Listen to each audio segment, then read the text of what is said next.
Welcome back, everybody, to the unofficial LPL English broadcast coverage of the Demacia Cup 2025. We're at day 4 now as we're starting to really chug along. And K-Man, tonight we're going to have our final team make it out of Stage 1 into Stage 2. And it's going to be done in our first series of the night. Team WE versus Ultra Prime to determine who's moving on and who's going home. I am so excited, Yanni. I cannot wait. We get a very fortunate first series here where basically everything is on the line for both of these teams. It is win or go home, at least for the Demacia Cup here, for two teams that had very different expectations, I think, going into this group stage and going into this tournament, but they've ended up in the same spot nonetheless. No doubt. And, you know, it's nice to see that these teams are, you know, doing okay, right? Because there's always worries that, like, oh, is one of these teams going to finish, like, below our streamer team? Are you going to be an 0-3 team or something like that? I mean, Thunder Talk over in the other group is kind of worried about that right now. So, good audition opportunities, too, for a lot of these players. Yeah, I mean, that's what Demacia Cup has been used for, right? These pseudo preseason tournaments, they're proving grounds for a lot of these teams. We've seen glimpses into teams that have found success that maybe people were surprised by at tournaments like this before. Anyone's Legend making the finals of Demacia Cup last year and then going on to be one of the best teams in the LPL for the entirety of the year. On that same track, there are a lot of players that get a chance to play in this tournament that might not have as many opportunities in the LPL. So even just pulling out a 2-1 and getting yourself into that next stage, getting a few more games, getting to play some higher quality competition, it could be kind of the breeding ground that some of these players need in order to play at their best. That's what it's all about, the higher quality competition. And the neat part is some of that higher quality competition is going to be playing some of their star-studded rosters, because we have the opportunity to talk about all the changes that we've had go on throughout the LPL in the short off-season, right? As the off-season was, we thought it was going to be long and ended up being really short. Here's all the stories. If you've been living under a rock, if you haven't been tapped in to Twitter or whatever Chinese social media you may be on, but the big ones, Viper over to BLG, Hongq and Junja over to JDG, and then Elk to Weibo. Yeah, it's been a crazy, chaotic offseason here in the LPL. We've talked about a lot of the big changes, but even for the teams that we're talking about here today, everybody has shaken things up to some level. We've got players like Viper coming over, a strong argument for being one of the best, if not the best, AD carry in the entire world. You know, Elk going over to Weibo, they've redone so much of their roster. Of course, all eyes are on JDG. We see the, you know, new additions in the middle of the map here for them, but Tabe coming over as the head coach as well, getting a lot of traction, you know, from anyone's Legends. So there are just so many exciting things for the LPL in 2026. I think a lot of people are really interested to see the direction that the league in general is going to head in, especially after last year. And I, for one, cannot be more excited for what the LPL is going to look like this year. Okay, we got some other good news with Shun going back over to BLG. You know, that's very exciting. Maybe you restore some of their former glory. Missing after a rough second half to 2025 where he was not on a team near the end of it. Going to be coming back. But then, of course, some sad notes. Kanavi Scout Pay's all gone. Mako Jackie Love taking breaks. It is it's rather unfortunate, but for those two in the middle, hopefully we'll be able to see them closer to the middle of the year. Now, moving forward from all of the news, let's talk about what's going on right now, and that's Demacia Cup, because this format, you got to bear with us a little bit. This is a very interesting format. All right, so Stage 1, we are here. Fearless single round robin, best of 3, top 2 advancing from each group. Right now, that's LGD and OMG. And then for the other side of the group, we are trying to figure out between Team WE and Ultra Prime who's going out, but LNG is already moving on to Stage 2, which includes some of the Ascend teams, EDG, JDG, NIP, Weibo, and then, of course, IG and BLG is the bosses there. And then if you make it all the way to the end, one of the 6 teams remaining, you get the final bosses in the knockouts with AL and Top Esports. Yeah, it's definitely a bit of a chaotic format, but how can you not be excited about chaos in the LPL? It just kind of feels like a perfect match in terms of, you know, the overall format. But we've already seen Stage 1. You know, this is the final day of that Stage 1 where we are going to determine so much, and that really transitions us so nicely into this first series with WE and Ultra Prime. As you mentioned, LNG first place in this group. They are guaranteed to get out as the #1 team from Group B, but WE and Ultra Prime are fighting. The winner goes on. The loser is done. There is is no in between. And, as we stated before, even just getting into stage 2, getting into a matchup with, EDG, JDG, NIP, Weibo Gaming, these are winnable matchups for these teams that they could potentially try and get. And you never really know what can happen if you just give yourself a chance. Yeah, and do you want to see how you stack up versus specifically EDG and NIP if you're some of these stage 1 teams, right? Because these are the teams that you're going to be, we're anticipating at the very least, you're going to be directly competing for this last 1 or 2 spots that you're going to have for playoffs. So, that's a big thing to keep an eye on for future building and stuff like that. But some of the more exciting things we were also getting to see, the blind picks on game 3s and game 5s. We did have a game 3 blind pick the other day in the first series. We actually had a couple yesterday. I didn't have any spiciness in mine, so I'm hoping that if we do go the distance here, maybe we'll get 2 Shens, 2 Zeds, for all the old heads out there. Yeah, you gotta get the history lesson in for some of the people who might not have been around for that. Hopefully we can get, right. Hopefully we can get to a game 3 so we can get something a little bit more spicy or interesting. But hey, if we're looking for spicy picks, we might not even have to wait for a game number 3. This has been a really fun tournament in terms of the way that the meta has developed, and I think that there are a lot of different things that could come out even early on in some of these series, especially with some of the more aggressive players we have on the Rift here today. Yeah, I mean, some of these weird jungle picks that are starting to come out, Aatrox, Ambessa, Cho'Gath, Jace, Ornn, we did get to see Jace, Aatrox, even a little bit of Ambessa, but then of course, you got some of your memeier junglers like your Fizzes, your Malphites, your Rivens, and your Scions that can still be played. I am hoping to see one of them, even though I really hate Fizz as a champion. I'd still like to have the opportunity to cast a jungle Fizz just because it seems so unique, fun. Like, this is perfect for Demacia Cup, by the way. We have very different definitions of fun if we're talking about Fizz jungle we're and not everything. We're watching. That's fun. Yeah, no, for sure.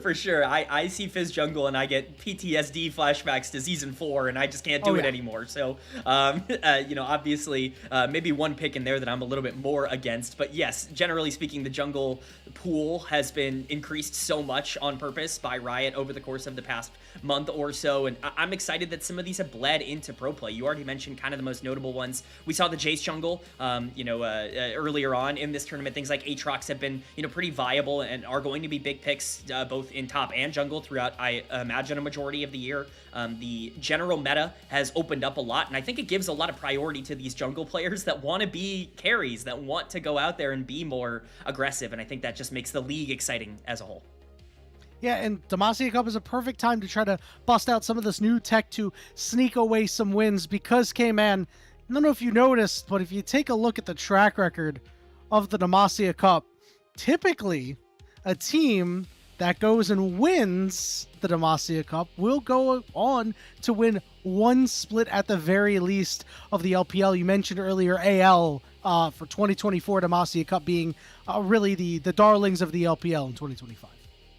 Yeah, and this is a trend that's gone on a long time. You can't say that for every preseason tournament. Not every league has, full participation in the same way that maybe the LPL does, but we're getting so many of these teams playing their full rosters at this tournament that it really is a glimpse into what you can expect from the LPL, at the very least at the beginning of the split in 2026. So I'm very excited. I think especially for these two teams, you could make an argument both of them are kind of right on the outside looking in. Both of them have upside in terms of what you could potentially hope to see from them. But with young players comes, really interesting potential outcomes if everything can come together. And so far, we've seen kind of the counterbalance between the good and the bad for both of these teams. Yeah, that counterbalance of good and bad, especially for these lower level teams, it's stuff to work on for them, right? We expect some of the better teams that we're going to see a little bit later do some refining. JDG is a team that is going to play with their full roster for good reason, right? To build some of that synergy together. And, in my opinion, and I'll make the call right here, and yeah, it's not going to be a hot take or anything like that. I'm picking JDG to win Demacia Cup. Wow. I can't say that I'm all that against that opinion. I really think they have just as good of a shot as any other team in the LPL. I think that, Tabe obviously has the success. He would be a back-to-back champion here if he can go and pick that up. But, their full roster coming in, if they can, click and gel together, I think that obviously makes them probably the biggest threat at the entire tournament. I think outside of that, you're looking at teams like BLG, even without Knight, potentially having a pretty good shot. You've got Viper coming in, and he theoretically is playing at this tournament, so that's obviously going to be a really exciting thing to kind of take a look at. I think a team like Weibo Gaming might also be a little bit under the radar as a potential winner of the Demacia Cup here, with Elk coming in as their new AD carry, BLG going in that different direction. But those are all teams that will have a little bit of time to wait. We'll get a bit of time to watch and see how the meta develops. And for today, at the very least, we're going to get a chance to see, whether or not Ultra Prime or WE can, be in the same room as a lot of those other teams. Yeah, before we go back to them, I like your shout out on Weibo, the Redeem team, in my opinion, because these are players that really did not have the greatest 2025 at times. I think that Elk was probably the most successful of the bunch, and even then, people thought it was a little bit of a down year. It took them a while to get going, but the opportunity for good players to regain their form and be a surprise team, and maybe be the Weibo that we expected in 2025, actually, in 2026. But now we get to talk about the match at hand. Let's go ahead and take a look at this Team WE roster, because there are some changes here. Not a ton. We still have Cube, Monkey, and Karis on this top side, but the bottom lane is what's been swapped out. Formerly Taeyun and Vampire, now About and Yao Yao stepping in. And I think this is where a lot of the optimism for me comes in with this team. I think losing Vampire is unfortunate for WE. He was such a big piece towards what they wanted to do, especially in the mid game last year. But they're bringing in an AD carry that I think gives you some real upside. About is a player from Genji's Academy team over in the Challengers League in the LCK that really was kind of the main character of that Academy team for Genji. He was the one that they put a lot of the resources into, and was kind of a big piece for at least a decent team in tier 2 over in the LCK. He has great mechanics, and he's already shown that off at this tournament. I think he's paired up well with Yao Yao, who obviously is kind of coming back into competitive play here after coaching for a bit, but really at the end of the day for WE, they still revolve around their pseudo star player in Monkey, and I think he fits this new meta pretty perfectly. Without a doubt, I am curious to see how different he's going to look without Monkey, or I'm sorry, without Vampire. Now, Monkey was the big one, right? He was the guy that was the big driver and everything, and it seemed like he linked up super well with Vampire. So, if he's going to be able to do the same with Yao Yao, that remains to be seen. Obviously, the team sitting at 1-1 can't be all that bad for right now. But yeah, I like what you mentioned about because a very exciting player to watch. Again, was over here in China for a little bit in 2023. But now it's time for him to carve out a tier 1 job here, spending so much time in academy systems. Yeah, and he's got all the tools. Really, I mean, you can talk about a lot of AD carry prospects being, great mechanically, and they have the ability to carry games if you put him in the right situation. He has been tested more than a lot of other AD carry prospects are at the tier 2 level, kind of given the keys to the kingdom, if you will, as an AD carry. And, he's been asked to carry a lot of games as, a late game, hyper carry type of player. And he's been able to do that relatively consistently. I'm excited to see him on this WE team. I think that there is a world where this gives them even more upside than what they had last year with the changes, but obviously remains to be seen. Anything can happen here in the LPL. Now let's take a look at Ultra Prime, the other 1-1 team looking to move on here. Again, some changes, not a ton, but the big ones are going to be up in this top side. Right now, Liang Chen is playing in the top lane, Luo Yiyu in the jungle, and then it's Saber, Baya, and Xiaoxia on this bottom side. Same squad, at least on that bottom side. So it's a flip-flop here of Ultra Prime and WE, but I am excited for this top side.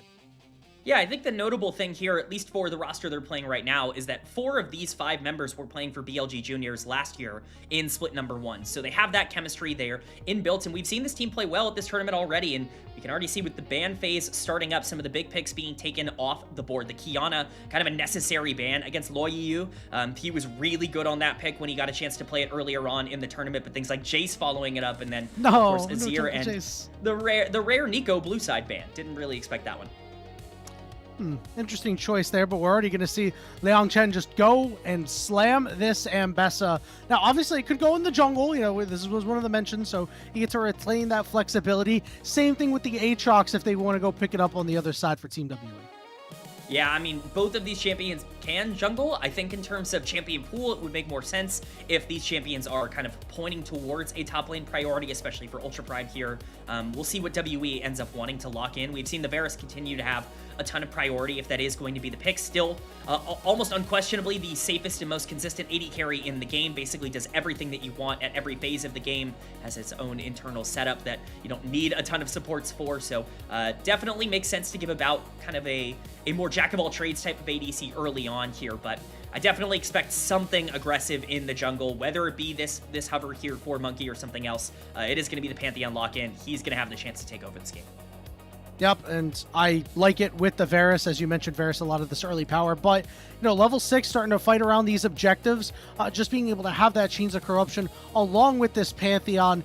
Get a couple of auto attacks down with the Varus passive, pop the Q. You're chunking everybody out. Let's see what the response is over for Ultra Prime. I saw that LeBlanc cover. It got me a little excited. One of my favorite champions, and I love a LeBlanc into either of these options. But it looks like we might go a little bit of a safer route. A Sion and an Ori lock-in, so this does leave up in the air whether or not we're going to see Sion in the jungle or Mbessa in the jungle. Yeah, I mean, this is the, I guess, pseudo double flex here. I think, obviously, my expectation would be something along the lines of Mbessa jungle, but we'll have to see. It's the Akali as the answer from Karis into the Orianna. We saw the LeBlanc hover. Both of these players kind of known, at least in their times, developing as prospects as potential, assassin players. We'll say kind of built in that, Cream or Zeka type of mold. Both of these players have received that comparison before. Karis will get the chance to kind of show that off on the Akali, a more aggressive answer to the Orianna. He's going to have to get some resources early, though, because this matchup is not going to be easy if things scale out. And we'll have to see what Saber's going to do with this build, right? You could go this tankier Orianna build with Rod. I love the headset right there. Hold on. Broke my concentration for a second, but yeah. You can go the tankier build with the Rod into the tier, or maybe you're just going to stick with the Blackfire Torch. Now, one thing that I will say is that this mid-jungle duo, it's going to rely a lot of heavy lifting for the side of Monkey on Team WE. Typically, you're really liking to have CC out of your mid laner to set up your Pantheon, but instead it's going to be a bit of a reversal as we're into the second half of Bans game, man. What are you looking for here? Right now, in terms of the bans, it makes sense for the bot lane to obviously be the main priority, but especially early bot lanes coming in from WE. They don't want any sort of skirmish power coming in or combo power. The Misfortune, the Alistar both set up very well for what Pantheon and Akali want to do on the back end of a fight. You want to make sure that you don't have that free damage coming in, essentially make them work for it now that you've drafted the Varus, and make sure that that lane is going to be as successful as possible. On the other side, we see Rek'Sai get banned out as an answer on the top side. This really does point to it being a Sion top lane and Mbessa in the jungle here as Rek'Sai, pretty favorable matchup into that Sion. And the Nautilus, again, just more consistent engage. You want to try and take away tools, especially from Yao Yao, who's definitely more known for those tank engage supports. Yeah, I mean, the last time that we saw Yao Yao in 2023, he was just playing a ton of Nautilus, right? So this is going to kind of cut him, cut the knees out from under him. We'll see if the top lane pickup for Team WE forces any adjustment out of the Ultra Prime top side. Don't really think so, but now I'm looking for a little bit of extra early punch here for Ultra Prime. You've got, your Meatball and Sion. You got some damage in Mbessa. Obviously, your standard control mage and Orianna. Lucian would be a great way to inject some early strength into the team comp. Yeah, I think both Lucian and Ezreal make a lot of sense here, both kind of being the hovers. Ezreal kind of a signature pick for Baya for a long time throughout his career. Wouldn't be surprised to see them go in that direction, but it's the Lucian as the lock-in. You mentioned the early priority that Lucian ends up getting you. Gives you at least something to play for. The Braum would be the expected lock-in here, kind of plays towards the idea of the rest of the team right now. You have a lot of engage from the Mbessa and from the Orianna Shockwave. You don't necessarily need that engage coming down, and obviously you want to punish that 2v2. Braum has kind of risen to the top, we'll just say, of that Lucian lane priority over a lot of the other enchanters. And with the Rakan lock-in to kind of pair up with the Varus now, I think we have two team comps that are pretty well established, and I think honestly very comfortable for both of these teams. Yeah, I think if I'm Ultra Prime, I'm really loving this bot lane though. Rakan, typically a pretty weak laner, doesn't very much pair well with the Varus, but you take the Rakan for later on because you have the Pantheon, you've got the Akali. So being able to get to the backline with the rest of the squad, really run amok and make sure that Karis and Monkey go unabated in that backside is going to be really, really important, K-Man. What else is going to be really important? In my opinion, grub priority. I think Ultra Prime really, really want to pick these up especially because you got the side. Yeah, I mean, grubs are going to be a massive objective in this game for both of these teams because you have so many tools that are perfectly coming on right as grubs start. Both of these teams seem to want to index pretty heavily into making sure that they can get that side lane priority. I think specifically if Ultra Prime can get that in this game for the York, that is massive. That really changes how this game ends up developing because York actually creates a lot of problems with Pantheon Global Ultimate as well as Rakan able to basically create wherever he wants. So really excited to see how things end up breaking down. And honestly, I think both teams are in a position where they've set themselves up for success, and it's really just going to come down to execution at this point. Without a doubt, I'm excited to get out onto the Rift because you know what? I just love casting League of Legends, man. I love covering these teams, and I love it when we got a little bit of extra juice. Because remember the stakes, the winner moves on, the loser goes home. Summoner's Rift, game 1 of this best of 3 series. He's got the super sick Lucian skin. I have the super sick Lucian skin. I love it. Yeah, you know, you got to flex your wallet diff before the game even starts. That's exactly how things have to break down. Level 1, though, I'm quite excited to see if there's going to be any sort of aggression. I actually think both of these teams are at least reasonably in a spot where they could be a bit more aggro than your standard level 1 for now. It's just going to be the most normal of setups that you can possibly get.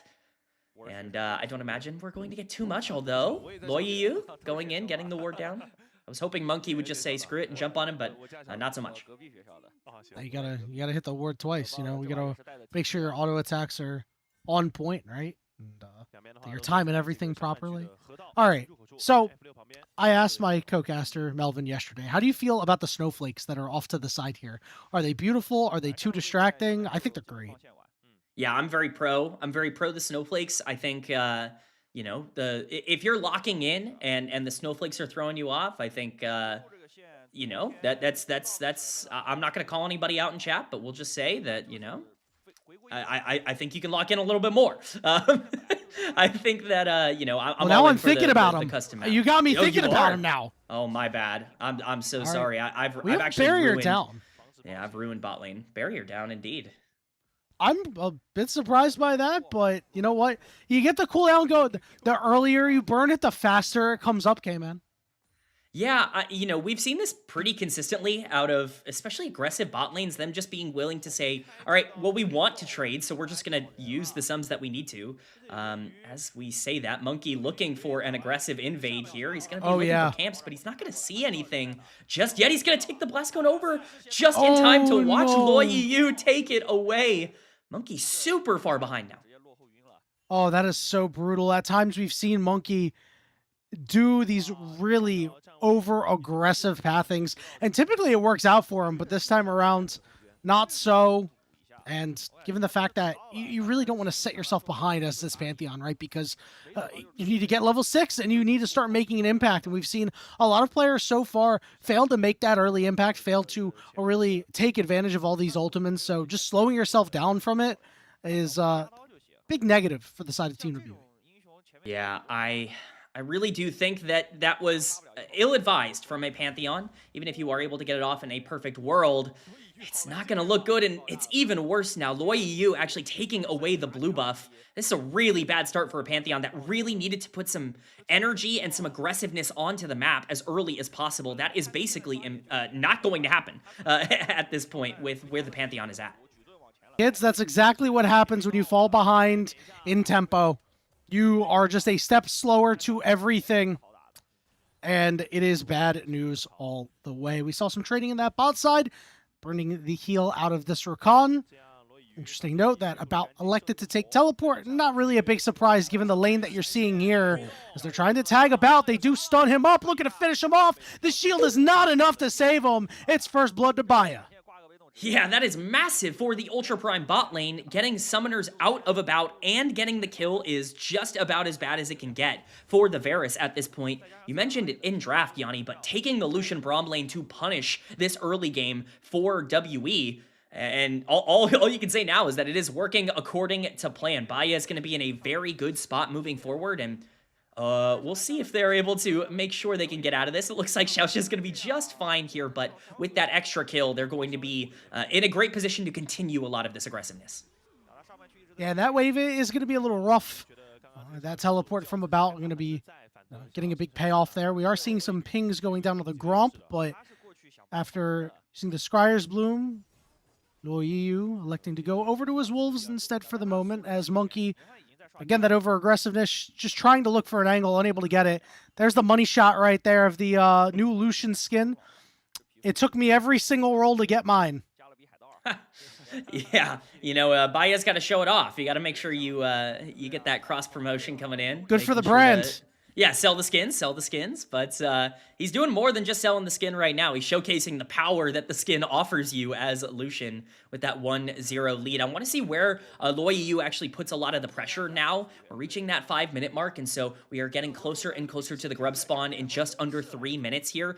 We mentioned how important the grubs are going to be, but that dragon priority now, especially with bot lane being pushed up for Ultra Prime, is going to be really interesting in that same vein.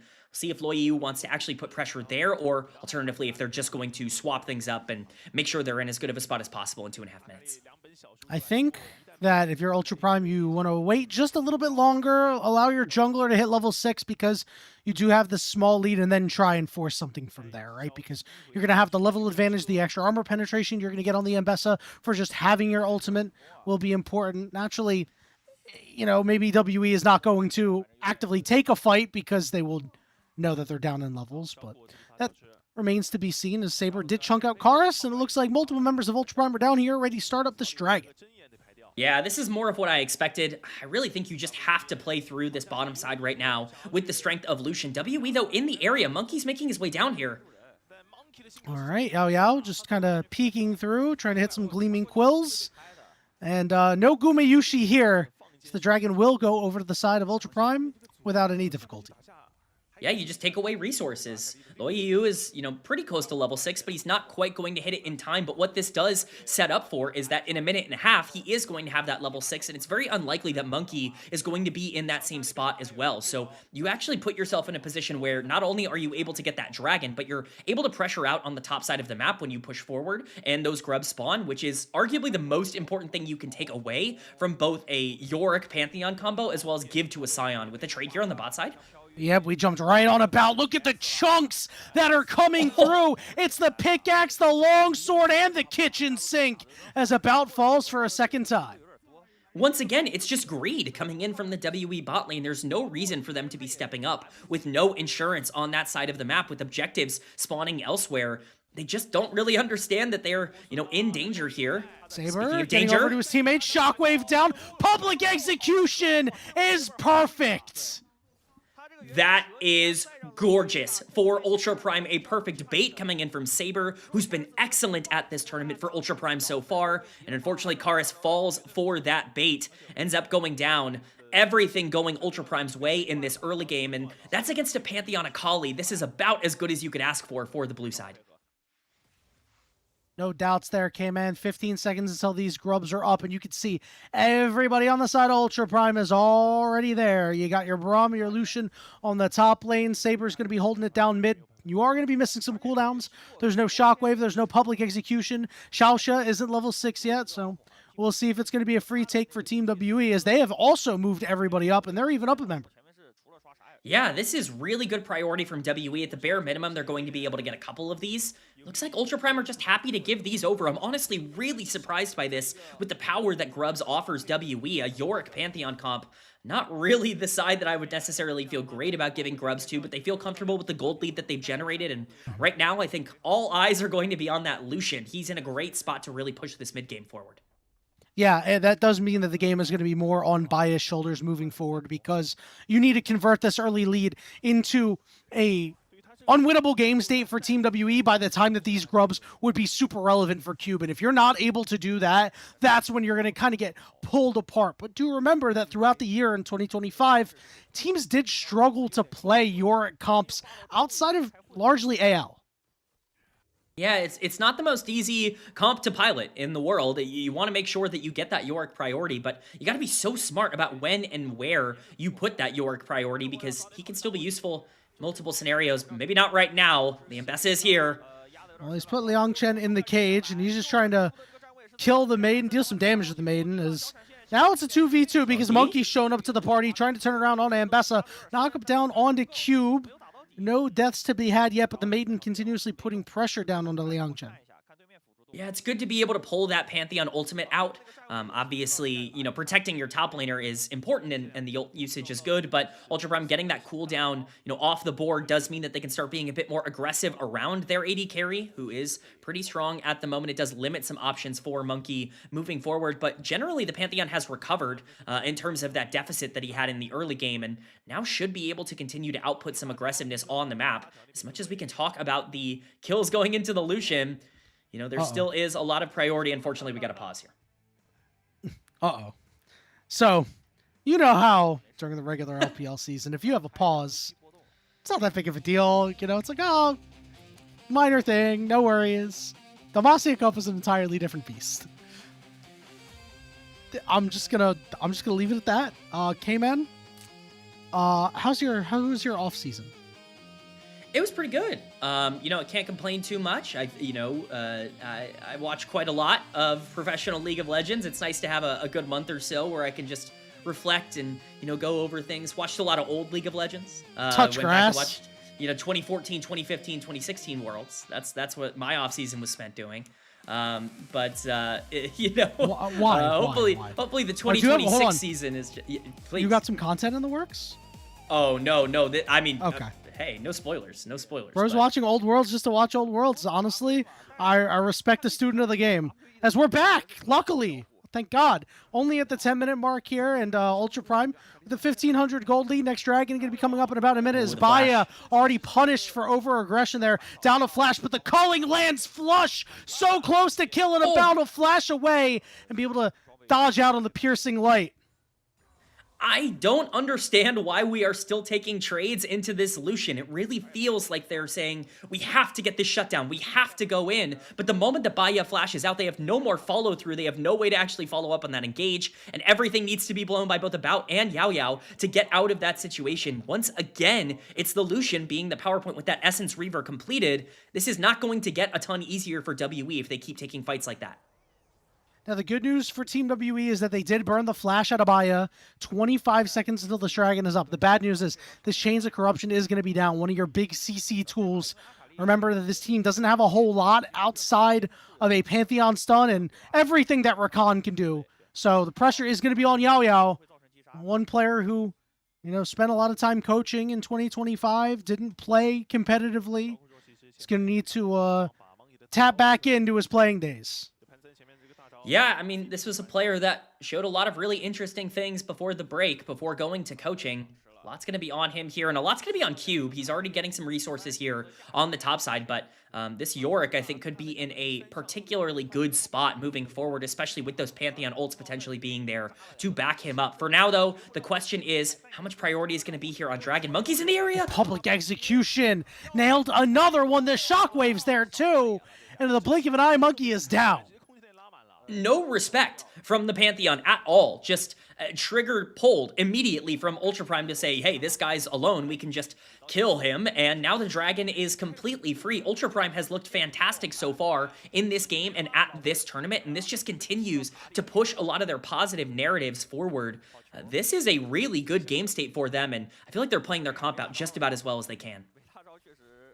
And this is really worrisome to see out of Team WE, right? Because this was a team that I think a lot of people really grew to love over the course of 2025 when they kind of came in with this aggressive style. They had so many matches where they take teams to the third game and just wouldn't be able to push it across the finish line. But Monkey being the big reason why they were being in good positions to win these matches. And, now to see his early gaff not doing so well, this bot lane struggling early, Chorus getting killed early. Very disappointing so far. Yeah, it really is just about as bad as it can get. Chorus stepping forward. Wants to make sure he's not in danger. No ultimate there for Luo Yu, so no way to actually fully engage onto that Akali, but certainly have to be aware of the problem. And now the question for Monkey is just, how can you stay relevant in this game? The ultimate is up and available. If you can get an odd-numbered fight, you can perhaps get some gold back into the Pantheon that you were desperately going to need, but the Gromp resetting a little bit of Monkey so could be caught again. Monkey, just because of the tether, he greeted for the Gromp. he's going to lose his life. Baya picks up a 3rd kill. I mean, it's disaster. It's mental errors over and over again for Monkey and for WE. About's been in some trouble, and here he is again. All right, Liang Chen right on top of About. He just has nowhere to go. It's a Braum and a Scion, and Baya will pick up the pieces for a 4th kill. It's just Ultra Prime everywhere on the map, making about as positive of a momentum shift as you can make. That is a 4-0-0 Lucian here for Baya. And Ultra Prime have come out looking so strong. I know a lot of people were really favoring WE in this matchup and talking about how they, were expected to win. Ultra Prime has looked very good at this tournament. They continue to look good here. Karis could be in trouble. Escape that Shockwave. Did not land, just barely able to get out of the edge. Meanwhile, Monkey and Yao Yao going back on the aggressive here. The public execution for the buffer. The Ignite is on, but the Dre count step means they're going to be able to escape. Luo Yiyu, the master escape artist. Yeah, it's every play WE is going for is just not landing right now. They can't seem to find any sort of momentum. And eventually, all this free gold going into the pocket of the main carries of Ultra Prime, it's just going to be too big of a deficit for them to come back from. They have to start playing towards their win condition. If you do want some sort of saving grace in this game, it's the fact that at least Cube is in a spot where he can start to push forward on this York, but the Scion is not going to make things easy for him to take over. Look at the gold difference between these two teams right now. Yeah, it's a pretty big 2,500, or no, just about 2,000. Sorry about that. But 15 minutes is never a great thing to deal with. We have 2 minutes until this next dragon is up. Ultra Prime is going to want to pick up their 3rd and get themselves on Soul Point, especially with an Ocean Soul. Meanwhile, Herald is up. Multiple members of Ultra Prime are already in the river, bullying out Yao Yao. Yeah, I mean, About has to concede this entire wave. Right now, the only way to play is to play as safe as possible and to hope that Baya overextends. If he is in a fight and available, it's going to be so difficult to deal with him. Saber has his ultimate backup as well. Liang Chen can even join in just a couple of seconds. This is going to be a free Rift Herald going over to Ultra Prime, and the lead is just going to grow bigger. That culling hurts big time. About down to about half HP. Yao Yao trying to block as much as he can, but the redemption should heal him up a little bit. Liang Chen just trying to do what he can against Cube, as Cube is just trying to whittle down these towers with those triple grubs. Yeah, I mean, unfortunately for Cube, he's going into one of the few matchups that's going to be almost entirely unpunishable. There's no way to really make that Scion, kind of have to take a step back. He's going to be pretty free to just play that side lane. Saber now. Shockwave onto Cube. Does get quite a big heal. That means he'll be able to walk out without even burning his flash. Oh, so we see a bit of a replay into what happened in the mid lane here. Monkey dropping the ultimate and not really getting much off of that. So unfortunate for WE. They continue to utilize these resources that should be able to at least try and get them back into the game, and they utilize them to get basically nothing on the map, and this gold lead is just going to get bigger for a team that has already shown itself to be strong in fighting. Yao Yao could be caught. Up a little bit too far. He did get tagged by the winner's bite, second auto, but nobody else in the area to stun him up. Dragon at about 10 seconds is Ultra Prime, again, with full control of the river here. Herald going to get dropped down, and they're going to go for the crash as well. They want to take this turret. Liang Chen hanging around, but it looks like he'll head back up top to try to deal with Cube. The Dragon should be started up by Ultra Prime. Yeah, that's mid-turret. That is Soul Point for Ultra Prime. So long as they're able to take this Dragon, it looks like WE want to contest. They kind of have to in this instance, but this is such a difficult fight for WE. Look at the cooldowns that are not available for them. Cube does not have teleport available to get here. He's one of the few pieces with actual gold. Monkey turning around here. Now everybody's on top of him. Shockwave, but he flashes out. Public execution, and they're right back on top of him. Ryu in a lot of trouble, though, getting very low, and he gets shut down by the Varus. And now Baya has to escape along with Sabers. Karis is bearing down on the carries. Xiaoshu was left alone, and he will fall too as Team WE win their first fight of the game. It is a major overextension from Luo EU that really ends up costing Ultra Prime. He sees the kill onto Monkey, but he doesn't have the damage. The Pantheon, for all intents and purposes, is not one-shottable here. And if you ever wanted something to get back into the game, Ultra Prime just handed the game back to WE, or at the very least, you know, put them in a position where they can play from this point onwards. You got gold onto some priority targets, and now if you can get those items flowing, things are going to be in a much better spot for them. Again, this looks like a nightmare start for WE. It looks like Monkey is once again caught out. Yao Yao, though, doing a good job to disengage, and Loi Yu just using that public execution to jump way too far. He doesn't have the damage, and he doesn't have the team to follow up. If Baya is not able to hit, there's no way to play this out, and at this point, there is no damage coming through. WE doing just about as good of a job as they can to make sure that they focus the priority targets, and the gold lead has evaporated. Yeah, and Karis in that fight was completely unmarked. He was able to look right at Saber and Baya and say, listen, I will fight you guys. You are squishy carries and I'm Assassin Akali. And they weren't able to get in. It was from the moment that shockwave did not land, bit of an ambitious play over on the side of Ultra Prime. And as you said, the gold shortened up just a little bit here, as we're seeing big swings either way. But the longer this goes and the more that WE can stay in, the more pressure that Cube is going to be able to put on. He's on 2 items already. Yeah, and that now becomes a major problem. Yao Yao's cam is much too close. Sorry, you got jump scared earlier by the snowflakes. I got jump scared by the Yao Yao camera. This is now a much more manageable game state for WE, and now all of a sudden those grubs, they really do matter. Culling coming out again. About going to dodge most of it, though. Yeah, and we haven't really seen Baya convert this lead. It was that dragon fight that we were hoping would be the fight. Like, yes, this is where you're going to really put yourselves ahead for good, right? You had good mid-pressure, but unable to do so there. Now with Otacon up, see if Ultra Prime can find another pick and try to get back to it. Yeah, and they're going to need to stay active right now. Just a little bit of a duel on the top side. Liang Chen actually going to TP out. This Otacon has been started here by Ultra Prime. Yeah, Cube has no TP, so this is going to be a 5v4. Karis around the side for right now as the rest of Team WE try to muscle their way in, but they don't really have a tank. 7,000 HP and dropping. What a shockwave from Saber with the public execution of the knockups, and Team WE are getting wiped. Karis is stuck in the middle of 4 members, and they have spotted him out, and they're tagging him up and knocking him down. 4 for nothing. Triple kill for Baya. It does not matter if you miss the first. It does not matter if you miss the second. If you land the most important shockwave, everything goes your way as Orianna, a massive play from Saber, somebody who's been absolutely dominant, quite frankly, for this team at this tournament so far up until this point. Baya now with 7 kills on this Lucian. The game felt like it was handed back to WE for them to continue to play out. Well, WE said, you know what? We feel good giving it back. Cube even going to trade his life for a turret here on the bot side. We're going to get a replay of how this starts, but once again, it's just phenomenally played. The shockwave comes down, lands onto both. The CC chain is perfect, and this is how you follow through as an Mbessa. Baya at this point is able to output as much damage as he needs to on this Lucian without the fear of that front line just getting absolutely obliterated. And when that happens, when this Lucian can go untouched in these fights, or at the very least feel comfortable dashing forward, things are going to go well for Ultra Prime. And now you got 3 items on this Lucian, cutting through any of the armor that you might have. You don't really have anything on Yao Yao, and all you have is the steel caps on Cube, so it's true damage coming through. Baya's callings are going to be doing so much.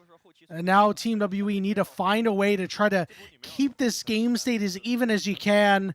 It's a 4,000 gold deficit now.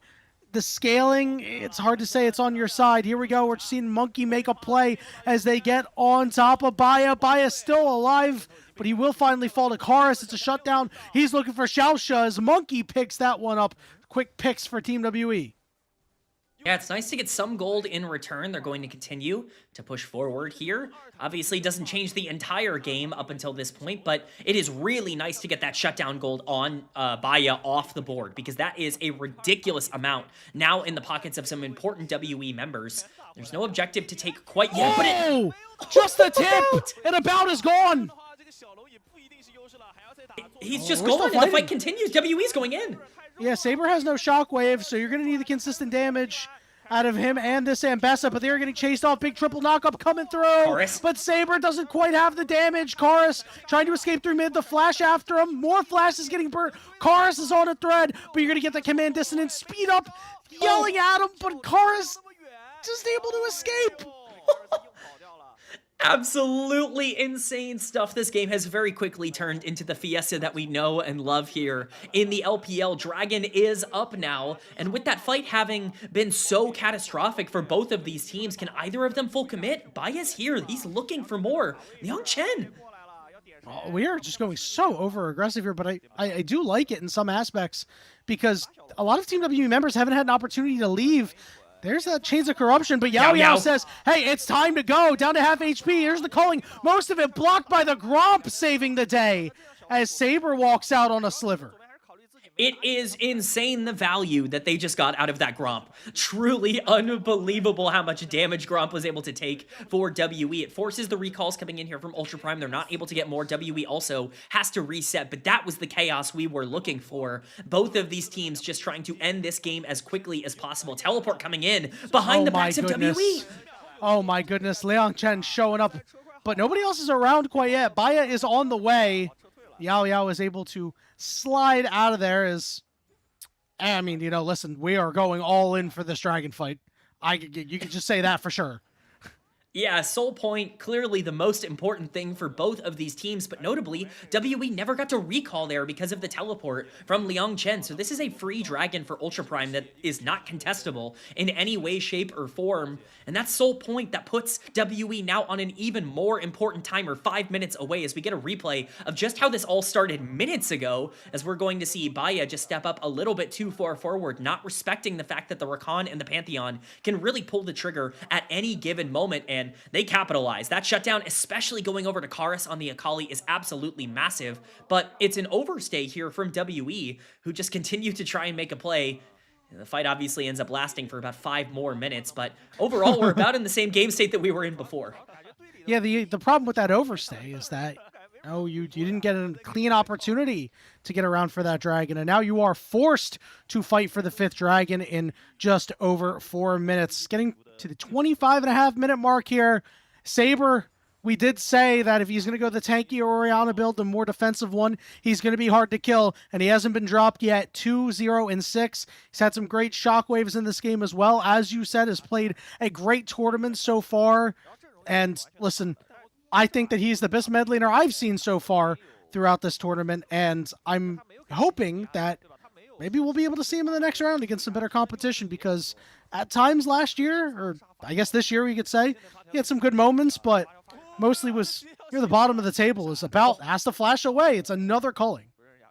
About just, again, in the wrong place at the wrong time, taking way too much damage. That's a free tier 2 in the mid lane for that pressure, and they can use this to move basically anywhere on the map. Even the Yorick right now is not getting nearly enough in a side lane. The Scion, once again, just coming in clutch. This is generally okay for the Yorick to be able to deal with, but Cube, now he's caught. Yep, everybody's going after him. There's that public execution as well. No healing is going to be able to save you. Saber picking up the 3rd kill. Listen, he's just trying to split push with his cat ear headphones, man.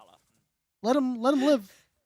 Yeah, you know, we've all been there. Yeah, I can imagine there's some EDM blasting in those headphones as well. Perhaps just, you know, going off to the side. But, you know, for what it is now, it really feels like WE are just so disjointed. It feels like there are a bunch of players right now that are trying to step up and get resources without the rest of the team. It has not felt like there's been any sort of intense coordination from WE. They've not looked good in this game number 1. They still have a chance to be able to get themselves back in at that gold lead.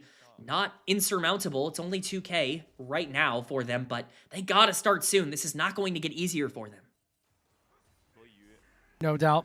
Bias continue to do a good job. Here we go. About up too far again.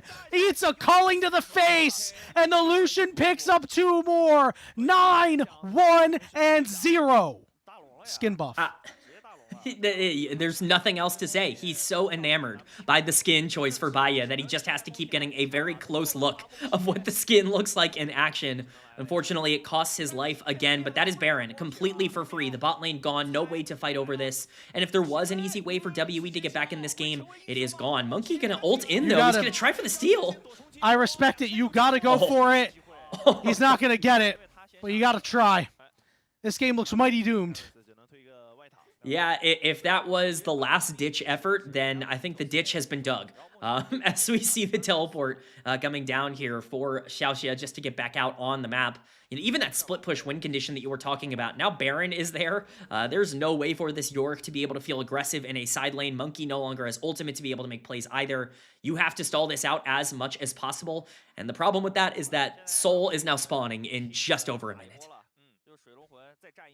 Yep, and Ultra Prime is going to get the opportunity to make sure that these waves are pushing with this Baron and make the setup quite easy or quite punishing if Team WE are going to try to snap anything away or force a fight. I love what Yao Yao's doing here.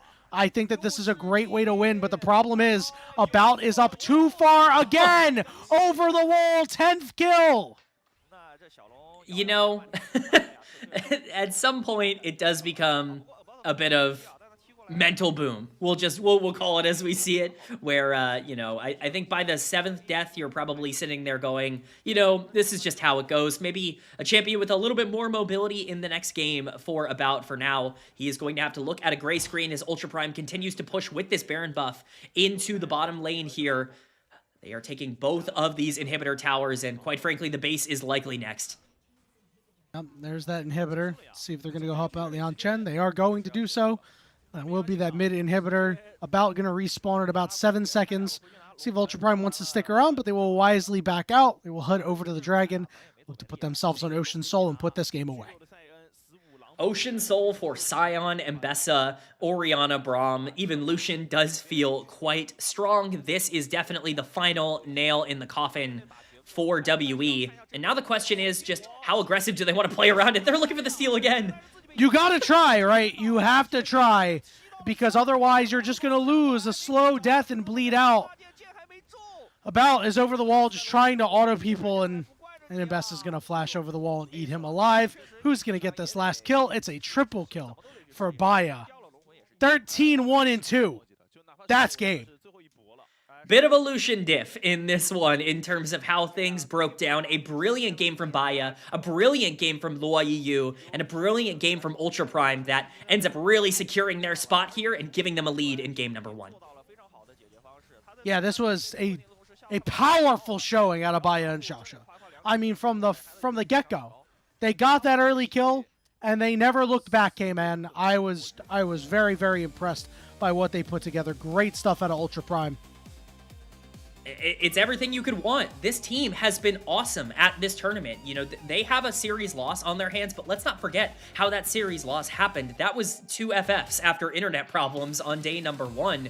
Really, when you're looking at this team's results so far, they have yet to lose a game. Like, truly, at this tournament, they have looked as good as they possibly can, and they showed everything they needed to show in game number 1 to kind of indicate that they're favorites in this series. Much like our good man Gordo, only lost to the internet. So we'll see if the internet will hold up for Ultra Prime or if Team WE are going to get a miracle, because I don't know. They need to look a lot better than what they did in that first game. I respect the early Monkey aggressiveness that we've seen so much, but it did not pan out this game, and really his team didn't do him any favors. That bot lane was not good. Karis, again, you know, trying to get that early solo kill, not able to get the job done because of Luo Yiyu showing up to help out Saber. But again, it's just the tale of Akali versus Orianna. It feels like Orianna is not put under enough early pressure, gets these items to be tankier, and all of a sudden you can't get any kills. The big problem for me is you draft this Akali, obviously, with the idea that you're going to win lane, but you mentioned it in draft, Yanni. You need the Pantheon. This Pantheon is so important towards how this comp ends up working in the early game, and Monkey is so far behind until level 7 that there's really no way to actually play out those aggressive lane states, and the only thing that ends up really mattering is the fact that you took a winning 2v2 into the bot lane. Of course, you know, we have a lot to say when it comes to the play, I think, of WE's bot lane in this game. Certainly not the, I think, look you were looking for if you were, you know, trying to get excited about. Didn't mean to do that twice in the same sentence, but here we are. It's just too easy. There was a bit, it's just too easy. Unfortunately, there was a bit of a skill gap, we'll just say, in terms of how game one went in the bot lane, but you have to hope that maybe with a matchup that's a little bit more stable, and perhaps with a jungler that can assist bot lane a little bit more, you're going to feel a little bit better going into game number 2. Yeah, perhaps something a little bit more. Either you want to go more aggressive or you want to go just wave clear, right? Like a Sivir could be a pretty solid option. You just get to wave clear and, provide a lot of good utility, be able to pump out a little bit of damage. I always think that that's a great safe AD carry option, but again, there's just too many times getting caught up a little bit too far on mid waves, in the wrong place at the wrong time, and really where you shouldn't be. Obviously, by this point, the game's out of reach, right? So it's like, you could continue to harp on about there, but the game was already out of reach. Yeah, I mean, it's tough. I talked about it in the cast. Like, you hit the 7th death, and by that point, you're like, you're just a little, your brain's turned off in terms of how things go. You just have to be able to rebound. About has been a player, we talked about this a bit in the pre-show, that, has kind of been a main character throughout his time in Tier 2. So we see the player of the game pop up. It's Baya, more than deserved. An absolutely monstrous Lucian game. His teammates were incredible, and I think they deserve some shout-outs as well. But you want to talk about an AD carry gap? I think we saw that in Game 1. Lucian, when you're this fed, when you have such a good game, is so satisfying to play. It feels like you're playing Lucian when you're this far ahead feels like driving a really nice sports car. So everything's just sleek, and you get to dash around everywhere, and the gameplay is smooth. The kills are smoother. 13-1-2. A very, very impressive showing for our player of the game. Before we head to a break, we must shout out our coffee. If you would like to support the LPL English project, consider becoming a coffee member. Coffee is the best way to support the LPL English project because a vast majority of your contributions will go directly into the show. A lot of the initial payments do go into upgrading the broadcast, but a large bulk of it pays to on-air talent like myself and K-Man and our content creators. Subscribe to our coffee, which will be linked in the chat, to unlock perks like early access to content and the ability to ask interview questions for our unique on-site interviews. We're going to go ahead and kick it to a short break, and when we return, it'll be Game 2 between Team WE and Ultra Prime, as Ultra Prime's looking to punch their ticket to Round 2.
Welcome back to the LPL English broadcast of Demacia Cup.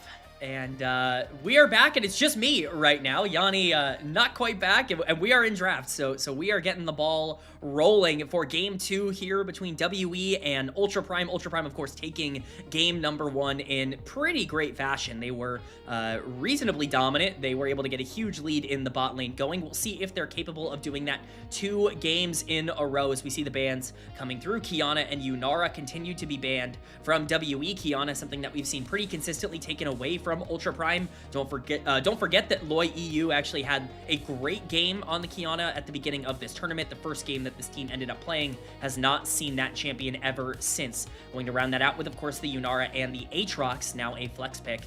Taken off the board. The Nico going to continue to be a ban here for Ultra Prime. And unfortunately for me, no Jace jungle to talk about here today. So excited to potentially try and get to cast that one day, but for now, I will have to settle for Cube taking the Rumble at the beginning of this draft. Rumble still one of the most versatile top lane picks in the entire game right now.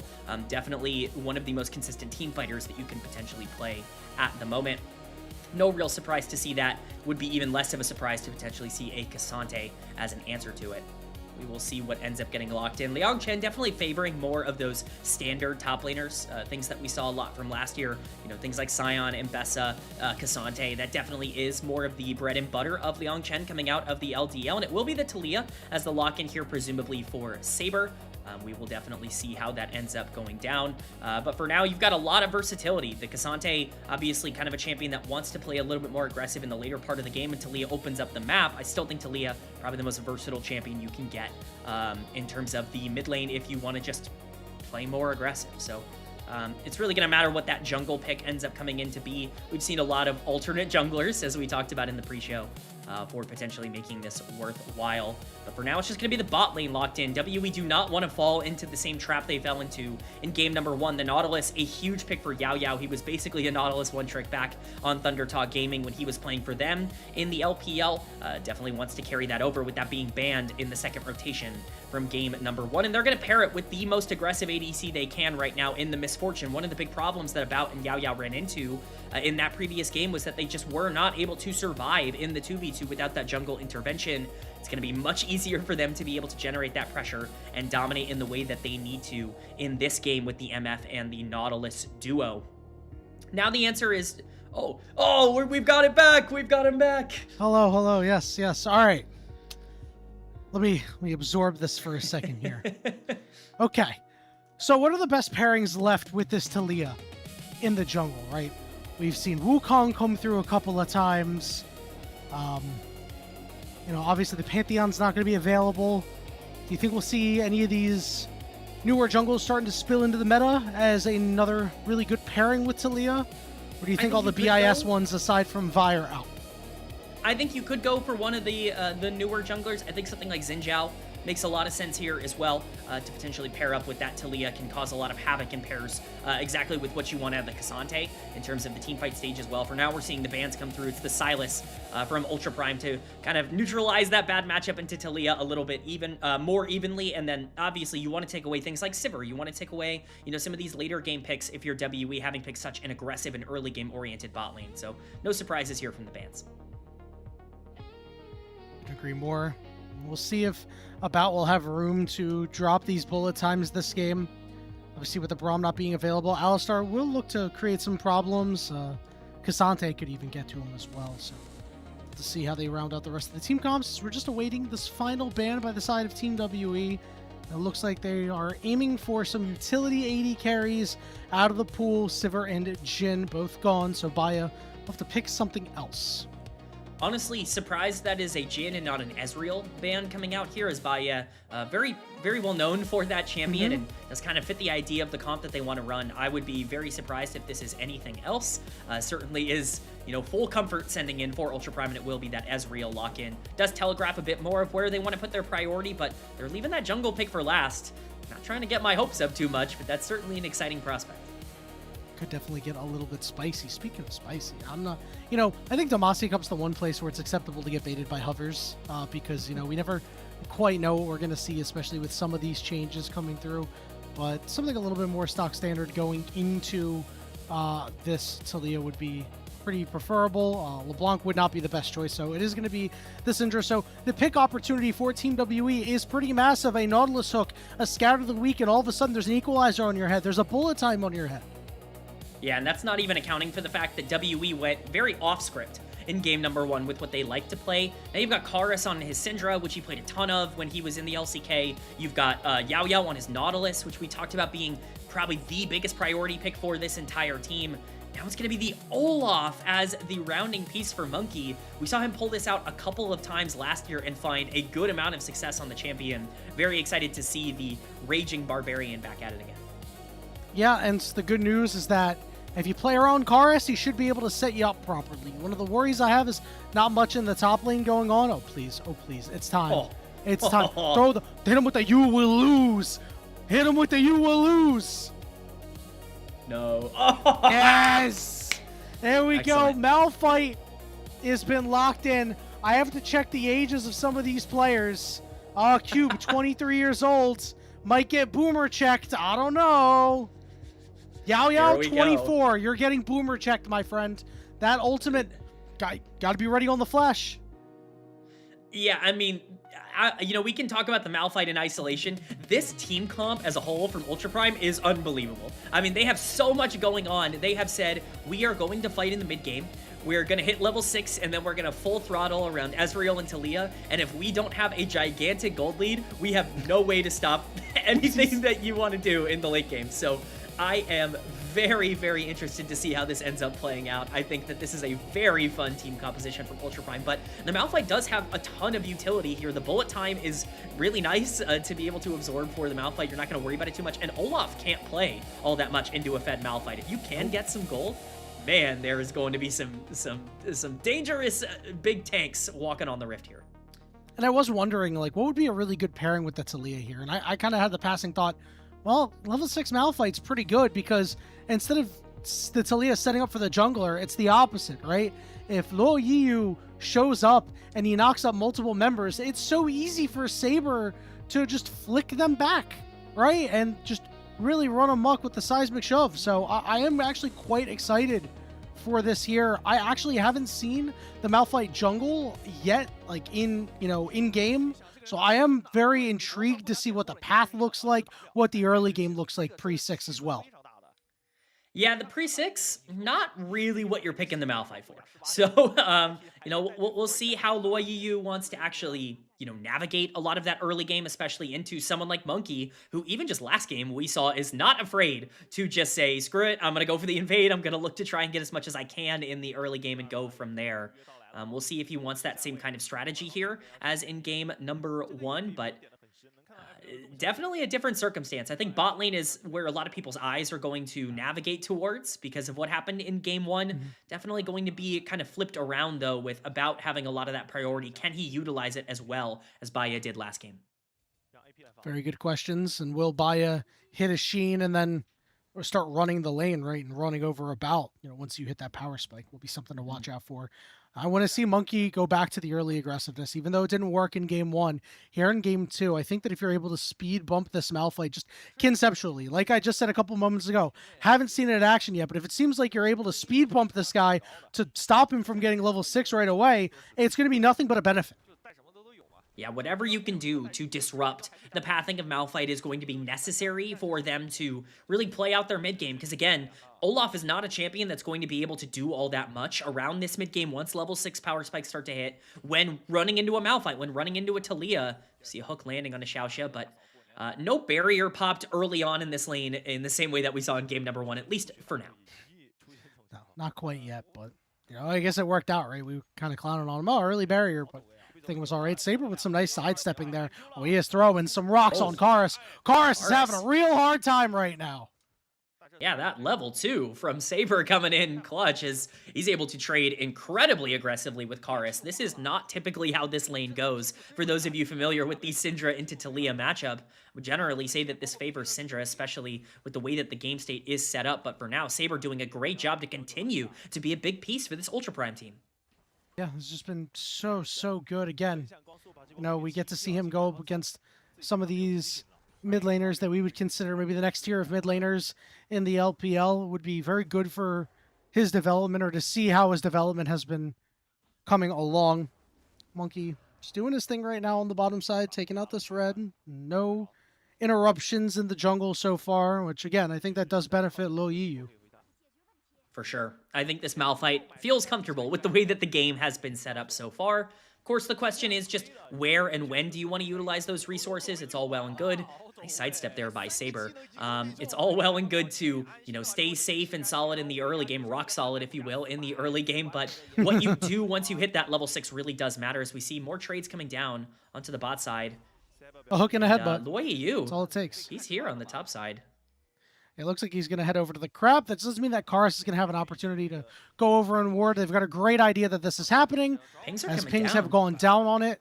Teleport coming in for Saber. Meanwhile, some engaging on the bot side here is Yao Yao getting stunned up. Yao Yao's in big trouble. Baya's flashing after him, and they get the job done again. Baya and Xiaoxia are putting in work in the spot lane. Hit him with the Q. If he hit that Q, I think he's shifting back in and ending it. Yanni, there's nothing else to say. This is a bot gap in favor of Ultra Prime right now. With the way that this series has developed, you pick this Misfortune and this Nautilus specifically for both comfort and for lane priority, and you die at level 3. This is worst case scenario for WE in terms of where they wanted to put their pressure. They weren't able to capitalize on the fact that Lo Yiyu is playing aggressive in the river, and now they're just down in gold again. It is relatively even because of the small CS lead for the Misfortune, but the tempo is there, and Bai is only going to get stronger now with that extra kill. And this first back is a call for about not really the champion that you're like, yes, I have a call. Everything's good. Sure, picking it up is fine. You'll get some extra gold, but you want that first back as Misfortune to be like a serrated Dirk or something like that and really try to take over. Yeah, especially against this comp, against Talia, against Ezreal. You need that combat power. You need to push forward.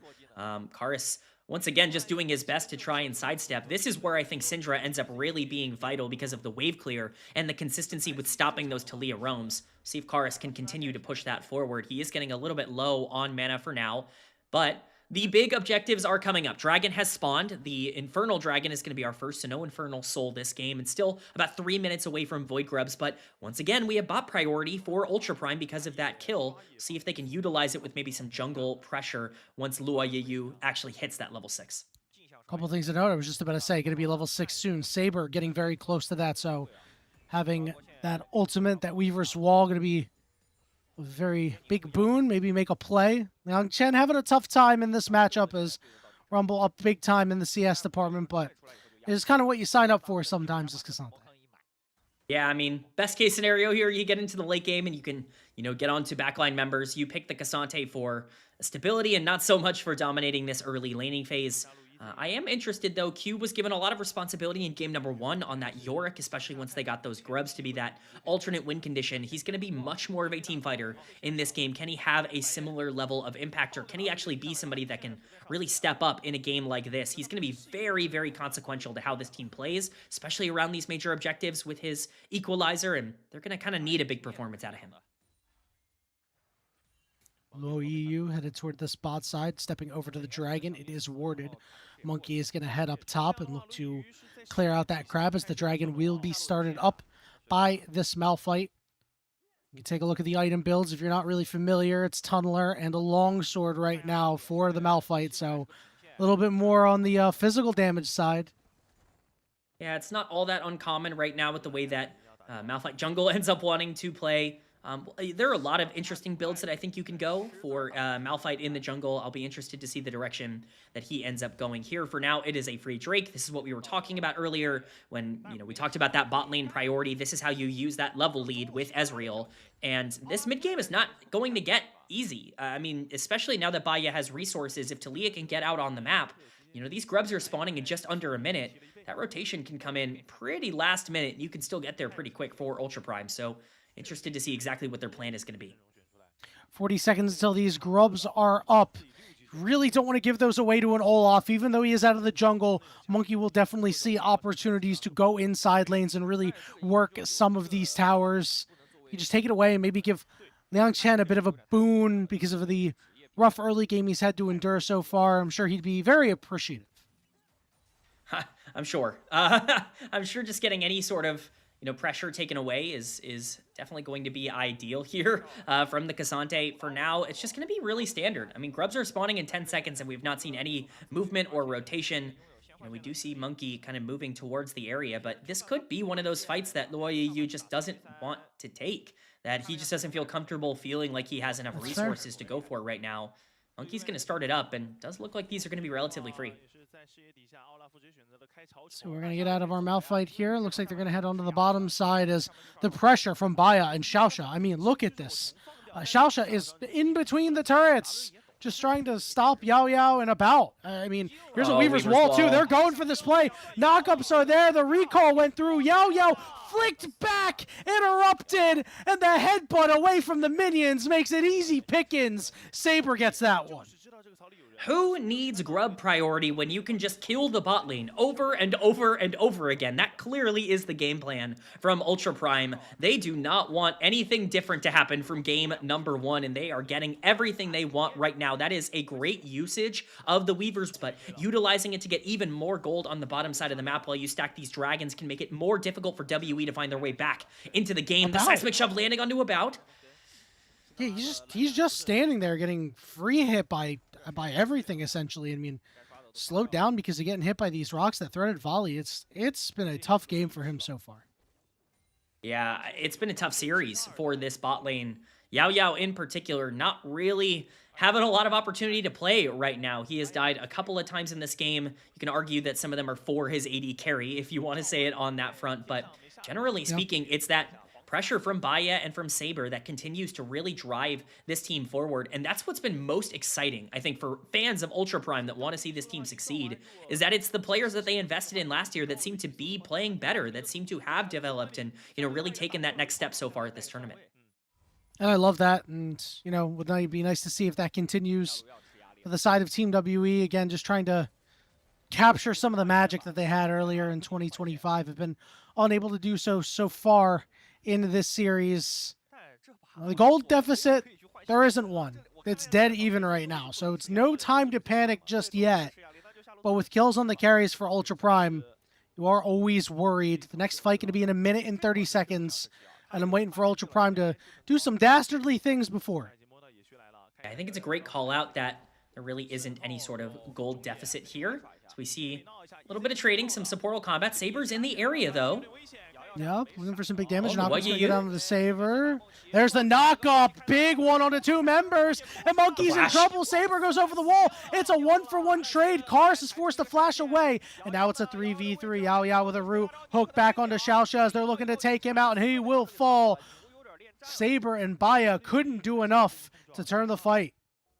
Yeah, it's an overextension coming in from Ultra Prime. We saw this a little bit in game number 1, but their lead was just a little bit too big to throw away. They feel like they find the pick onto Monkey, but that Malphite's not tanky, at least not tanky to the level that you think he will be at this point in the game. Monkey doing a good job to just play aggressive as Xiaoxia tries to trade with Yao Yao on the bottom side here. Even with the 2-man knockup on the ultimate from the Malphite, you just don't have the damage coming in from the Taliyah to be able to secure that 1-for-0 while keeping your Malphite alive. And now, with kind of your main frontliner gone, you don't really have a way to get your Alistar out of danger as he gets hooked back in, the Ignite comes down. And it's a good play for WE to get themselves back here. You talked about the gold deficit not being there for WE before because of their solo lanes. Well, that's now only been exacerbated. They actually have a gold lead now. A critical miss by Baya. It was the Ragnarok plus the Ghost. Made it so Monkey was just able to dodge on that Mystic shot. If it had landed, I think it would have been a 1-for-0, maybe even a 2-for-0. I think they would have potentially found Kars afterward, but not to be had. That being said, Ultra Prime right back on the map, going to take this dragon. We'll see if Team WE want to move down, but it looks like they're not going to be able to in time. Yeah, this is good for Ultra Prime. They continue to stack those dragons up. That is a pretty free win condition. We see now that it's going to be Hextech Soul for them. So not only the extra mobility to get back out on the map quicker, which I think only favors the team that has Taliyah and Ezreal and already has a ton of mobility, but that Hextech Soul could be very valuable for them moving forward. For now, the question is going to be how many resources, how much pressure do you want to put into that Rift Herald that's going to be spawning in just under 2.5 minutes here? you know, you do have pretty decent deficits into your solo lanes, and these are pretty crucial areas for WE to be able to play through. The Rumble and the Syndra are both quite problematic for the Ultra Prime comp to deal with if they're not in the best of spots. But if you were ever going to fight as up, it is probably at this point in the game, as long as you have that go button available. And we haven't seen Team WE take advantage of their About comp strengths just yet. There's that bullet time, but About immediately having to escape. He is running scared, stuck in the back of the pit. Everybody's on the Malphite, but he can't stop him before he gets the kill. And now Karis and Yao Yao are stuck. Karis, scout of the week, just trying to do what he can, but he's got nowhere to run, nowhere to hide, and the kill goes over to Baya. About might as well have a giant sign on him right now that says, throw all your resources into me. It feels like Ultra Prime have completely thrown away any other game plan and said, we're just going to use everything on making sure that this AD carry can't play the game. And right now it is working for them. They've been able to consistently push forward off the back of making sure that those bullet times are not available. We're going to get a start here. About, once again, just a little too far forward, takes a small chunk from Baya, but it's too much. The bullet time comes down, but he has to flash away from the Malphite ultimate. And from this point onwards, there's no damage in this combat. Karis has to chase off Loyeye, and at this point, your entire front line is just dying to the rest of Ultra Prime, and there's no way to really salvage this fight. Karis ends up going down inside the pit, and it's an overreach, it's an overstep, it's the positioning mistakes that have really cost WE here today. And when this Malphite gets on top of you, he does some serious damage, especially if you're a squishy. Press the attack really coming through. You know, you've got that experimental hexblade as well. You've got the enhanced auto attacks with your W. I mean, there is no escape for About. He will be able to pick up his Bloodthirster, but you're not going to be healing on that Malphite too much because he's got that Bramblefest. Yeah, I mean, at this point, it's becoming harder and harder to imagine a world where a front-to-back actually goes in favor of WE, but they should eventually get to a point where they can start dealing a bit more damage. My concern is just that so much of your tempo and pressure is once again on your solo laners, and I just don't know if you're ever going to be able to fully pressure that out. They're going to be in side lanes, catching a lot of these waves. You need to try and find some picks. You know, even with all of the negatives that we've said, they still are completely even in gold because of the CS difference in top and in mid, but it's about how you use it, and right now it just doesn't feel like they have any pressure on the map. No doubt, K-Man. Rift Herald now up. Ultra Prime moving up. Hook goes down, perfectly landed onto this Ezreal. There's the redemption to keep him upright for now, but it's an enemy redemption as well. Baya falls, and now Monkey is looking to run over the fight. Saber will fall. Cube goes after Loyeye, and he falls too. And in the blink of an eye, Team WE wipe away Ultra Prime. It goes from even in gold to, never mind, Ultra Prime, you have nothing on the map. A phenomenal pick coming in from Yao Yao, and About to start that off. They've been problematic for this team. They've been weak links so far, and yet there they are, finding the big moment to catch Baya out on this Ezreal, and to make sure things end up going down their way. It looks like Ultra Prime is setting up to be able to capitalize on this, but Baya arcane shifts forward, and at this point, he has no way to escape this Nautilus. He lands the hook, the bullet time comes down, even with the summoners being popped, the redemption coming down, Baya is simply too low to fight this out. The equalizer is gorgeous from Cube, even the targeting from Karis to make sure that they get the kill onto Saber before turning back onto the Alistar. Everything is perfect here from WE. It gets them Rift Herald, it gets them a big gold lead, and now they're in complete control of this game. And that aggressive shift was something that Baya had done all game whenever he saw About and Yao Yao. And every single time I thought, man, this guy is just not getting punished on them. And finally, this time around, he strayed a little too close to the sun. About and Yao Yao punished him and have really turned this game in favor of Team WE for now. You can see the conglomerate of Team WE trying to encroach on the jungle of Ultra Prime down on the spot side. They're going to drop the Rift Herald. No objective up yet. It's 20 seconds to the Dragon. It's a little bit outside of the mid lane wave, but that's all right. They should be able to knock that one down and potentially break the Dragon stacking. Yeah, this is a huge, important get for WE. If they can stop the stacking of these dragons, things get easier, but Saber is here. They're looking fine. Yeah, look at the other side. They're looking for Cube. There's an equalizer down, but it's not going to do everything you want it to. Saber taking a lot of damage, but his sidesteps are great, but he can't kill Cube as About comes through with a double kill. That is huge for WE. Not only does it secure them this dragon that is now spawned, putting a stop to the stacking coming in from Ultra Prime, but once again, it's more gold going into the pocket of WE, and this time it's going to About on the Misfortune, which, if you're asking for a way to really make this game more difficult, if MF can just sit on the backline and bullet time, if you can make sure that you can keep the Malphite off of her, that is a problem for the rest of this Ultra Prime roster, and it's again just them overextending and not necessarily being in the spot they needed to be in. That was a 4,500 gold lead for Team WE. They break the dragon stacking, which is absolutely massive right now. And it could be bad news for Ultra Prime. Sorry, it's now 5,500, and this turret's about to fall on top of it. The gold spilling into the pockets of Team WE. Almost everybody's got a shutdown. About finally having a banner game for himself right now. 3-1-3, doing quite well. Yeah, he's really been able to rebound after a tough early game. And that's what you want to see. This is, of course, not the LPL regular season or anything like that. These players are allowed to struggle and make their mistakes. I think it's very encouraging to see that About can really struggle in game number 1 and even at the start of this game number 2 in lane and be able to rebound and get himself back into the game. But now the question is, what is he going to do with that gold that he's been able to generate? He's got those 2 items online. Is he going to be useful in these fights? Because that Malphite ultimate landing on top of an ulting, bullet time Misfortune is still going to be a bit of a problem if WE don't play correctly. This build is quite interesting. He's going to be able to cut through this Alistar, this Cassante, heck, even the Malphite, right? He's got a lot of armor still, but with that early penetration, might be a little bit easier to take him down since he doesn't have the biggest health pool right now. We're getting around to the 20-minute mark, which means Otacon's coming up in 50 seconds, and K-Man, you've covered this league as well as I have, and we know that Otacon is the place where winning games go to be thrown. Yeah, if there is ever a sign that no gold lead is safe, it's the fact that Otacon is spawning on the map. That's the number one sign that anything can happen in an LPL game.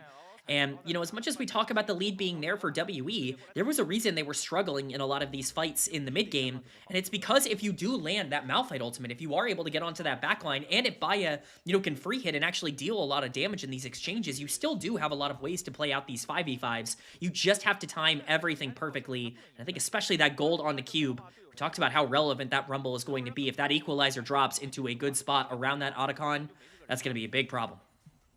One lone ward that went unspotted by Team WE is all Ultra Prime has, and a bot side jungle that is fittingly lit up like a Christmas tree. Very, very fitting. very festive here from WE to make sure that we're all in the spirit, but Otacon not getting to enjoy it as he's going down real fast here, below 5k.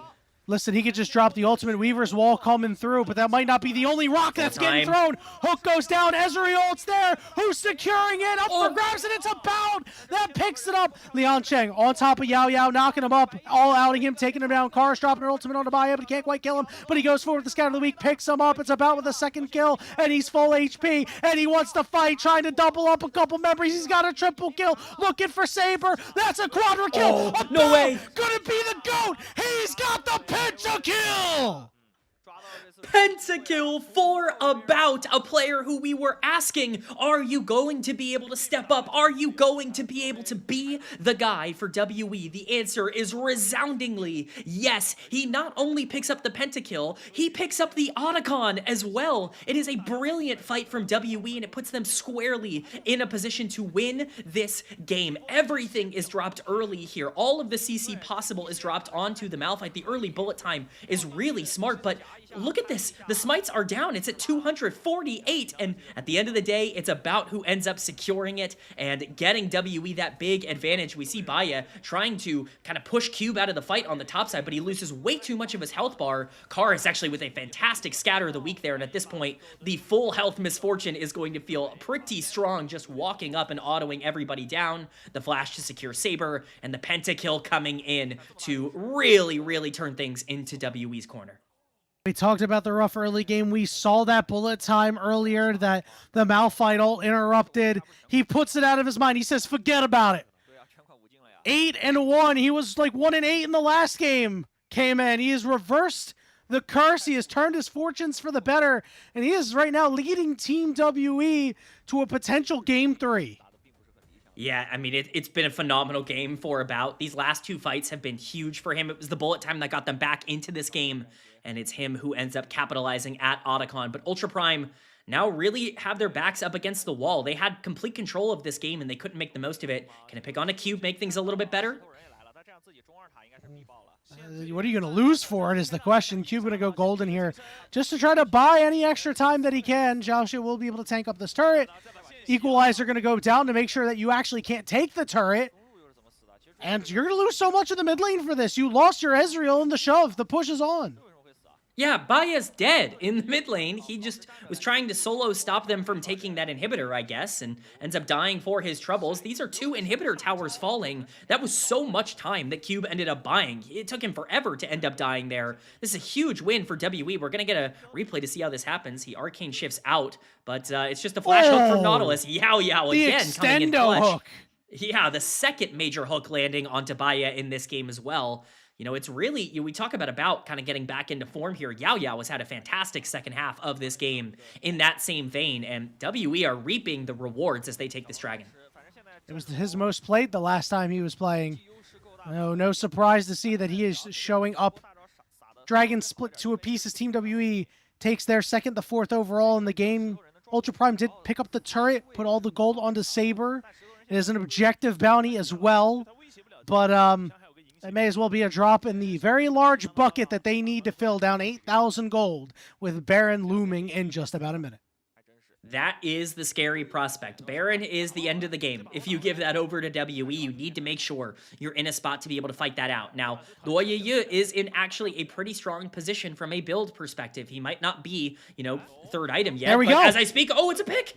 Right on top of About. He's healing, but oh my goodness. He could not heal enough. It was close. It's a big shutdown for Saber. 1,000 gold. Yeah, it's really relevant because that's the exact timer of Baron.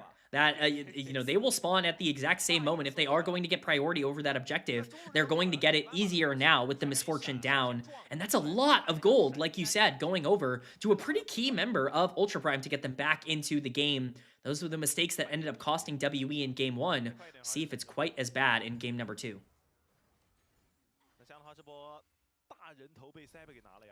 All right, well, if Ultra Prime can just do that again, and then again, and then again, they might find their way back into it, K-Man, but it's not looking the greatest right now. Yeah, the Monkey's still walking up, playing aggressive. They are going to land the scatter, but Luoyeye is just so tanky. It's just so tough to imagine a world where he gets bursted down. That will be making his way there. Cube, not quite there at the moment, does have the teleport available. But Baron's actually not going to be the priority here. They are going to continue to just try and pressure these side lanes, make sure that there is some, distress that Ultra Prime needs to attack and needs to rebound towards, and they're going to use that pressure to take away as much of this vision as they can before likely setting up around that Baron. Well, much like they did with the Otacon, it is just an infestation of the jungle here.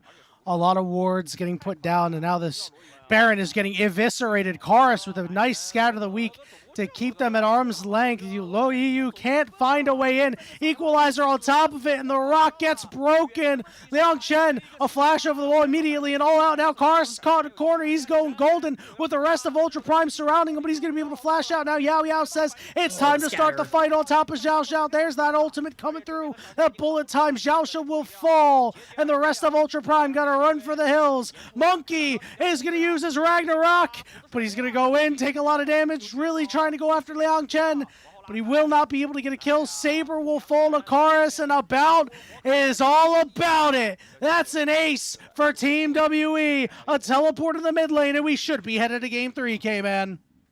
WE rebound from a demoralizing Game 1, a rough start to Game number 2, to take this one incredibly consistently. This is the team we were hoping to see come into this tournament. They were favorites in this series for a reason. They haven't always looked like it, but at the very least now they get a chance to prove it in a do-or-die Game 3 for their tournament life. 5v2 ain't going to get the job done. The Fountain going to help out with that one. Double knockup coming through. Headbutt into the Fountain. Nice. There we go, Xiaoxia. Well done to get that one on the backside, but ultimately a win here for Team WE, knotting this one up and again keeping their tournament lives still there, still hanging on by a thread. They are alive, Yanni. They did not want to go down 0-2. Notably, this is Ultra Prime's first time this entire tournament watching their Nexus explode, which is certainly, you know, got to be some sort of mental disadvantage. You now know that mental you are boom. beatable, but Literally. yes, it's a mental boom, a mental Nexus boom, as we see. But, you know, we wanted a game number 3 here. This is to determine who lives and who dies in this tournament. If it went anything other than the distance, I would have been disappointed. Same.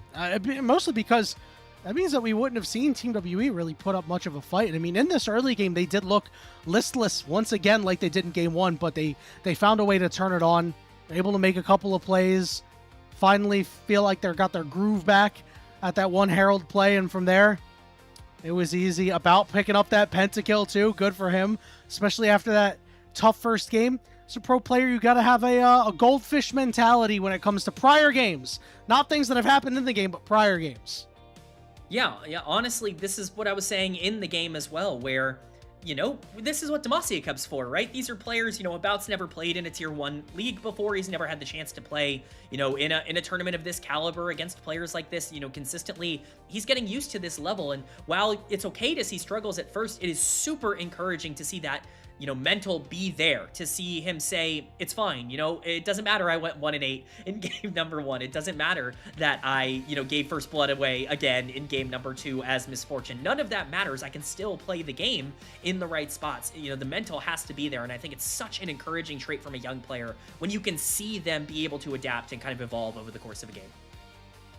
Let's see if he's going to be able to provide that same kind of power in game 3 when his team is going to need him the most. A big reason why they lost the first game, but a big reason why they won the second. So it's been the About show, right? An About face even from game 1 to game 2. And remember, K-Man, we're going to have blind pick for game 3. So my blind pick game yesterday, no mirror matches. I am hoping for one. There are so many champions that it would be unbelievable to see a mirror match for. Cannot wait. I mean, no bans is like, you know, it says it there. That's the most important thing, right? Is that all of these champions that both of these teams have not wanted to see, including the Jace jungle that has been banned in both of these games, now available if these teams want to go towards it. Very excited for that. One thing I do want to, you know, give some credit for WE before we move on. The solo laners I thought were really, really good for them in this game. I think both Cube and Karis deserve a ton of credit for just how well they were able to play out the mid game. The reason WE was able to survive and stay in this from a gold perspective was the individual leads from those solo laners. So just want to make sure they get their shout out, but you know, not just the bot lane here. Oh yeah, without a doubt. They were very stable in this game, and I think that's a large reason why things went so well for them, right? Because in that first game, there was, you know, a lot of instability in those lanes, and, you know, it showed very much so. About getting your MVP here, 31% of the damage, 77% kill participation, getting his second MVP.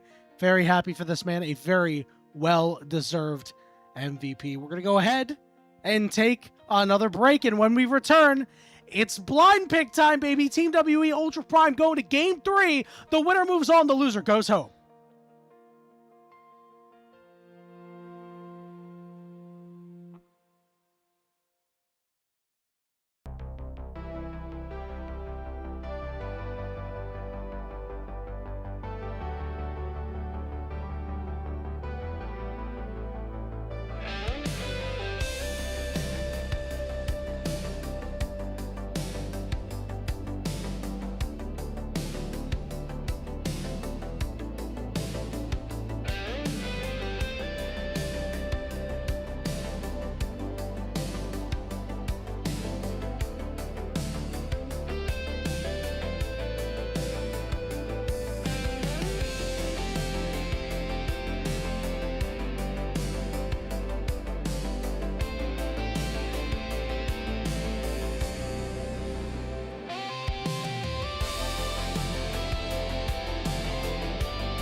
Welcome back, everybody, for the 5th Game 3 of Demacia Cup. Yanni and K-Man still giving you all the action.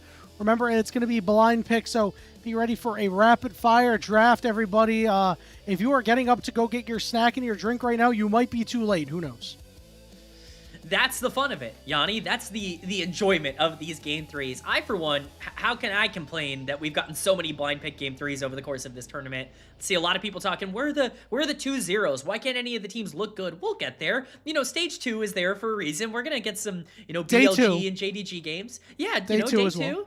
Day 2 as well did happen. We had some, very limited some, but let's enjoy this while we can. We're getting some really fun long League of Legends series, and that's what I'm here for. Oh, here we go. There we go. All right. Rumble v Rumble. Okay, I like the aggressiveness coming out of both junglers here. Okay. Nocturne Ori combo is fantastic. Like that's what you want. Yeah, the Nocturne Ori is definitely a good blind pick staple. It doesn't really matter what you're playing it into. You kind of do the same thing either way. About going back to the MF. Had a lot of success on that in Game 2, once and again.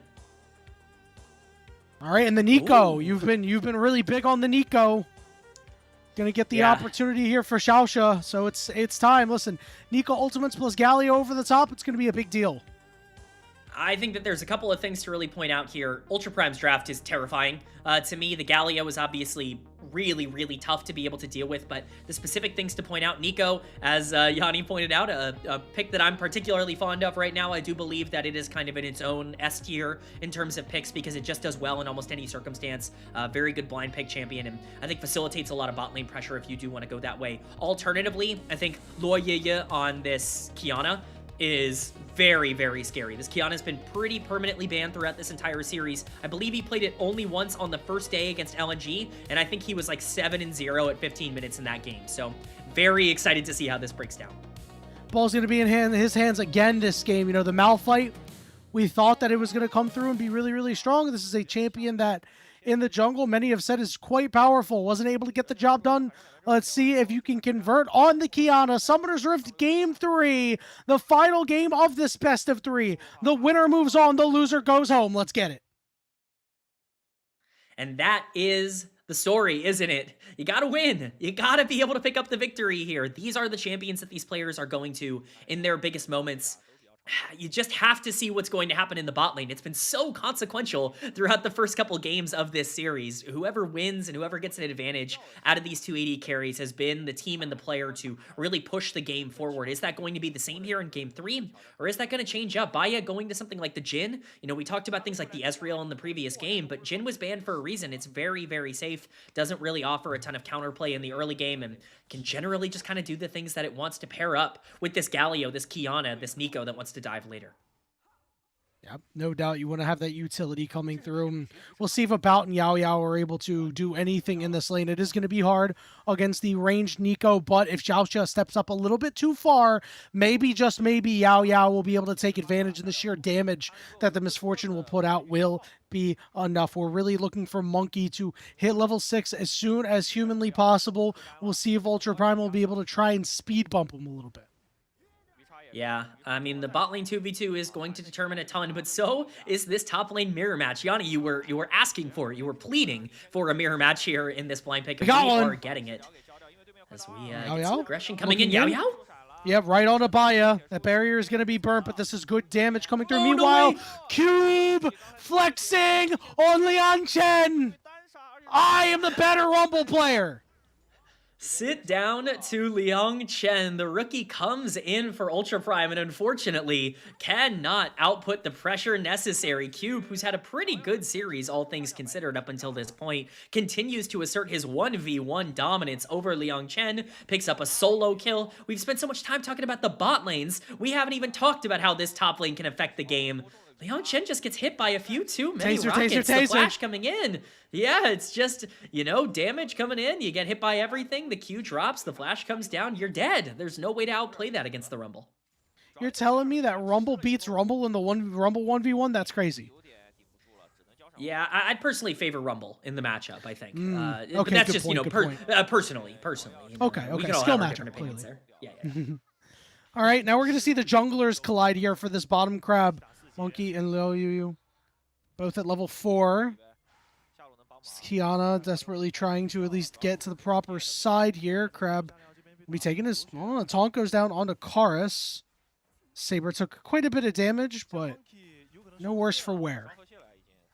Yeah, I mean, this is the idea of the Orianna. Should be able to poke out the Galio at the very least early on in the laning phase. Once these backs go off and these first items are bought, it becomes a lot more difficult for the Ori to have the pressure. But the dive coming down, Yao Yao's alone. I love this, and they just blow him up. In the blink of an eye, they take him out. Well played there by the Ultra Prime bot lane. There's the Nico value coming in. Once again, a champion that just does so much for the tempo of the Ultra Prime bot lane. They're able to push that forward, and look at where the kill went. It went on to Baya. We've seen these 80 carries do a ton with the resources that they've been given. And Baya's going to have another chance to do it here with the Jhin. Only thing that's a little bit negative there is the Qiyana does have to burn her flash, but certainly a worthwhile trade for Ultra Prime. Did you see that timing by About right there? Just sitting in that bush, waiting, perfectly timed to the back.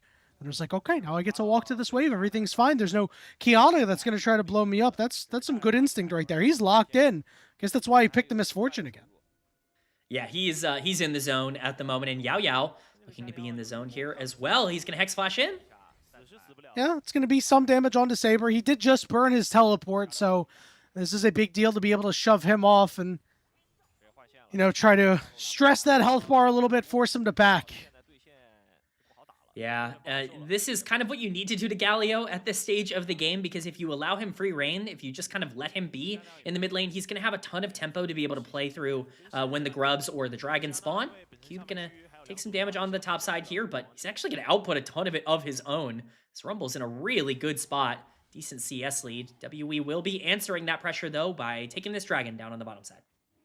Yep, I don't think there's going to be much that Ultra Prime is going to do about that. So now we're talking about the next objective, right? These grubs in 2 minutes and 20 seconds. Not really a big beneficiary of them in either members of the teams, you know. Like, you're happy to have them, but they're not any must-haves like, you know, a Yorick if you had them on a team. Yeah. This is definitely a game that's going to be a lot more determined by the skirmishes that end up going down in the mid game. You've got these big combos that you want to pull off. You want to make sure that you can get Luoyeye into as strong of a spot as possible. But on the flip side of that, I mean, it's Orion and Nocturne, and you put a bullet time on top of that, even an equalizer. The ultimate combo coming in, the level 6 power spike, if you will, for WE is insane. So we see some tempo going down onto the top side, but it's just WE having to react to Ultra Prime getting that push. Now the question is, who are you going to attack with the Ori Nocturne combo? Are you going to be able to burst out Saber, who's got the magic damage shield, he's got the null magic mantle, and he's got the ruby crystal? Are you going to have the damage for that? Are you going to be able to go after this Kiana? Is he going to be able to stay in enough vision? Well, it looks like he's just going to go for a solo ultimate here. Monkey having the level up, and Cube throwing the equalizer right on top of it, baby. 2-0 for the top laner at Team WE. Love this proactive play. You know, I just spent a ton of time saying that, oh, they want to play for their ultimates. They want to play for their level 6s. Well, you don't need to pair those up. They're all really good abilities on their own, and you can drop that combo together as Monkey makes his way here. Shockwave's going to go down, but it's just going to dissuade Saber from going deeper if perhaps somebody was in the area. For now, WE with yet another gold lead, and so much of that is now going to be on this 2-0 rumble for Cube, who has performed pretty well so far across this series. And we've really been seeing Monkey do proactive things in the early game here, not just with that Nocturne ultimate, but he went and he took the first bottom crab, then he took the top crab. He was the double scuttle jungler. Oh, Yao Yao. Hold on, Yao Yao in a little bit of trouble, be able to escape. But he gets this other one down here. It's like so much that's been denied from Luo Yu. So we'll have to see. Hold on, curtain call coming through. Baya finds the kill. About left his support out to dry there. Yeah, you know, classic AD carry gameplay. Your support's on 1 health, and I'm gonna run away. Xiaoxia's Xiaoxia not flashing, in a good spot to flash. Will flash right back. Oh my god! Oh my god! He put him in a blender. He put him in a blender. Ball's on Monkey, but the turnaround's already here. They're gonna look for him, taunt him up, and take him down. Feat of warfare for Team Ultra Prime, and now Karis is forced to flash away. My goodness, ankle's broken. Somebody check Monkey. I think he's getting nauseous. I think he's getting dizzy. He's going to fall out of his chair. That was disgusting from Xiaoxia. I have not seen a juke quite like that in pro play in a very long time, and it really comes up big for Ultra Prime. It lets them completely swing the fight into their favor. That should get them these grubs. Teleport is coming down onto the top side here from Cube, but I'm not sure it's enough. Baya is going to start walking out. Equalizer's up. Oh no. Yeah. This guy is toast. Baya with the barrier. He's forced to flash, but he's stuck in the corner. It's going to be another one for Cube. He's 3-0 right now. Yeah, this is a big rumble, and unfortunately on the other side, you've got a much smaller rumble. As we get a replay of how this happened, this looks disastrous for Xiaoxia. It looks like Monkey has arrived at the perfect time. The flash comes in, the fear comes down, and everything should be free, but just in time, he's able to get the clone off, and it's a 50-50, and Monkey, his indecision proves to be invaluable for Ultra Prime as Xiaoxia gets away with just a sliver of health. Saber, Baya, they are here to turn this play. Luoyeye as well, making his way down here. Karis ends up suffering after he gets tagged with the Jin W in that same vein, and everything kind of turns in favor of Ultra Prime. Of course, Cube getting that kill back, but the grubs going over to UP, which is arguably the most important part. About 1,000 gold lead here for Ultra Prime, but Team WE do have tools to be able to make plays. Nocturne Ori combo is up and available if they want to pull off their first in the game, but again, it's just the target selection. Who do you actually have to kill right now? Nobody. That's really the issue, huh? It's if you're gonna pull the trigger on these big ultimates, you gotta land on someone. Blossom. Yeah, About is in a lot of trouble. Can he dodge out of the curtain call? Last shot. Barriers up. Hold it, but he missed. Bullet time on Xiaoxia, and he kills him. About in the 2v1. Oh, it's a nightmare. You think that Xiaoxia and Baya are once again going to use this bot lane experience that they have as a duo to push themselves forward, but it's about who turns the tables.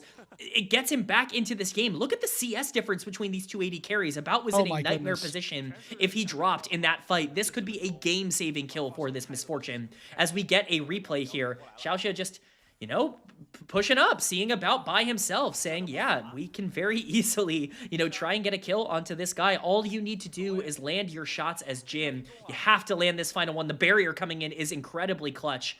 Unfortunately, the shot going wide, Xiaoxia doesn't have the cooldowns, he doesn't have the damage, the bullet time is enough. And again, if About dies there, that game is pretty much over for the Misfortune. Nocturnal, though? That was some strange rubber banding with the interaction between Nocturne Ultimate and Kiana. But no worse for wear are any members of Ultra Prime, although we have a flash down on this Kiana right at this dragon. But again, the big cooldown Nocturne Ultimate not going to be available. Do have the Orianna Shockwave if you want to join up. Yeah, no bullet time either. So, and you know, Rel only now hitting level 6. So definitely still a few tools kind of missing from WE's side. They don't feel comfortable going for this play for now. They're just going to give over this dragon. It will only be Ultra Prime's first. I mean, Soul is likely off the table as a huge win condition in this game. It would just be very late. Liang Chen? Could be in danger? No way. Oh, he's cooking him. Huh. I think Cube might dive here. I think Cube might just take the 1v1 if Yao Yao is here. If he fancies it after he clears out this wave. But yeah, as you mentioned, Yao Yao is here. Xiaoxia is too, but he's posing as a Kiana, maybe just to scare Cube. Cube close to overheating. Teleport. Now there's a teleport coming in from behind. That's the Galio. So Yao Yao is going to Hex Flash over the wall to try to stop whoever's coming in, but you won't be able to stop that. Galio Ultimate coming down right on top of Cube, but Xiaoxia is the one getting knocked up, getting stunned, getting pulled in by the Magnet Storm, and a big taunt from Saber, but he will not be able to keep his support alive. It's Karis picking that one up. Cube is just too big right now. This guy melts through squishy frontliners or squishy engaged targets like this Nico, like Xiaoxia. They feel like they have him caught out. About gonna take a bit of damage here from Baya, from the Jin. You can't dodge these auto attacks. Shot. Oh, if he got hit by that, he was in some real danger. But that play on the top side, it feels like they've caught out Cube, but Cube is able to melt these engaged frontliners that need to go for it. Paranoia. Curtain call punished. Right on top of Baya. And Baya is very, very dead with the bullet time over the top.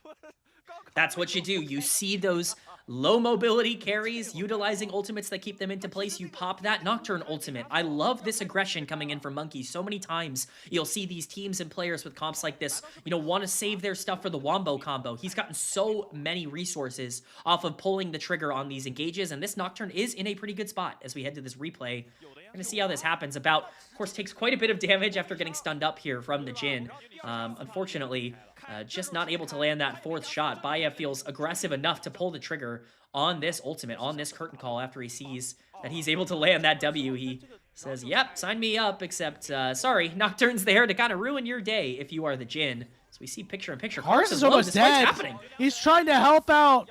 He's not able to get the job done. Monkey will fall. Teleport coming in on the backside as Yao Yao is trying to stop Saber. Lands the stun. Equalizer means that there's nowhere for Saber to go. It's another one for Cube, but the turnaround is here. Can't quite land the kill onto Karis. Cube nearly overheated. Just trying to run back to that turret safely, and he will be able to as this game has gotten into the Fiesta mode, I'd say, K-Man. Lots of kills everywhere.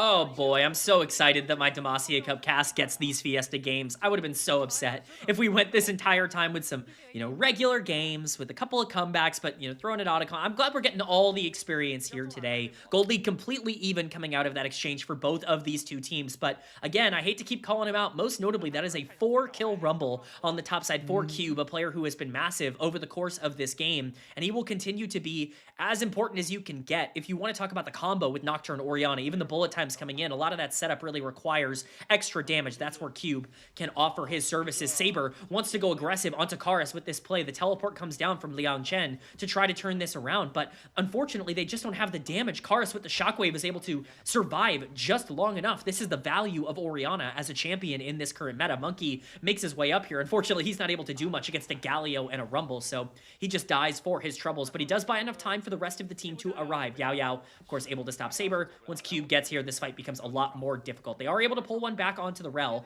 but at this point, this fight is almost entirely even due to the fact that Karis survived, and we're right back. Yep, darkness coming through as Monkey is on to Xiaosha and will take him down. Another successful paranoia play coming through.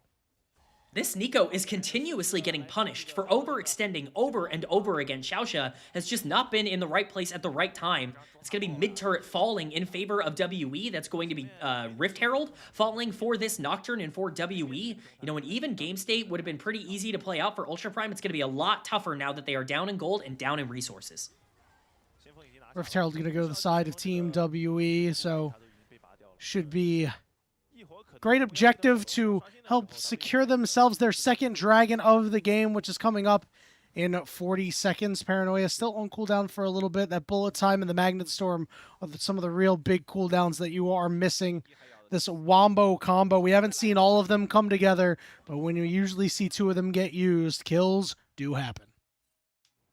Yeah, and that's the fear, right? Is like, you can pull the trigger on getting some of these kills every once in a while. You can use Bullet Time, or you can use Rel Ultimate to pick up some kills. Well, you still have to worry about Paranoia. You still have to worry about Shockwave. You know, you can't say, oh, well, they've got their resources down, because there's so many different ways for WE to start up these fights. For Ultra Prime on the other end, you have to get this Kiana into a good position. She is your win condition from this point in the game. If you can burst down MF as she channels that bullet time, if you can burst down the Nocturne when he dives onto the backline, things get a lot easier for this team to be able to play out even 4v4s from that point on. Here we go. Shockwave lands. There is almost a pickup. They haven't quite gotten the kill yet, as the Kiana will finally fall. Xiaosha coming through with a big double knock up as Baya, trying to do what he can, but it's just not enough. About's got 2 kills. Here's the equalizer, looking for the turnaround as the Yongchen, but Cube is going to drop an equalizer of his own.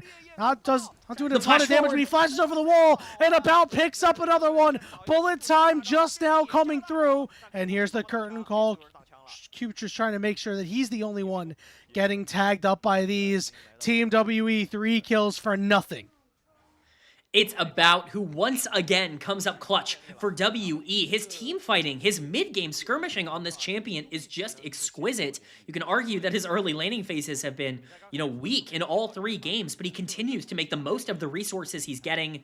And WE picking up that dragon, their second of the entire game here, getting a lot of those kills, getting that gold lead to really start snowballing out of control on this winter map. Things are getting more and more scary for Ultra Prime. It's Rift Herald as well. Bot lane tower is going to be gone, and it is going to get another charge in here onto the tier 2. It's everything going in favor of WE.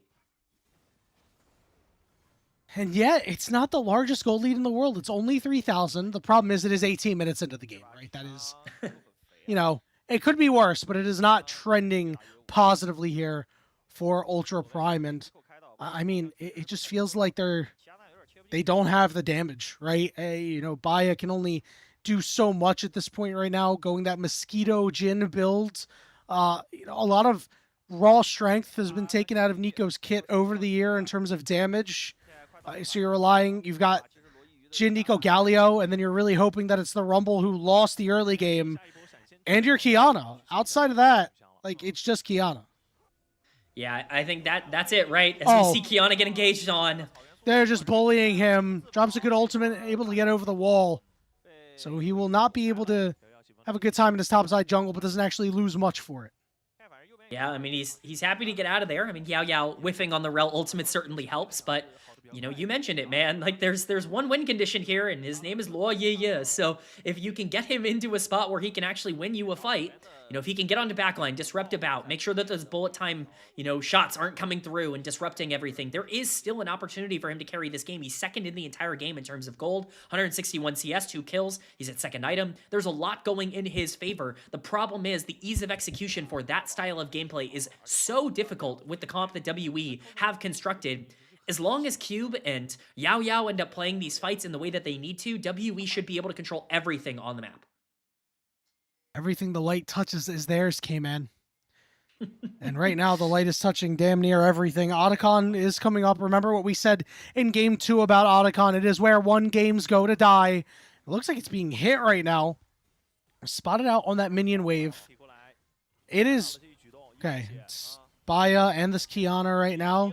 9,000 HP and dropping. Teleport coming in from this Galio. Monkey's got the ball on him. He got the shockwave available. And it's time to go in. Lights are out. Who's home? Right on top of the jungler. You take the objective too. Curtain call coming through, but it's not going to kill anybody. And things are going disastrous for Ultra Prime. They're trying to get something on the backside here, and Baya gives his life for at least one. But Xiaosha is low. He is dead. The taunt on many for Saber, but he will get nothing. 5 for 2. That is an ace. That is an ace, that is an Otacon, and that is control over the entire series here for WE. We questioned whether or not they were going to be ready after that game number 1. Well, they have clearly been ready as we see them try everything, Ultra Prime that is, to keep Monkey out, but it's Nocturne with Shockwave on top of him. He just ults in, steals away the Otacon, and from this point onwards, this fight becomes clinical. The damage coming through, you mentioned it earlier, this Jhin is tickling with that curtain call coming down, and it takes them so long to even kill the Nocturne on the back end of this fight. Baya even has to flash in and give his own life to trade for that kill, and at this point, everything is done. It's dusted. Karis, Cube, Yao Yao, they are here to clean up, and WE are here to move on, or at least push their way closer and closer to stage 2. Another one! Get him! Baya is dead. I mean, at this point, that gray screen is becoming a familiar face for this Jhin. As WE continue to push forward, they are not done. They are not complacent with what they have taken on the map at this point. Wave crashing mid. This should be the tier 2 tower going down. Yongchen could find himself in a little bit of trouble. He's going to be forced off. Slowed up a little bit too, and exhausted. They are going to try to kill him. Equalizer goes down, but it doesn't matter because the bullet time is just that much stronger right now. 6-1 and 3 for About. I think we have figured out About's champion. Yeah, I think we've been tipped off a little bit on what you can expect from this guy throughout the upcoming year. Misfortune feels pretty good, and again, it's these team fights where he's really excelled on that champion, even more impressively than, your standard, Misfortune pick that wants to dominate lane. It's really been the late games that he has, really found his footing in, but you gotta give credit where credit's due to the rest of this team. Monkey has had a terrific game on the Nocturne. Cube, once again, having a big one on the Rumble. Yao Yao and Karis as well. It's this whole WE team that feels like they have found their footing in game number 3. And Monkey really, you and I were talking about it on the break. You and I didn't think he's had the greatest tournament so far. And we really were looking to him to be the one to step up, to start making plays, to give the team drive and direction like he has always done. It started with Cube in this game, but it felt like after the first Paranoia didn't hit the mark, every single one afterward has been an effective play. Yeah, it's the trigger pulling that I'm so excited by. The last thing you ever want to see from a player like Monkey is fear, is any sort of passiveness. I've been so happy, been so glad to see that he's been just as aggressive as we could ever want from him out of that jungle position. This Dragon now going to get taken for free by WE. That is Soul Point. It would be their third Ocean Dragon for Ocean Soul that they would be able to pick up in just 5 minutes here if they wanted to wait that long. But something tells me, Yanni, that, if they have their way, they don't want to wait that long. Just over a minute on Baron spawning. Time to get your last couple clears in. If you're Monkey, take a recall. You can already see Yao Yao is taking his. Going to refresh on wards, pick up a couple of pinks, and head in to start warding some more on that top side. As Team WE full control right now. Their wombos are comboing. One more should really solidify this game. Yeah, it's just going to take one more fight, as you mentioned. The entire base is really kind of open for business here. If WE wants to try and push forward, they have so much combat power. They're going to use it. Here we go.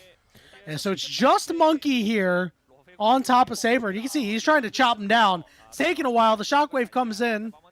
Saber not landing the knock up there, but he is forced completely away.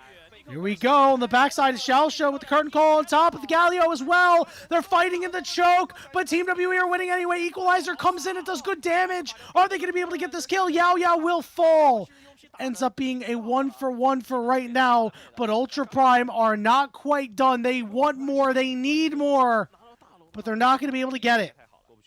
That is a big mistake from WE. They're sticking around. They could want to look for something else here if anyone ends up overextending, but they fight in the exact spot where Ultra Prime are the most likely to succeed, and that is in that choke point. Basically, all of that AoE damage landing onto WE, even so. Oh, Cube is ready. More. Yeah, Cube is ready. Doesn't have the equalizer available, so it's going to be tough for them to punish this fully, but Baron is on the map if they want to try and delay these Ultra Prime resets. Yeah, you can see they're a little scattered. Maya taking his back here. Yongchen. Okay, we're going in missed. as Monkey. Yeah, good point out there, as Monkey will be able to find the kill and will be able to escape. I really thought that they didn't have the damage after that Orianna Shockwave ends up going a little wide, but it is just a Rumble at the end of the day. Not the most difficult champion to end up breaking down, and they are able to get the pick. They're able to get the kill, and their eyes are now on the Baron. Uh-oh. I'm going to push forward. Cube! He's going to lose his stacks! He had 18. I was just about to say, oh man, he's stacking up. I didn't even have to say it. I just thought about it. The caster curse even translates to the brain now. I'm entirely screwed if that's going to be the case. But obviously, that is very consequential for WE. Cube dropping there is really bad. They had a lot of pressure over that Baron, but Cube is so much of their damage. He's sitting on 7 kills. As you mentioned, half of those Magi stacks are now gone. Dust in the wind, if you will. And all of a sudden, Ultra Prime making a couple of plays to at least get themselves back into an interesting spot in this game. Yeah, they are in a better spot than I thought they would have been by this time. I thought the Baron would have been gone, and honestly, I think the game would have been gone, but we might be headed toward an Ocean Soul type game here. There's 1 minute and 40 seconds on it. It looks like Team WE has lost interest in attempting the Baron, at least for the moment. Yeah, it's really tough to take Baron from this particular instance. I think more importantly now, 1.5 minutes on that Ocean Dragon, that would be Ocean Soul for WE. That could completely turn around this entire game if you can start taking things like that away from WE if you're Ultra Prime. So that's going to be kind of the priority, but also the trade is on the map, and WE have to be diligent about making sure that even if they do get that Ocean Soul, they're not giving away something like Baron for free. There you are, K-Man, as WE has decided. They've made their firm decision. They are putting all of the wards in the bottom side. They are making sure that Ultra Prime cannot find a way in. Lu Yiyu trying to clear out as much as he can, but it's difficult. It's hard to get control of these mid lane waves for Ultra Prime as well. Yeah, this is a tough setup for WE. They've actually put themselves in a spot where they're a little bit behind on this map rotation. Yao Yao can look to play aggressive, but it's really tough for Ultra Prime to get caught out as long as they play a little bit disciplined. They have the first move here onto Baron. Dragon's still about 30 seconds away. They are pulling the trigger. They've started this up. It's not taking a whole lot of damage. You just don't have it with the Jhin. Yao Yao is ready to front line, ready to go in. He's just going to clear some of these wards instead. Look at Xiaoxia on this flank. He is so far behind. I think this might just be a recall. Yeah. This is a dangerous spot for the Nico to be in, but he's sticking around. He might want to look for this. He's got the blast cone to potentially get into better range. This Baron could be started up once again. Right now, they're just clearing out the vision, but you're right. They don't have the damage to really burst this thing down. They need to look for the fight if they want to take it. All right, now the big question is, do they want to stop them at the Baron, or do they want to go to the Dragon because it's up? Here comes Team WE. Shockwave lands. Down goes Kiana. Now the next target is going to be Yan Chen. Baya trying to escape through the jungle. Here's Karis. There's the Pop Blossom. It's only on to Karis. The knockup coming through with Saber, and they manage to find him, but the Rumble on the other side will go golden, but he will not survive. About picks that one up. It's now a 4v3 as Monkey is looking for a little bit more here and not able to get it. But they will start up this Baron, K-Man. Yeah, it was sloppy. It didn't look quite as clean as maybe you would want. The curtain call is going to get dropped here. Baron going down to sub 8k here. Xiaoxia still here, but with no ultimate. Not going to be able to take this. This should be free. Bullet time getting dropped. Yep, and they're just going to go and burn everything they can to take it. The taunt is here. Saber went in. He's gone golden over on the backside. A death, but Cube is burning them alive. Xiaoxia has to use the clone to try to escape. Saber's caught in the pit, and About's auto attacks just do too much damage at this point in the game. Baron secured for Team WE, and it should be but a formality now to end the game as Xiaoxia will fall. The last gasp for Ultra Prime at this tournament has likely been taken. Unfortunately, they just were not able to find the angle. Xiaoxia was in Narnia trying to find a flank and just couldn't quite keep it down.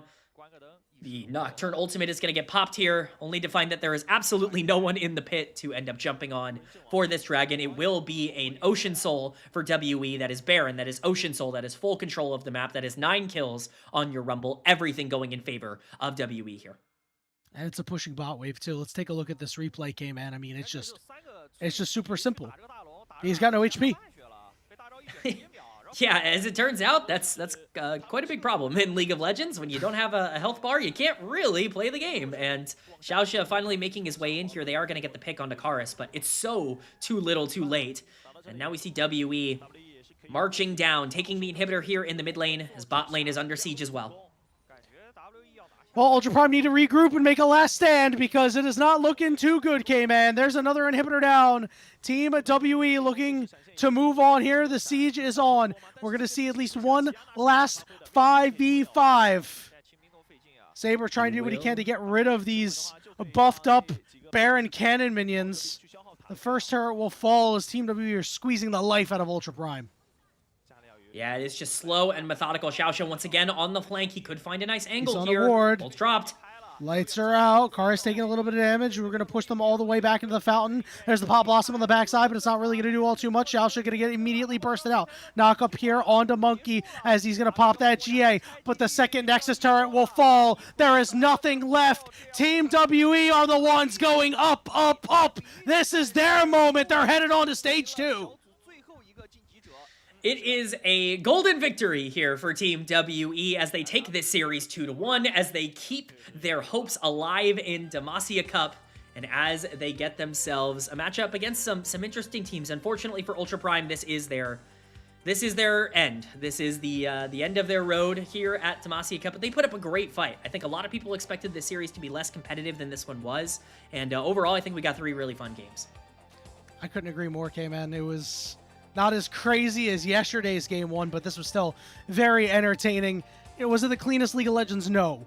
But sometimes, as a viewer, as a caster, you have to just kind of disconnect from that and just enjoy it. League of Legends is a fun game. Sometimes you just got to sit back, relax, and enjoy the ride that it's going to take you on. And what a ride it was. Team WE, a 2-1 victory. K-Man, who do you think our MVP is? Ooh, that's tough. I think that there are a lot of good options. I think for me, every single play that game was made by Monkey, but how can you take away Cube? I mean, that guy had an unbelievably good Rumble game. He picks up the first blood solo kill on the top side, ends up contributing heavily to a lot of the fights. I think I'd kind of favor the top laner here for WE. Listen, when you go and you say, give me Rumble, and then you play against a Rumble and you're in the heads up, skill diff, hands check, get him. That's exactly what it was. In my opinion, that's what puts that MVP over the top. You got to give it to Cube. Yeah, I mean, he had a great series. It wasn't just game number 3. He was really effective. He was really their only lifeline in game number 1 on that Yorick to try and get out of that game. Didn't really have a lot of opportunities to actually play things out, but games 2 and 3 on the Rumble, really effective from him. He's a player that this team is relying on a lot as one of the returning members from last year to be able to maintain that consistency, and at least so far at this tournament in this series, he stepped up and did his job. Couldn't agree more. Look at all these replays. A lot of them, Monkey's going to be involved in. Listen, you know, you were saying it earlier. If they give Monkey the MVP, I'm all right with it. It'll be an ethical MVP, but he really showed up this game. Yeah, I mean, we've been waiting. Again, we talked about this a bit off camera, but Monkey's not had the best Demacia Cup start so far. He's actually had some really tough games. It feels like the process has kind of been out of whack for him. Feels like a lot of the timings have not necessarily been there for him. The aggressiveness hasn't always been there. This was a game that really kind of gave me that confidence that Monkey that we saw last year, that let's not forget, like, people were giving all pro votes to. This wasn't just a good player on a mediocre team. Me as well. You know, I was in that camp. This was a player that, you know, was in the conversation for being one of the better junglers in the entirety of the LPL. Really wanted to see him bounce back, and I think he did more than that in game 3. Yeah, it gives you a little bit of faith that, you know what, maybe Team WE are just not fully in form yet, and that they will have opportunities to do so. A couple of more games on their slate for Demacia Cup to kind of solidify things, get everybody back in, you know, locked in, and Monkey playing like his usual self, and I have to say, Karis, not too bad. Obviously, we're going to watch him die here, but I wouldn't have thought that the Nico was there either. Hey, I mean, if you're expecting the Nico flank to happen 7 seconds into the game-deciding fight, then you're crazier than I am. At that point, I just assume he went home and he's turned his monitor off. But jokes aside, obviously, it's unfortunate for Karis to have that moment. I think he had a great series, all things considered. I think especially that game number 2. I don't know if he's going to get the same kind of credit he maybe deserved for that Syndra game. He was a huge piece towards why WE was able to come back in that game and really win some of those fights towards that mid-game. And he's a player we've criticized a lot, at times rightfully so, and at times, just based off of reputation here for WE. He's also had a pretty good tournament so far, and I think he's a big reason why they're moving on. Yeah, throughout the year, he was the guy that they had to prop up. But this time around, he is starting to shine. Cube deservedly getting that MVP. 11-1-7, wins the heads-up 1v1 Rumble v Rumble. And I couldn't think of another guy more deserving, one of his most played champions throughout the year, and he absolutely showed why, K-Man. K-Man, that is it for you and I, but there is more LPL action yet to come. We're going to pass it over to Koryak and Alk Battery for the next 2 series of the day to close out round 1 of the Demacia Cup. Don't go anywhere. We'll see you on the other side.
Welcome back, and thank you for joining us for day number 4 of the Demacia Cup, and we are rolling in with a bang for sure. We have OMG into LGD, both stepping into the Rift today. I'm your host for the evening, Korak, joined once again by Alk on Color. Let's dive right in, my friends. This is going to be another fun match. We've got one where it's battle for first place here, and two orgs that, I mean, if you came into the beginning of Demacia Cup, I think the expectation was that one of these two teams was not going to be making it out of the group, but with Thundertalk floundering and obviously our streamer teams really struggling to find series wins, it's been really tough to watch those bottom-end teams, and LGD, they were one of the more hopeful teams that we were kind of looking for, especially with not only some of the changes, but a lot of the players that they kept over from last year. Yeah, absolutely. And I think when we're talking about this before we roll into the roster itself, I think an important thing to note is both of these sides are sitting at 2-0, which means this is going to be pretty important for these particular teams. More specifically as well, going into the actual individual games itself, they're sitting at 4-1 overall. So both of them are going to be trying their hardest, I believe, to shoot for that 2-0, shoot for this series. And I think it matters, at least to them, a little bit more. Of course, this doesn't have a massive impact on LPL as overall, but I think that is going to be an important little bit of story building right there, Elk. Oh, for sure. Let's just go right into it, right? So for LGD, the thing that I want everybody at home to kind of think about, and for both of these teams at a larger level, both of them have players that were previously relegated halfway through the year. In Split 2, we had that really tough format. Hung and Tangyuan were both players that on OMG and RNG respectively, no longer could play in the LPL for a bit of time. We saw Tangyuan actually join back on FPX for a little bit, and then that didn't really work out too well. And for OMG, 3 of these 5 players are returning, but again, similarly weren't able to play. They played a little bit of games over down in the LDL for a bit, but overall, it's kind of a big redemption story about them earning their spot back here in the LPL. Absolutely, and it sounds like we're going immediately into drafts, so both these teams are excited to get into this, as we are excited to cast it for sure. First couple of bands already out, already starting off with a good chunk. Rumble, no surprise there. Nico, also no surprise. Poppy, a little bit more situational, but still very, very powerful. Kiana, obvious reasons. And then, of course, the Jace, especially for me, after seeing the double Jace game. I'm kind of hoping we get that again if we go to a game number 3. Double Jace was absolutely insane, but Orianna to round out the final ban, Alk. Ooh, so this makes sense. So we'll see the Varus. This has been something that has been basically tried and true for almost the entire year at this point, maybe the last 2. I'm surprised there's no Aatrox ban. It was something that we haven't actually seen OMG pick up all that much. ZSM as well, something that they first picked in their first game versus the other streamer team here in the group in ZSM. So what is OMG's response going to be? Is it going to be them going for the ZSM? Or are they going to be looking for another AD carry to try to match in the laning phase? Misfortune has been the most popular pick, or one of the most popular picks, especially when we're talking about just overall early lane prowess. Absolutely, and both of them have been very, very explosive, both MF and, of course, Varus, for a lot of different reasons. So I'm excited to see this. I think Varus is a really great early-on pick, so I'm happy to see that. Our next pick, though, going into this one, it looks like we're going to grab the Wukong. Still pretty standard, but I do agree with you. We still have Aatrox on the table, and I feel like giving that up or not picking it here for this first one might be a little bit of a mistake, but we'll get to see the draft unfold overall. Neither of these teams so far in the last 2 series that we've seen from them have prioritized this champion at all. Not even trying to even throw maybe a ban towards this. So I think it is quite interesting that we haven't seen that kind of priority. Just shows the difference in champion pools especially. So for LGD, it seems like they're going for a bit more of a flexible composition here, something that gives them some range, some ability to play on side lanes. This Mbessa is a flex. If you've been living under a rock, Mbessa is more so a jungler now, especially with some of the damage that they took out of her kit and put it into dealing towards monsters, but always have that availability and has one of the better matchups going into tanks like Sion later on. So what is OMG's response going to be? I think Talia offers a lot of control, but when we're talking about how tanky this LGD roster can be, especially the deceptive range of some of their ultimates with the Varus and Mbessa, it makes me a bit worried for OMG's setup here with this massive combo of these ultimates. Well, and the other thing to watch out too is LGD really has this team to lock someone down and absolutely send them into a blender, right? We've got the Chains of Corruption on top of the Varus. We've just got the simple Rune Prison on Rise plus all of the damage. Then we got all the public executions. So we can set things up really, really nicely to pick up these onesie, twosies, individual kills. And then on top of that, we've got Varus for the consistent poke, the poke over the wall to play into that. First couple of bans, though, are coming out, or the second couple of bans. We're going to go with Braum and hovering the Nautilus. That does make sense. We do have MF. MF really, really hates to run into that shield. There are still a lot of really good options, and I think also to note here is Nico is still on the table. Nope, she's banned. She's banned. See, we're going to send you to the mines, brother. It's okay. Yep, absolutely. So, other combos to think about here. Rel is really important. I would imagine that OMG would be looking for an Alistar ban just to open up this champion. You already have the Nautilus gone, and if we're talking about strong combos for Misfortune and Wukong, I think that's a really good look for them. Otherwise, Bard is okay. It allows for the Talia to be a little bit more safe. Obviously, with no flash, some of these immobile carries are a little bit more vulnerable to attack. But I'm really struggling to see what other kind of supports they would be really wanting to go for, because if you open up with Rel with Alistar open, then that makes it significantly easier for LGD to play their kind of game of strong-arming you and putting you at arm's length. They don't want you to be coming towards them. Let this Rise let loose with a bunch of spell fluxes and kind of have this poke Varus that we're imagining is going to just basically outrange all of OMG. And we're going to lock in the Malphite for the last remaining ban, of course, because OMG does have the first pick in this second half. I think it would have gone actually pretty nice for LGD, unless this, of course, is... Well, no, actually, that could have been another flex pick. Could have kept you guessing on whether or not the Mbessa was going top or that, and then you get both of those too. And I think that would have fit the team, but we're not going to see that here. We're going to go with the Leona. Very, very strong, very, very standard. And I do like this. This is a lot of control, a lot of CC for OMG, and most importantly, a lot of setup for that bullet time. I still just like Alistar here. Like, Leona doesn't give you instantaneous engage. It's a lot stronger for the laning phase, so I'm hoping we get to see OMG kind of push around their opponents. Star has been a standout AD carry here in this group, and if they're going to play specifically for the first 5-10 minutes of the game, then I'm expecting OMG to really be prioritizing some early dragons. Obviously, the combos between a lot of their ultimates are great, but none of it is guaranteed crowd control. You're not guaranteed to land a knockup from the Wukong, and not guaranteed to land very many stuns from this Leona. And LGD instead are going to answer not only with that Alistar, but as a hen into this composition. Very dangerous to deal with. I think this LGD comp is incredibly beefy. Absolutely, and adding them to the list as well, having the Zen in top lane really sets up more and more of this blender. So I do like the pickup, I do like the grab, and we're going to answer it with Gnar. I haven't seen Gnar too much, at least in the Demacia Cup so far, so always happy to see that. I think Gnar is still very prominent, very powerful, and I think it fits the CC and control team. It seems like what OMG really wants to do is they want to toss you around and just build up time for MF to absolutely nuke you, and I think that's going to be a very, very solid strategy, but we won't get to be able to see any of that until the game actually kicks off, though. My worry about having Gnar is this team doesn't have like a consistent enough front line. Yes, there's 2 tanks in the support role, but Leona basically gets like 3 to 5 seconds of invulnerability thanks to her Eclipse passive on W.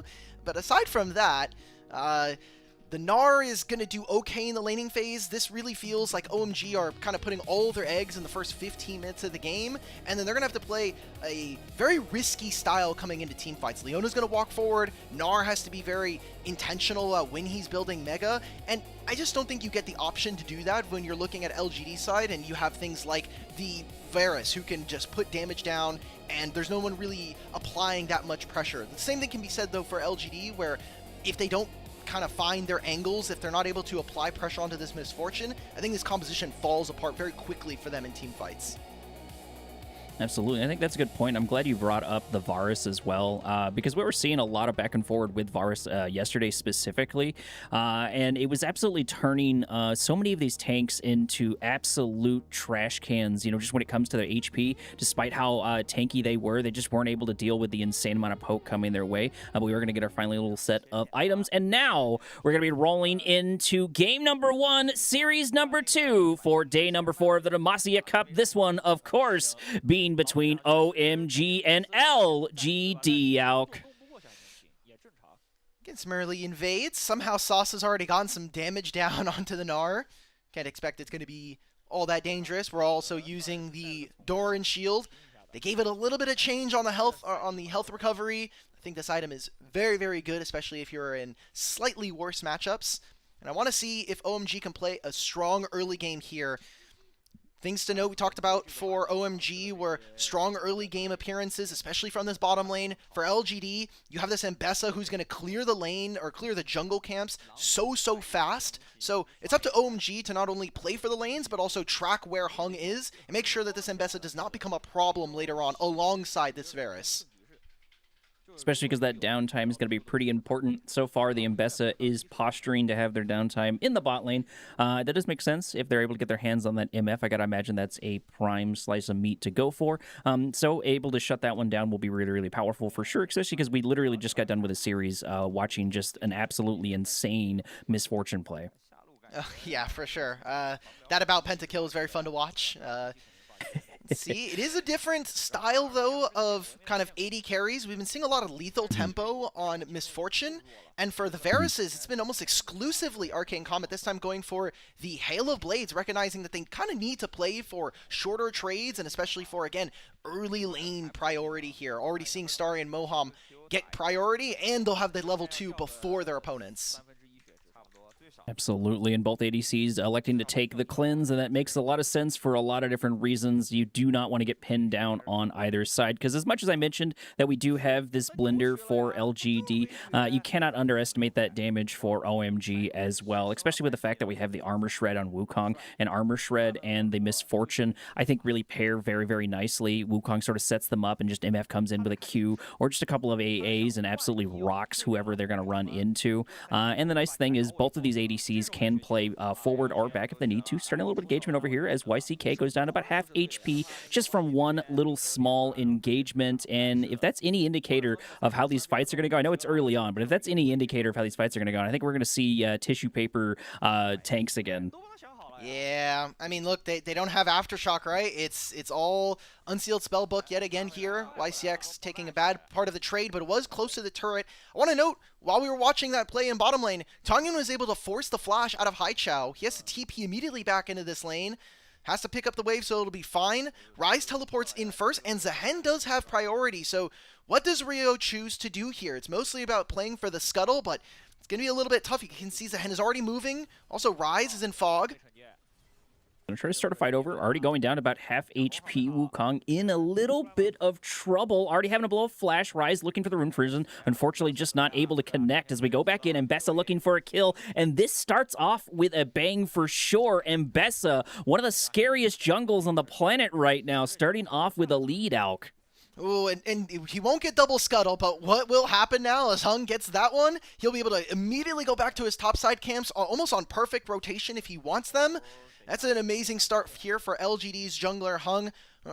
Previously of OMG last year, did get relegated with the rest of this team, and already doing really well on one of the strongest junglers here on the patch. That does mean we're getting closer and closer to this next upcoming objective. We're going to try to get our own Scuttle Crab on Wukong's end. Indeed, going to grab it here sooner rather than later. 30 seconds on the clock for the next up-and-coming Drake. And I think if this goes anywhere like it has previously, we're going to sort of take our time getting the Drake. But, you know, I'm pretty known for caster cursing myself, so maybe they'll take it right at 5 minutes just to spite me. That wouldn't really surprise me. I am a little bit interested. Ooh, going to sort of fight over here. Ooh, I like that engagement. That was a really nice back and forward. I know not a whole bunch of damage happened there except for a little bit of poking here and there, but that's really smooth. I mean, for Starry, it's great. The wave is right where he wants to be. It's going to be pushing as well. Rio pathing towards the top side of the map, so there won't be any extra action, and as long as Xiaoya and YCX can continue to hold the lane as they have, Misfortune isn't really generating all that much priority. While we're in this replay, Hung is getting or trying to invade onto the enemy Raptors right now, so I wonder what we'll look at on the map when we come back out of this. But this is just how Haichao lost his flash early on. Ooh, I don't think Tongyun had another spell, and even if he did land it, I feel like Haichao would have been very close to maybe being able to survive that one. Doesn't seem like that's going to be the case. Also, Hung seems like he did get that Raptor camp, so he's going to be very fed in terms of gold and getting closer to that ultimate mark. Absolutely, that public execution is going to come in handy for sure. And Bessa rolling outside of the jungle immediately into an ultimate is pretty scary overall. Going to take a couple of tower shots from YCK, or a YCX, unfortunately, and having to blow a little bit of a couple of things back and forward, but nothing to watch out for. I do want to note that Talia is still down a flash, and so is Ryu. So there's going to be important things to try to play around with, and I'd be surprised if we don't try at least for some sort of gank. I think we've got just enough time to hit 6 and maybe go for a gank in mid. Ooh, he could actually take these minions right here. He'll soak the experience from this cannon. He'll get level 6. This is really smart. It's all about, can they actually punish this, however. This ward's going to spot out the Mbessa. YCX is going to be next to follow. And this is going to be a dud play here for LGD. Them moving their vision over towards the bottom side of the map. So I want to talk about the timing on this. It seems like they want to contest on the bottom side scuttle, but they're investing a lot of vision for what is going to be a Herald's, or the Grub spawn, in a minute's time. So this has to be a very quick play for them. Otherwise, they don't get very much. And Bessa is sort of just trying to figure out what to do with their time, waiting on maybe an opportunity to take the Drake. I do like the back off, though. I don't think you really want to try to start something off spicy just quite yet. Just barely missing a kill there that also could have been just as spicy. But we're getting really close to that 8-minute mark, sitting at 1-0 so far. A couple of those flashes are finally back up. The mid laner specifically has it ready to go. Hung is down 1 on their end, but that's also going to be back up at any moment. And same thing with Wukong. So we're going to have all of our abilities. And I think this would be a decent opportunity for one of the junglers to try to make some sort of play, or at the very least, try to blow those flashes again. If there's a ton of mobility, Misfortune ult becomes a bit questionable as to how much resources or how much it's going to be able to get done. Hung again with this invade. He gets a third Raptor camp taken away here from Rio. Or sorry, the second one of the game. Doesn't even fully take all of it, so Rio's going to be incredibly sad walking into this play. There is no... Ooh, Harry's about to come out of Meganar. Prepping the ultimate. Meganar is going to try to lock them into the wall, having a blow of flash there, so that's going to be another ability down for the ultimate of Rise. Pretty good opportunity. Unfortunately, they were able to stick the landing, and now, most importantly, we do have the Void Grubs up, and, you know, Harry's going to have a harder time making it to this objective, being having that flash down. At least it's going to be a bit more risky for it. Wukong going to go in, trying to look for the distance, but going to take a Rune Prison immediately to the face, only getting one Cyclone off as we're chomping at the bits over here for Xiaoyan. Xiaoyan going to take a bullet time, though, directly to the face as we're trying to buy a little more time here for Leona. We go a little bit back and forward, still trying to pick, not really committing so far. Public execution get activated on the other side as Talia comes in, grabs a kill on top of the Varus. We're trying to absolutely tear this team to pieces. Still has opportunities to go either way, but it looks like LGD in trouble. Their health bars are starting to leak slowly over time. Alistair trying to buy a little more time for Saucy. Saucy is still up, but I don't think we have the damage just quite yet. That control is too powerful as we pick up more and more kills on the other side. LGD, the approach to that fight just felt very scrambled. They had the priority of moving in from top side, so then you had this trio of Sasa, Hung, and Tangyuan moving over from the Gnar play, and then you just left Xiaoya. Like, YCX needs to be able to help his AD carry move into this part of the pit. I mean, he flashes out, and that's fine. It pulls Rio away from the Grubs. There's a pretty big investment coming in from OMG, but it just feels like they're, from the side of LGD anyway, their focus as to which target they wanted to go on was completely split, and they ended up losing massive for this play. It was a pretty big investment, not only in the moves, but you think about summoner spells, you think about all of the kills now that OMG get. They are the first ones to get the feats of warfare, so 3 Grubs still going over, and OMG are going to be very happy about this part of the game.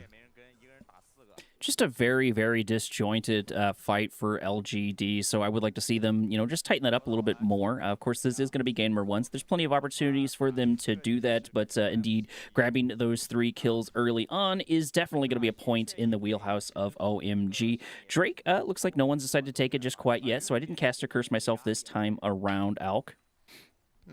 I also cast, don't worry, I hit it because I thought they took Grubs afterwards, and that just completely didn't happen. It seems like they instead got a recall in so they can finish their items.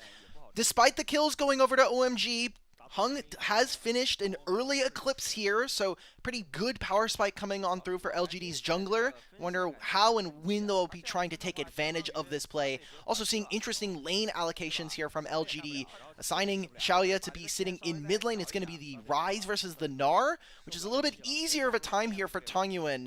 I wonder if they're going to be able to turn this into some more grubs, as they were able to take one there before.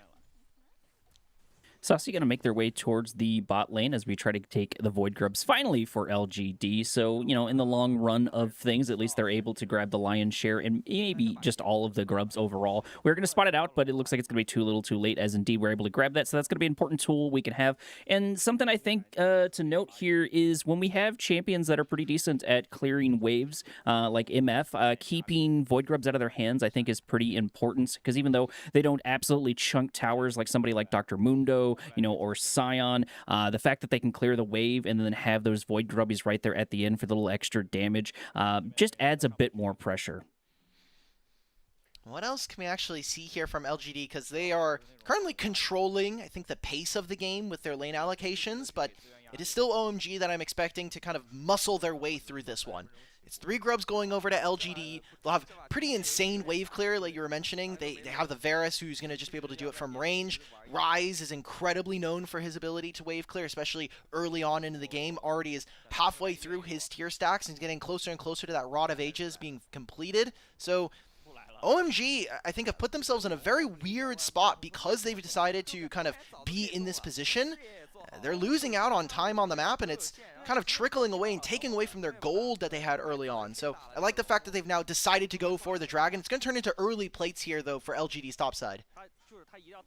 Absolutely, and it's going to be hard to pin down for sure. Sure, Gnar is here. We do spot them on top of a ward, but we're going to have a hard time going in. So, you know, like you just said, this is going to help accelerate this Ryze, which is exactly what LGD wants. Ryze is still very, very prominent in plenty of these team fights. Absolutely has a good amount of hands to play with it. Always happy to see it off. But, you know, the other side, when we look at it, OMG, we've got 2 of the kills right now on Taliyah. Taliyah's definitely accelerated. And while she doesn't always do an insane amount of damage, opposed to someone like maybe Azir, you cannot underestimate the control, especially because she still has plenty of burst, and you know, her damage is nothing to scoff at whatsoever. And the fact that she's got 2 kills means that's something OMG can really lean into.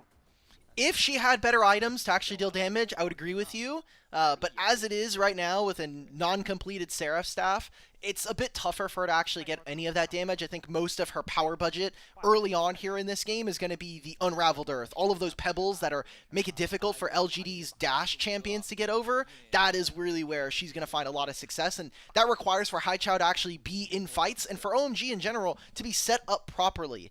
Now, have they been able to do that in some of their series paths? It's a bit questionable. I think the fact that you have so many kind of, I don't want to say rookies, but you have Haichao, who just came off of a really terrible time on LNG this past year. Rio, who is a completely new jungler. This guy basically started this year in terms of competitive. He was coming over from OMG Academy in the LDL. And Harry, the rest of this team is kind of some journeymen for the most part. Moham's probably the guy that has the most amount of experience, maybe behind Haichao. So their ability to set up around fights is a bit questionable in my mind. Speaking of setting up for fights, we're looking for some sort of angle to happen. We do not have a whole bunch of wards down, a whole bunch of vision, but we do suspect that there's something ongoing. Alistair goes in looking for a little bit of clear, just trying to set things up. This is a potentially hairy situation for them to get caught in, but still not looking for the fight, going for a little bit of fight. Maybe we're going to see a classic LPL turn over a blue buff, which I'm excited for. Change the cropping, going to get locked down. There's going to be the bullet time, unfortunately, hitting absolutely a goose egg. That's a little unfortunate. We do get the blue buff, but you know, I feel like that's a lot of resources wasted in order to get just one small buff early on.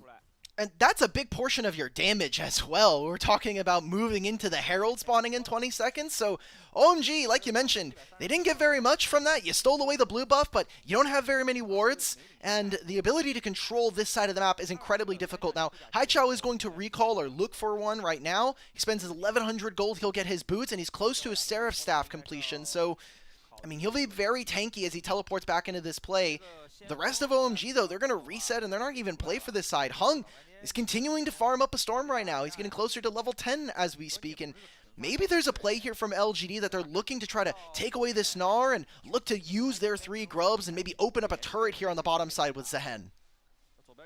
Well, and you did express a little reservation for the Gnar into this team in particular, and I do see that, and I think there are plenty of angles to go for it, but if we're able to farm them for a bit of cash, that could be nice, but Harry's got plenty of time to go out as we take Saucy already down to about half HP. Hung doing sort of the same thing, taking a good chunk. Redemption coming down, unfortunately hitting no one as the Cyclone going to get activated, trying to go in. Saucy trying to buy a little spacing here for them as the Solar comes down. We do miss it, but the Mbessa does end up getting taken down, and also as well, Alistair had to blow his ult for safety.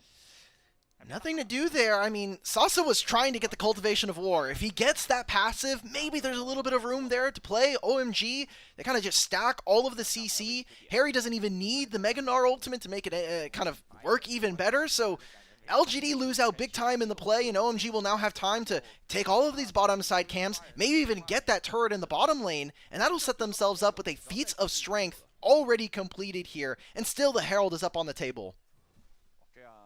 Indeed, Shelly good and ready to go, taking these neutrals objectives just a little bit slower, focusing on the towers instead, getting plates when and where we can. Those are gone now. TP coming in, but it looks like Rio is already here looking for something to happen. Rise is going to try to at least pop their way up top, but unfortunately that's going to be at least a tiny bit of a wasted TP. We can make our way back to mid lane, and I got to imagine we're going to make the long sort of walk of shame back to top lane in order to prep for the Shelly. We're going to try to lock them down, and Bessa looking for a kill. But unfortunately, that's going to be a Leona, so it's going to be harder to poke down than you want. But at least we're going to be able to get a couple of wards down and clear vision back and forward.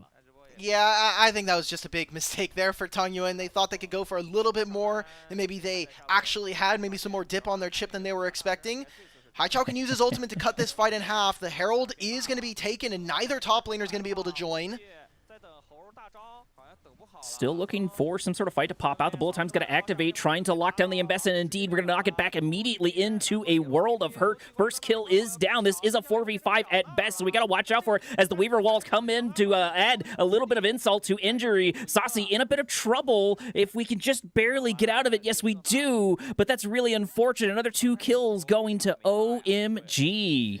And they completely stuffed the play there. OMG, they get those 2 kills, and the Herald went over to LGD. They never picked up the eye. So they're incredibly now down in tempo in this game. I mean, down 4,000 gold at the 18-minute mark. They're going to lose another turret here, so it's another 300 on top of that. The second dragon of the game's going over to them.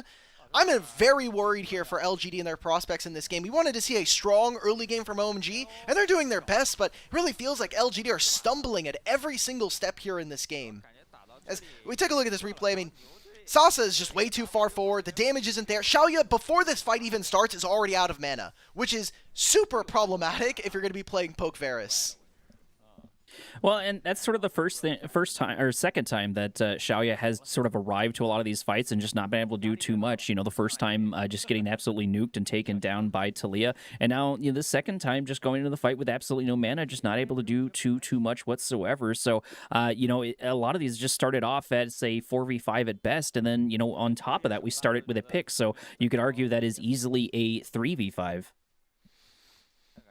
We're just using the control of some of these matchups that we garnered for ourselves. There's not massive CS leads from the bottom lane like we had set up, but this Gnar in particular is getting a lot of work done. I mean, up 40, got ganked a few times and still was able to make it out alive. So we'll see if LGD can bounce back from this early game deficit they find themselves in, but OMG really playing to the lockstep of their composition, just getting 2 Drakes, playing around this bottom lane, really allowing this Misfortune and her individuality to kind of stand and let Moham and Rio take control of the rest of the map. Another blue buff being contested here by OMG, but 0 space from LGD to be really to contest. Getting close to that 20-minute mark as the blue buff goes down. YCX looking for something to try to happen here. We're going to activate the ultimate for Alistair, trying to keep ourselves alive. Redemption coming down, but it's going to be a little too late as the bullet time comes in. That control is just too powerful for OMG, and Saucy once again just kind of isolated from their team. We're really just floundering as the Weaver wall comes up. So does the Cyclone. Flash over the wall, but it just buys us a couple of precious seconds. Rise there, trying to get out with an ultimate, but unfortunately unfortunately, we're going to miss it. However, the Cavalry is here. The Rune Prison coming down, looking for the damage. Talia Okay. in trouble as Rise does it again, picks up a kill. Saucy doing the exact same thing, trying to lock down this Wukong. Yes, indeed. It looks like we're slowly turning this around. The Cavalry coming in last second because Harry is in the bot lane. We thought that the Rise ultimate being stepped out of was a mistake, but Tongyuan knew that his teammates were right on lockstep with them. Moves into the play. Another turret will fall here for OMG on the opposite side of the map. No teleport for this Gnar. Turns into an Otacon for LGD after taking 2 kills there. Thankfully for OMG, they're going to get a lot of gold on the rest of the map. I think this is a pretty decent trade when you think about the items they're going to be able to complete. Maybe getting closer to those 3 item cores. If they get a 3rd turret, then I think this Otacon was definitely not worth it, even with the deaths. I don't see any way we don't get the 3rd turret, unless there's an absolute Christmas miracle. No Christmas miracle today as we take it down. And here is the replay. I'm interested to see how this blows down in slow time. We're trying to make something happen with the Alistair, but really struggling. Going to meet in that bullet time. In the bullet time, not doing a massive amount, but still just keeping you out of the entire center and also isolating Saucy on the other end. YCX just too far up.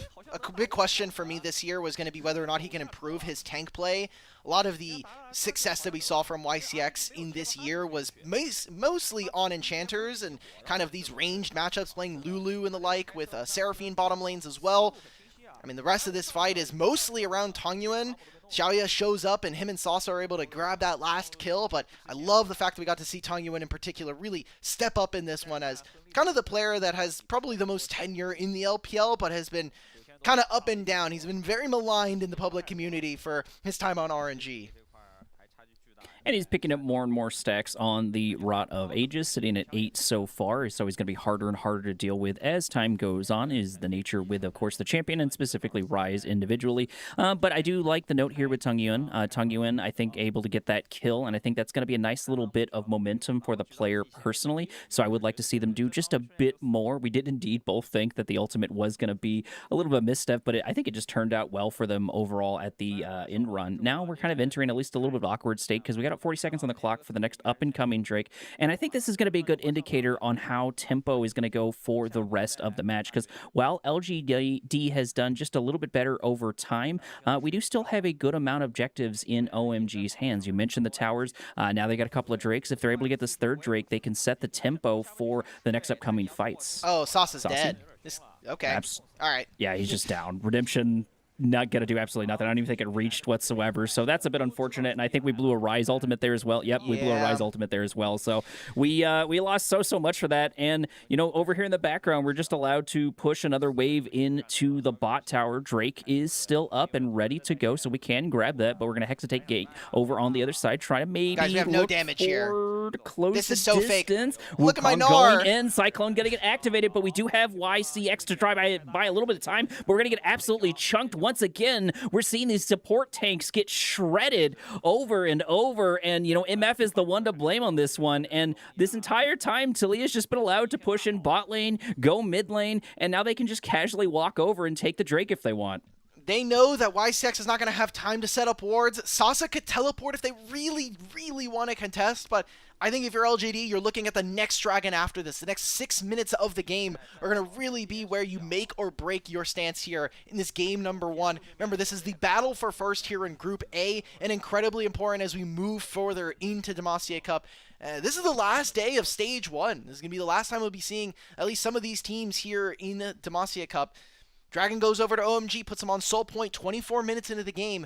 And think about the gold they were able to generate, especially for someone like Starry. He's going to be hitting Infinity Edge soon. Baron spawns in 50 seconds. I don't know if we'll be contesting it on spawn, but I have to imagine they find another pick somewhere else on the map, and that could very quickly snowball into more and more of these objectives going their way.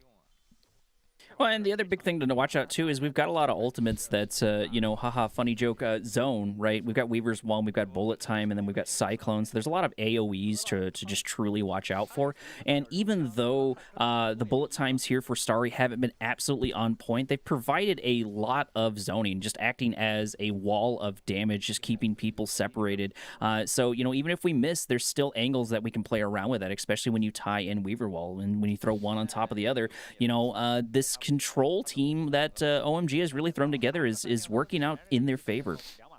That's what we wanted from draft, right? We're saying, okay, you got to be able to snowball some of the early game. You have to get some of these early fights going your way. Otherwise, it all kind of falls apart if you don't have a Talia that's really in a great position, if this Gnar doesn't get the same amount of value. So we're just seeing them constantly kind of dictate the pace of the game to their opponents, mostly off of waves, I'll be honest. Like, Starry in particular hasn't done an incredible amount here in this game, but he also hasn't really needed to, because with his Bloodthirster and with the way that MF kind of stays in mid lane, she can just walk up and 1v1 a lot of different AD carries, and Sasa's again under threat.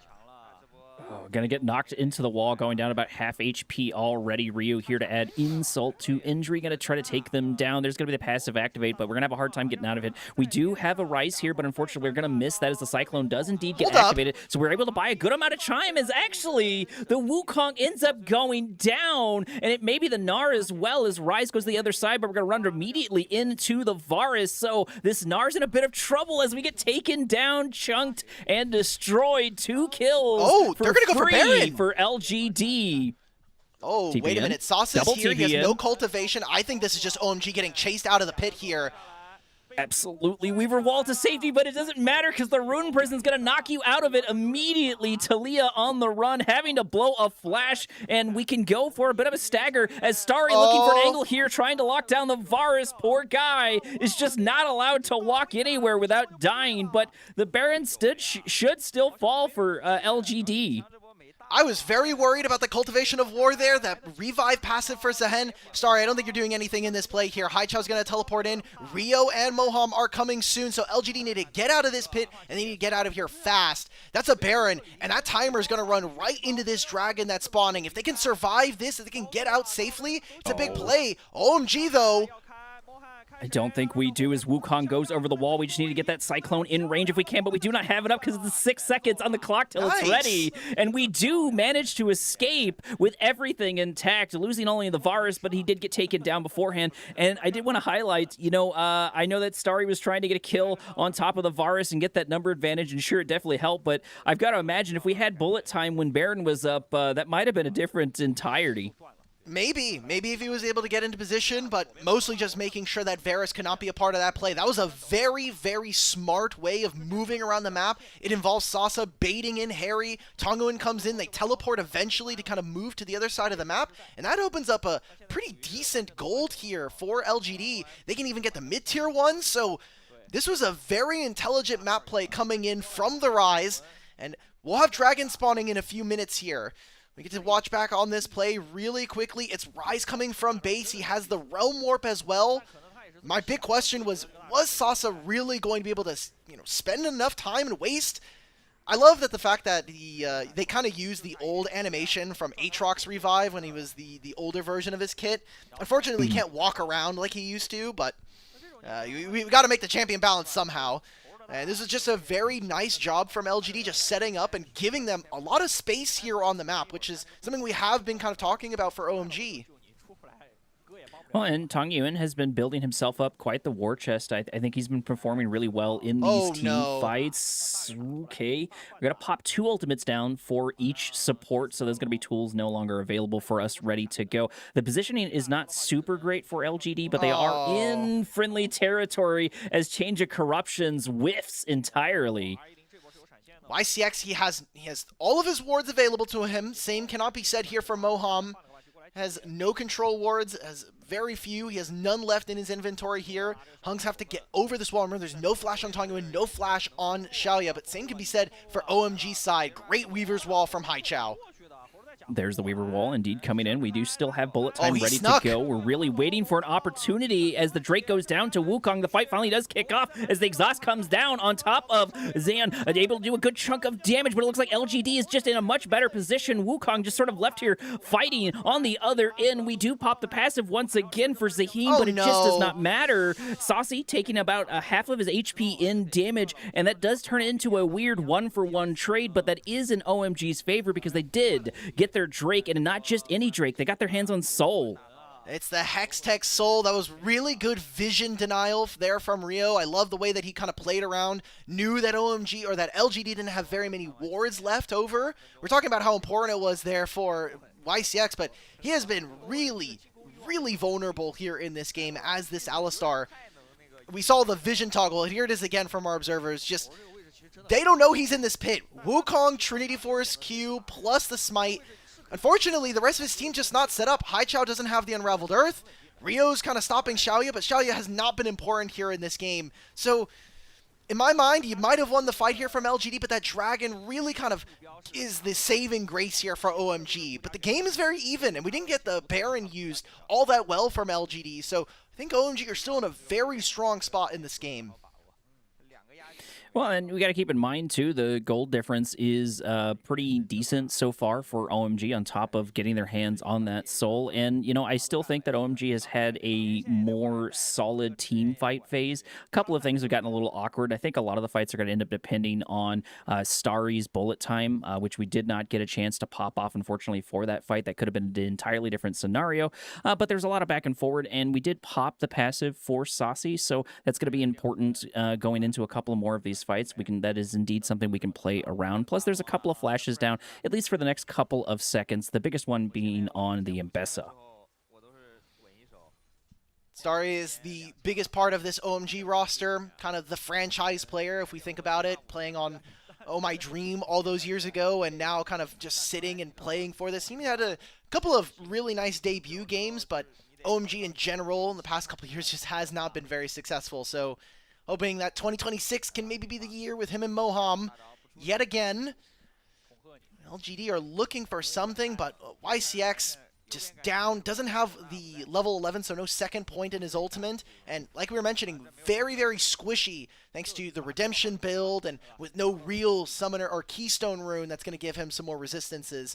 Baron doesn't spawn for another minute here, and you can see that OMG are really putting their weight around this mid lane so they can get vision in this topside jungle.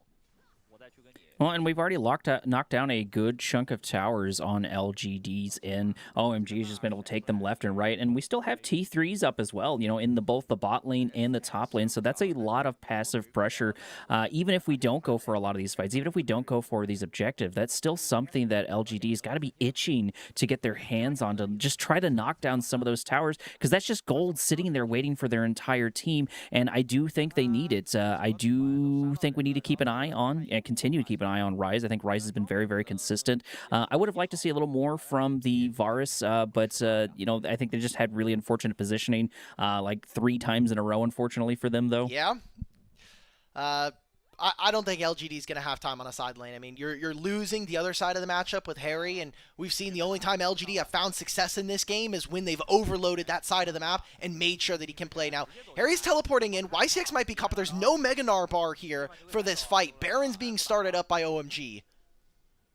There is going to be the ultimate entirely down for Alistair. We're going to trade it for a Solar on the other end. Clone here just poking at the Baron, acting as a little free bit. LGD does have plenty of opportunities to pick up these kills. OMG is so far respecting that, and I do like that. Don't want to try to risk the opportunity. Hung really looking like he was looking for an opportunity to go in, deciding better to not take it. And we do pop at least a little bit of an ultimate on Varus, but just not a whole bunch of results. Both of these sides just not wanting to commit to a fight just quite yet. And I don't blame them, because we're sitting at 33 minutes right now. That gray screen is going to start to get very long in the tooth. That was a really nice cleanse from Moham. Gets him out of the chains of corruptions, and he doesn't have to worry too much more about the damage coming in from Xiaoya. LGD, they got a decent trade. Obviously, those ultimates we got to see fly, but now both Sasa and Harry don't have teleport, so they kind of need to be on this side of the map. Tangyuan, if he really wanted to, could end up going bottom lane, but it's LGD's side lanes right now. If you look at the waves on the minimap, Harry's going to attend to the top lane wave, but this bottom lane is slowly starting to stack in their favor. It feels like OMG have to pull the trigger, and honestly, they have all the cards in their back pocket. There's not too many wards here from LGD in the river. It's just a single Scuttle Crab activation. Global Red is nice, but they can very easily just turn here. Starting a fight as the bullet time comes in. The flash to safety, but it looks like we're going to have Wukong on the other side waiting for it. Rise popping a little bit of TP down there, trying to regroup a bit of his team, but that's going to be 2 down in a very, very fast flash. And now we have Baron on the table. That's it. That's just the Baron, and honestly, that's just probably going to be the game here. I mean, Elder spawns in 25 seconds, and there are 3 members of LGD alive. Changwon with no Realm Warp to reposition. Hung still has a Poke-like execution, but you can see that LGD have no space to walk on through. They'll take this mid lane wave, and it's going to be Baron for OMG, and maybe even that Elder afterwards in 10.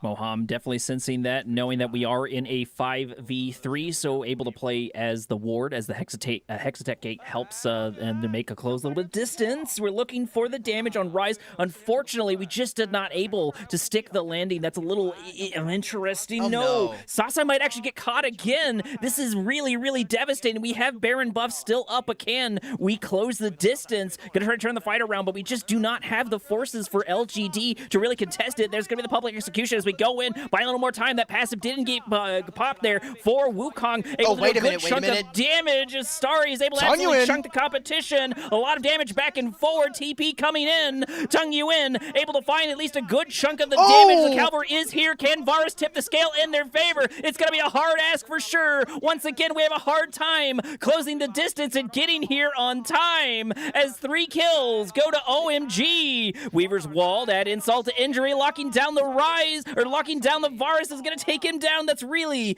really unfortunate, and this indeed might already be the end of game number 1. Look at that gray screen. Baron enabled. Harry completely turns that fight. Kind of the first time we really saw him in a 5-on-5 make a big impact in this game. Those are some pretty big minion waves. That's double cannon minions, and you've also still have Baron. I feel like we could have taken the inhibitor there as OMG, but they're going to opt for the Elder. They're going to be wasting a lot of this purple buff that's on their backs, but Elder is going to be a great way for them to end out this game. They're going to have to reset, however, and waste a little bit of that time. LGD will respawn.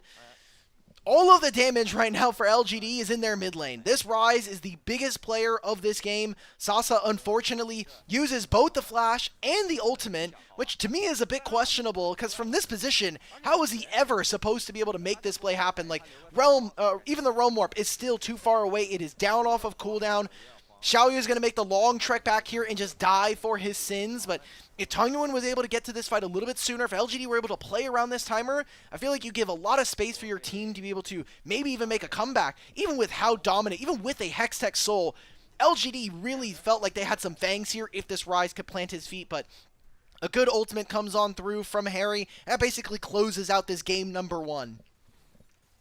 And just the entire time, we just had a hard time getting everyone in range, and just we fought disjointed the entire game over and over and over. Like, how many times did the Varus arrive to these fights last, or just with no mana, or just dead, right? It happened time and time again. And that was another good example. They arrived extremely late. Ooh, bullet time, gonna lock them down, but we're gonna pop the Zhonya's immediate. Tung Yuan able to buy themselves a little more time, but it looks like we're gonna put a whole bunch of resources there, trying to lock them down as the Wukong goes in. Cyclone gonna get activated. Sassy is still alive, but it's gonna be a moot effort, and indeed, end of game number 1 is on its way as tower after tower goes down, followed shortly behind with the Nexus OMG taking the first point of this series. OMG, just a solid game all around from them. You kind of play to what this composition was meant to do. We saw that the Leona and Misfortune, there wasn't very much. I think I was kind of questioning why we picked up the Alistar. There's a Misfortune on the other end. You're going to be able to stop the Leona, but you lose a lot of priority early on in this game. And then also the top lane matchup. I personally wasn't super excited to see the Gnar, but ended up really putting Zehen down. Made it very difficult for him to be able to execute in these team fights, and that's kind of what we said when we were looking at the draft for LGD. They not only needed to survive portions of that early game, but they also needed to find ways of either punishing this Gnar or getting Hai Chao behind, and we just really did not see that from either the jungle or the support of LGD. Well, and in a lot of those, it looked like just Harry had free reign to do almost whatever they want, and they barely got punished throughout the entirety of this series. Just like I said, we had a free-range Gnar, so that was pretty nice for them. Saucy, I think, had a lot of decent opportunities to pop things off, but the biggest thing is the team just could not close the distance. We just could not get in range, and we were very, very disjointed. But, I'm not going to take this as grim tidings for the entire series. I think there's plenty of opportunities for LGD to make it back, but we won't know until that game kicks off. Give us a couple of minutes, everyone. We're going to roll into a short little break, and we'll be back in a couple of minutes.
Alrighty, here we go, rolling into draft number 2. Elk, what a great start to this game. A little bit of shenanigans. I want to say a little bit of a couple of stop-ups, but excited to see where it's going. And it looks like these players are really raring to go. This is the second draft that we've started off, just as quickly, Elk.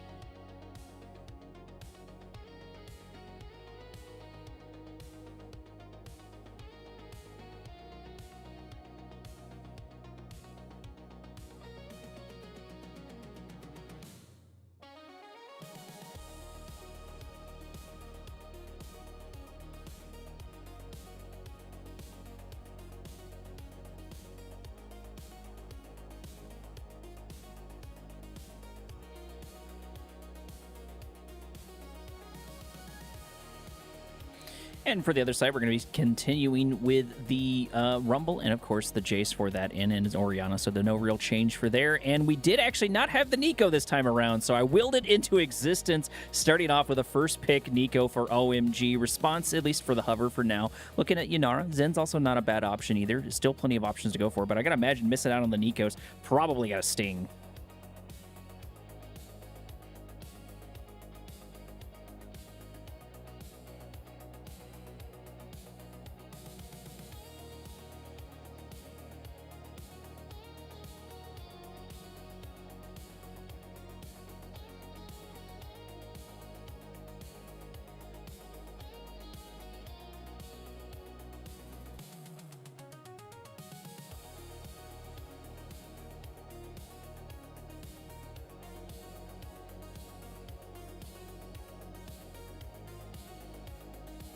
I think Zen's going to be the safer pick for sure as we lock it in right there at the end. Chris Guard, of course, doing Crescent Guard. I think we muted ourselves on OBS. We're back.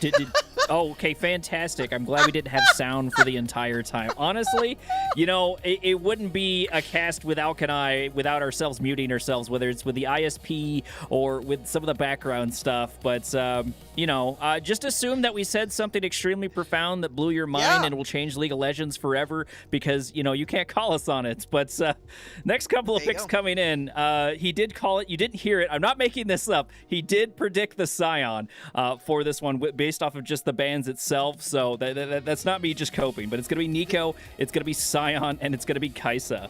All right, so, okay.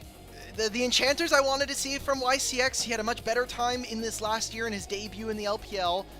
I think that this is one of the ways we've seen throughout the year of being able to get around the Nico's really strong laning phase is you just poke her out, you whittle away. Because she's not a tank, she doesn't get access to a ton of stats very early on, so I like this. Kai'Sa's also a little bit of a weaker lane, so this is very promising so far for LGD. We also have an enchanter being paired up with Xin Zhao later in this game. I think it's very, very good for them. Karma, always a solid choice. I've been happy to see her pop into the meta more and more and more, and she's been very, very consistent. That tether cannot be underestimated, plus the early on poke, but we've got plenty of answers for that. Nico has plenty of poke of their own, of course, including that pop blossom, but, I do really like where this is going for. I normally like to see someone like an Alistair with the Yanara. Of course, that's already been picked and no longer on the table, at least for now, but, we do still have something to close the distance for the damage for Yanara, because she still absolutely is a powerhouse of an ADC. Other junglers could we be looking at? OMG probably going to be looking at things like a Vi, kind of stick out to me immediately. We already have the Wukong Gong like we had seen. Qiyana's no longer available.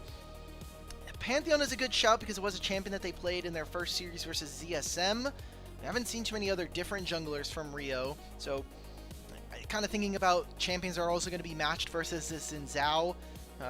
You can maybe try for a Jax. I think from what LGD are showing, short range, a lot of auto attack based champions, so Jax definitely does get a lot of value. I like the fact that OMG are responding though, and they've done their homework. The Udyr ban, definitely a champion that Sasa has put a lot of time into. Little sad that I'm not going to be able to see it here in game number 2. That is one It's I've had boring, kind of on man. my bucket list. Is it really? It's I would Udyr have top figured it was lane. flashier. All you're doing is sitting there and you're AFK. He presses ult. He does like the Phoenix stance that's awakened, and then you kind of eat away at the tanks. But it's really boring. I promise you. It's not like this top lane matchup's going to get any more interesting. The Yorick is going to be very. This is just a self counter pick in my mind. Like, Yorick is now going to be feeding this Scion free HP for the rest of the game. Well, and then we're going to have that infinite scaling, and at least so far for the hover. Okay, I'm glad we're not going to go with Zach. I haven't seen too many Zirs so far in LPL. Would be happy to see that. It was very, very prominent when I was casting the Combine, so always excited to see it. Very, very solid choice. And finally, where I'm going to get a Zir in the mid lane, and this is specifically going to be the Zir for OMG. And so I think that does answer a lot of... We got a lot of damage now that I'm looking at this between the Kai'Sa, between the Azir, between the Nico. So this could be really, really spicy. I don't know if I like Nocturne with this one. I'm trying to figure out how to put that square in the right hole for me. I would love a Nocturne here. Like we saw yesterday, what Monkey was able to do is sometimes you just turn off the lights and that's enough. They are next to each other, so you can kind of limit the efficacy of this ability, but when you have so many melees from LGD, it becomes significantly easier for them to actually kind of just use the ultimate and prevent the go buttons of champions like Yunara to be able to walk up, even the Xin Zhao. It's going to be the LeBlanc instead here for Tang Yuan, a much better matchup into the Azir, but when I look at this from LGD's perspective, they kind of need to get going early. They have the ability to do so from their bottom lane matchup, and LeBlanc can be very problematic later on in this game. But if you're looking at Scion, always going to be in the top of my mind when it comes to just frontlining, and Nico has so much explosive power and the ability to just kind of warp a game instantaneously. I'm a little worried, though, when we look at the combination between the Scion and the Nocturne. Obviously, you know, Scion's going to provide a lot of beefiness, but I feel like one of the big roles that Nocturne serves once we go into sort of fighting over more and more of these neutral objectives is you'll have sort of like 4 in the pit, and then you'll have Scion maybe in mid lane to where you're looking to do some sort of sandwich. And while Nocturne has a good amount of beef to them, you know, I don't think they're going to be as tanky, so I feel like that's something a little bit out of their wheelhouse. So I guess they can do it in reverse. They can have Nocturne on the other side, but I can imagine if you're looking for these neutral objectives, you're looking to be closer and closer because of that smite ability to capitalize on opportunity, because every single one of those precious couple of seconds are really going to matter if we go into a smite war in the pit. Oh, and Azir's also a champion we just never really see kind of get let through. He has a decent laning phase. He's a monster of a team fighter here, so LGD playing an earlier style of composition, I don't necessarily really like, just because this team is very fresh. You don't have a lot of veterans that are going to be able to lead the game. Xiaoya is the player with the most amount of experience playing in the LPL, and what we've seen from him when we watch LGD in just this last year was there's a lot of games where he is kind of the only member that is performing well enough and has had to have a lot of 1v9 performances for his team. Yunara is able to do that. Whether or not he can actually get into range versus this Azir and this Nocturne is going to be very annoying, that's a pretty big question. This might be OMG looking down at a 2-0 end of stage 1. Ooh, and we're starting off spicy, looking Beautiful for curse. an angle here on... Oh, that's going to be a flash down. That's going to be a little irritating to deal with. And we sort of just get an award for free, so not only are we going to figure out the downtime, but we're going to mess with Nocturne. And even though that doesn't turn into a kill, that's got to mess with your mental at least a little bit. I mean, Rio loses out on his flash.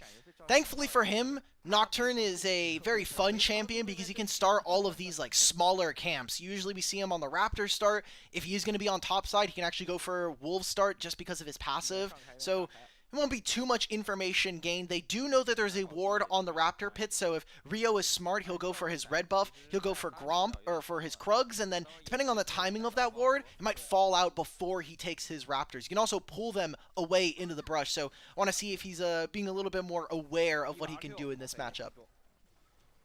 A lot of options, a lot of versatility for sure, as we're shooting for the level 2 advantage inside the bot lane.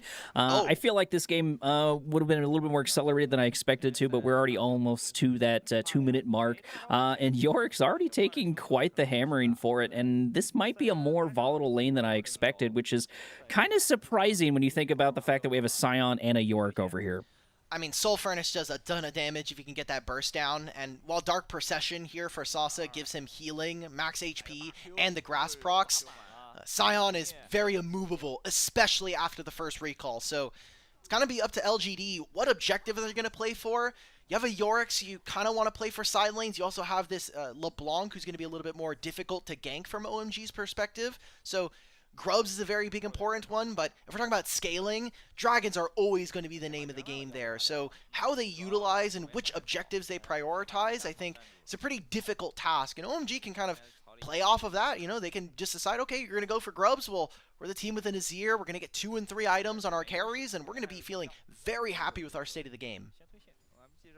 Well, and something I want to highlight back too is we've got Tung Yuan on top of the LeBlanc, and you know the Ryze sort of struggled to come online. And if we just get a couple of kills here in the early game, that is something we can continue to compound. The thing I want to watch out for too is because normally I want to kind of rag on the LeBlanc a little bit more, but I did that literally yesterday and was immediately proven wrong quick and that in a game hurry. took And we saw forever, though. LeBlanc. Yeah, that was fair a enough, really fair long enough. game. Yeah, on top of a whole bunch of longer games, I would argue as well. True. But I think there's an opportunity we could happen that could happen here, specifically with Tung Yuan on the LeBlanc. I do want to see them shine. I do want to see their moment in the sun because I feel like it was robbed in a lot of different ways. But the big thing though too is we've always got to worry about the ult for Nocturne. That can be so oppressive. As soon as it's up, bam, kill. As soon as it's up, bam, kill. Or even just waste a flash and then turn a fight around. The nice thing is though, LeBlanc has an easier time of getting out of sort of these shenanigans, being kind of a safer pick when it comes to that, unless you use all of your dashes going forward. And then even then, LeBlanc has plenty of tools to get out, plus the flash. We're seeing right now YCX getting some decent damage down onto Moham, but with both of them popping heal, it's actually only turning into a minor CS advantage here for Xiaoya, which should be shored up with this wave crashing. Both supports are making their moves already, but Rio's on the bottom side of the map. There's a ward here to be able to protect LGD's AD carry. Seems like there's some pings going on towards the top side. We don't have Herald or the Grub spawning for another 3.5 minutes, though. So this might just be a little bit of extra movement as Hung's going to be pathing down towards the bottom side anyway. Are they going to look to maybe leverage some of the lanes here? Maybe have Tung Yuan move down, open up some space for them to go for an early dragon? You do have a Xin Zhao. It is possible, but it's very risky, especially early on. Something we haven't seen too much of that I was expecting just a bit more, especially considering the fact that we have not only a Nico but a Karma, is I'm surprised we haven't tried to go for a couple of rotation, but I guess maybe the argument could be, what are you going to rotate into? Azir can be just as frustrating to pin down, LeBlanc, but I've got to right? imagine... Yeah. LeBlanc's next to impossible. And I'm kind of curious of what your thoughts are where we're sort of talking about this. Who do you think is harder to pin down in the mid lane, LeBlanc or Ahri? LeBlanc for sure. LeBlanc has a dash at level 3, or level 2, level 3. The Ahri doesn't. She has movement speed, yeah, and Foxfire is a very broken ability. You don't need to be Nightmare to know that one. So... Seems like already it is a Xin Zhao going for the early dragon. However, Tung Yuan going to be TPing back to this lane. And again, just leveraging the fact that this bottom lane... Oh, hey-oh. I don't think anybody saw that on stream. I think we're good. Yeah, early dragon going over. It is the first one here for LGD. We're going to go for the Drake indeed. Still got plenty of time for this next up-and-coming objective. I'm not real surprised that this first Drake is going to go over to the other side. Nocturne is the quintessential wait till level 6 until something happens kind of thing. So that's not real surprising whatsoever. We want to get those levels as we clear out the camps and go for a couple of more things. But we're going to get that massive tempo shift when that pops over. And just sort of to bridge the gap, we've got Sion just steadily building those stacks, just like you were talking about, getting close already to 300 at about 6 minutes. Imagine you get to load into a matchup where at 6 minutes you get almost a free Ruby Crystal. That would be really disgusting in almost every top lane matchup, and for this one it's incredibly hard. Who else is going to be killing this Sion? Eventually maybe a 3-item, 4-item Yunara, but it's going to take her a long time, and even if that is the case, this Sion is going to be very difficult to deal with later on into the game. Grubs are going to spawn in a minute and a half, and I already like the lane allocation here for OMG. They're having Sasa up here by himself, and Sion can very naturally tank this up. It does not matter. He has flash, he has ultimate. We are doing fine right now. We should go down about half HP, but as you just said, we're allowed to just sort of walk out of here and return a good chunk of damage, taking Karma pretty close down to about half HP. YCX doing much better, though, on the Enchanter, not having as much of an issue, but I think that will probably change when this kind of goes into. But, something I wanted to highlight, too, is I think the synergy between Nocturne and Scion can be very, very spicy, especially when we're talking about both their ultimates, because, as soon as we activate Nocturne's ultimate, you want to watch out a couple tools to try to lock down Scion. Like, you need a couple of wards maybe to see that, and for Nocturne to just turn off the entire lights, that leaves you very blind into that. So that's got to be something I've got to imagine LGD's worried about. That's why I was mentioning that the Nocturne is just really useful for what it can do. And the way that blindness works in League of Legends is that it's based on your attack range, and because most of these champions are fairly low attack range, you have a bunch of melees here, they're going to virtually see nothing when it comes to being in the river or being in these lanes, so it's very difficult for them to actually move on forward. Now, both of our junglers have hit level 6. Rio, I mean, he's on this side of the map already. The bottom lane of LGD are moving, and Harry can push this next wave and immediately answer with this ultimate. So it'll be only one grub for now, and it feels like LGD are on a little bit of a timer. They need to make something happen around this play, and OMG, they don't have to do anything. If they were going to engage for another fight, you're just getting gold into Scion. Yeah, absolutely. And the first plate's going to go down, so that's going to be a nice, crisp, clean 125. We are going to get at least one of the grubbies, so that does tie things up. I think the lion's share is going to go to LGD, but able to grab at least one of those isn't the worst thing. I do appreciate the respect as we back off. However, this might be a gank. This might be a dive under fake. Tower. This is so fake. No, they're gonna bait me. He has ultimate, yeah, they're baiting me. You have the spell shield and the flash. They're just getting a lane swap ready. Yorick is going to come back to this lane and be like, oh, maybe Scion will still be here. And then they're going to see Kai'Sa show on the wave and go, never mind, I'm getting away from this lane. Which means OMG will get a little bit of time alone on this turret. They're going to get some gold for themselves, and LGD are going to be late to the lane assignments here. So I think OMG are kind of starting to pull their opponents around the map. Are we going to see another lane swap here? Moham's going to hit level 6, which is incredibly important if we're going to see a dive. There's a couple of bottom side camps as well. I think this is a reasonable attempt for an invade coming in from OMG, especially they have the paranoia from Rio. Well, and there's a lot of shifting around without a whole bunch of at least anything flashy happening. We've been able to pick up plates. We've been able to pick up, a small couple of objectives, but both sides very, very happy to play this low and slow. LGD, of course, knows this is basically match point for them if they are not careful, so they really, really need to make things work. They really, really need to suss out the other team and then capitalize on those mistakes. Tung Yuan keeps trying to make something happen with Azir, but just the mid lane kind of feels like it's turning into a bit of nothing burger. Normally, the mid lane is a bit more spicy, and there's still plenty of opportunities to do that, but it's feeling more like mid but in top in a different way, just because both of these teams have a hard time going in. And immediately, to prove me wrong, Ryu going in, trying to lock him down, but it's just not going to happen, unfortunately. But that's going to be an ult down so far. Not that that's really anything to write home about. That's not the world's longest cooldown, but I do appreciate the attempt. Level 1 Nocturne ult is fairly long in terms of the cooldown. If Rio had access to things like the experimental hexblade, then maybe I would agree with you. Seems like it was mostly just an ultimate to get Tung Yuan to take some damage, probably force his recall and get him to teleport back into this lane.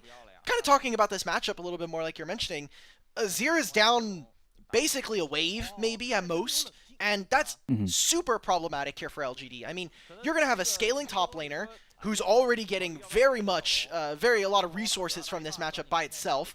You're going to have an Azir who's going to be hitting 1 and 2 items on timer, if not a little bit delayed.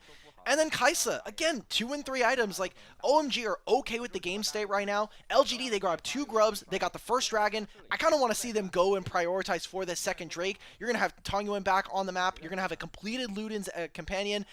This has to be their kind of spike. I want to see them play for this objective, kind of give them some breathing room in this game. Well, and I think they're in a good position for it. The nice thing with Karma is just the constant poke.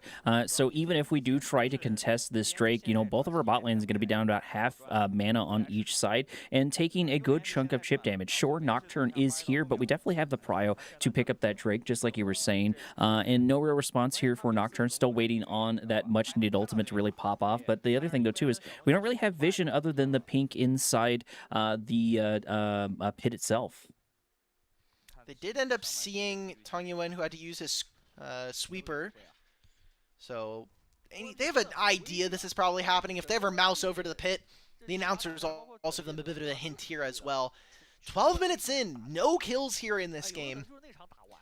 Kind of goes to show the matchups that are happening here, but also just the way that we're seeing these two teams play. LGD, they need to play a lot more aggressively with these matchups. I don't think the leads that they've generated quite so far are enough to really write home about, and these lane swaps from OMG, the way that they're assigning these matchups is really, really smart. It's preventing LGD from getting much more out of these plays than maybe they would have wanted to out from the draft.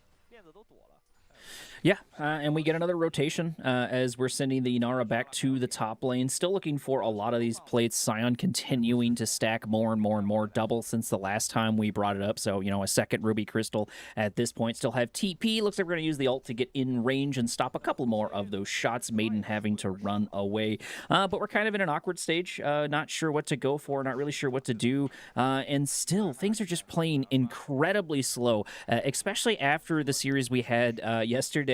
And, you know, I think the game beforehand, this is a night and day difference. This is kind of what I expected more of LPL to be. Very, very methodical for this one, even though they are more team fighty in the T1 fields overall. One of the big things I do like, I think is still really funny, is I'm a big fan of the meme of fighting over chickens, fighting over those early on objectives, which is what I expected to see. But so far, we haven't got a fight over chickens just yet.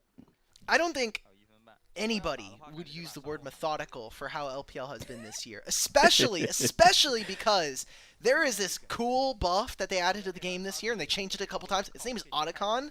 Our teams have lost their minds around this objective, as we've seen across the world. Rio now doesn't find YCX, gets his flash, and support, and we have Herald spawning in a minute here. Dragon will be in 3, and I'm just waiting to see what is LGD's response going to be. Where are they going to find that first bit of kind of success for themselves?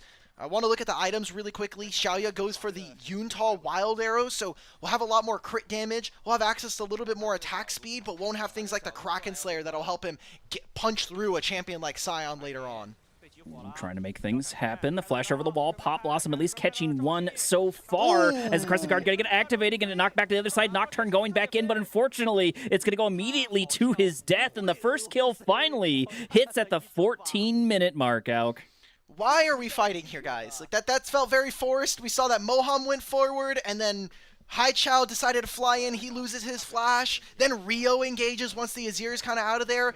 This is not really the time I want to see OMG fight. They don't do a lot of damage. I mean, it's Nashor's Tooth. It's completed Hextech experimental Hexplate, for the Nocturne. So that's a pretty big spike, but just buy time, right? The clock is your friend if you are OMG in this game.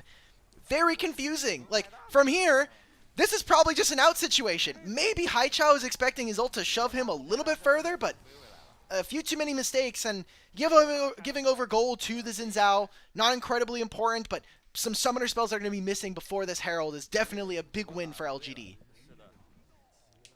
And, you know, once again, the bot lane the top lane in the bot lane just sort of continues. We no longer have plates to contest for, as Sion just continues to build a massive amount of stacks, getting close to about 900 now on this end. But more importantly, we do have Shelly up and ready to go, so we've got another objective to fight for, an objective to try to get our hands on. And I think that's going to be an important one, because neither one of these T1s has been cracked, despite the fact we're sitting at the 16-minute mark, and Shelly would be such a great tool in order to do that. And you got to remember that LGD, okay, looking for a kill, getting really, really close. Unfortunately, just not able to stick the landing on that end. But LGD did manage to pick up the first set of Void Grubs, and, you know, that's going to be something that's nice to not have to worry about Sion picking up. So if we're able to get Shelly on top of that, too, I think that'll put LGD in a better position if we don't just entirely die for it. They haven't been able to touch turrets, though. Like, this is incredibly reminiscent of game number 1, where LGD, they got all 3 of the grubs and then never did anything with it. The Herald's going to go over, which will open up a bit of a timer here. They'll grab the Herald, and then they can make a play for the Dragon that spawns very soon afterwards. We're going here from OMG. Nocturne turning off the lights as we get absolutely shredded. Pop Blossom goes in, but it hits an absolute goose egg. That's going to be a little unfortunate. Starry has to go out of the fight as Inara tries to close the distance. We do pick up a kill, but it's going to cost us our lives. Just needs 1 or 2 more shots. Nico is able to pick it up as Sion absolutely rocking player after player. LeBlanc looking for the damage, having to go back on the other side. And Sion sent to the bouncy castle. The Herald gets picked up by Sasa, but the kills where they land and the overforce there from LGD, Moham gets completely stuffed there. That was a great ultimate from Hung. That Crescent Guard moves him away. You lose out on the Pop Blossom. We'll get right into this replay, and I just want to watch this play again because Hung tries to go forward. He doesn't land the knock-up onto the support, but they put so much efforts.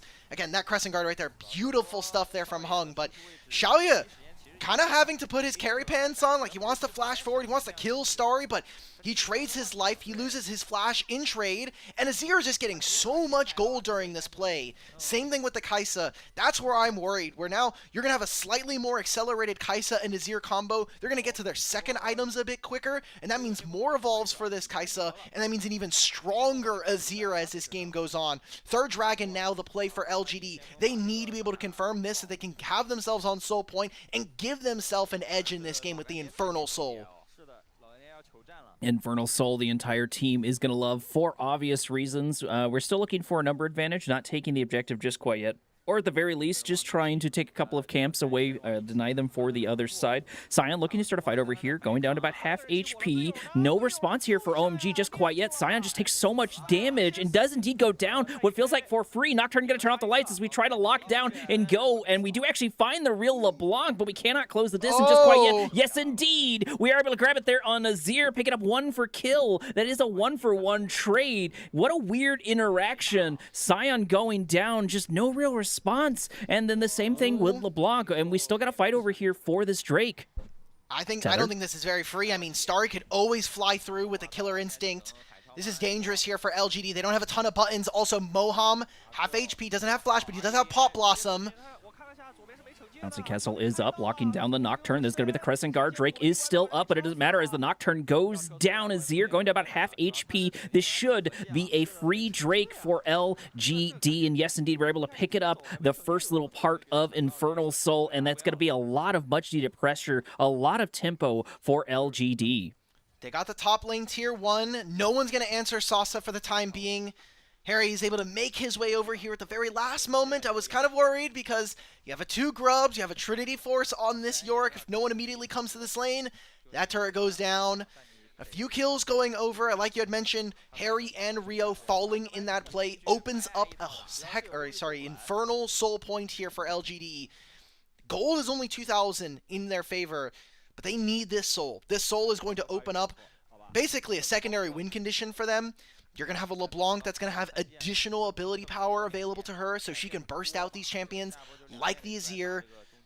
And even with all the HP that's being stacked by this Nocturne, I'm just so worried here for LGD, whether or not they're actually going to be able to properly find team fights, because they don't have a ton of frontline. Again, it's a Xin Zhao with a Karma, which can get a lot of work done, but you have to still worry about some of the other pieces here from OMG.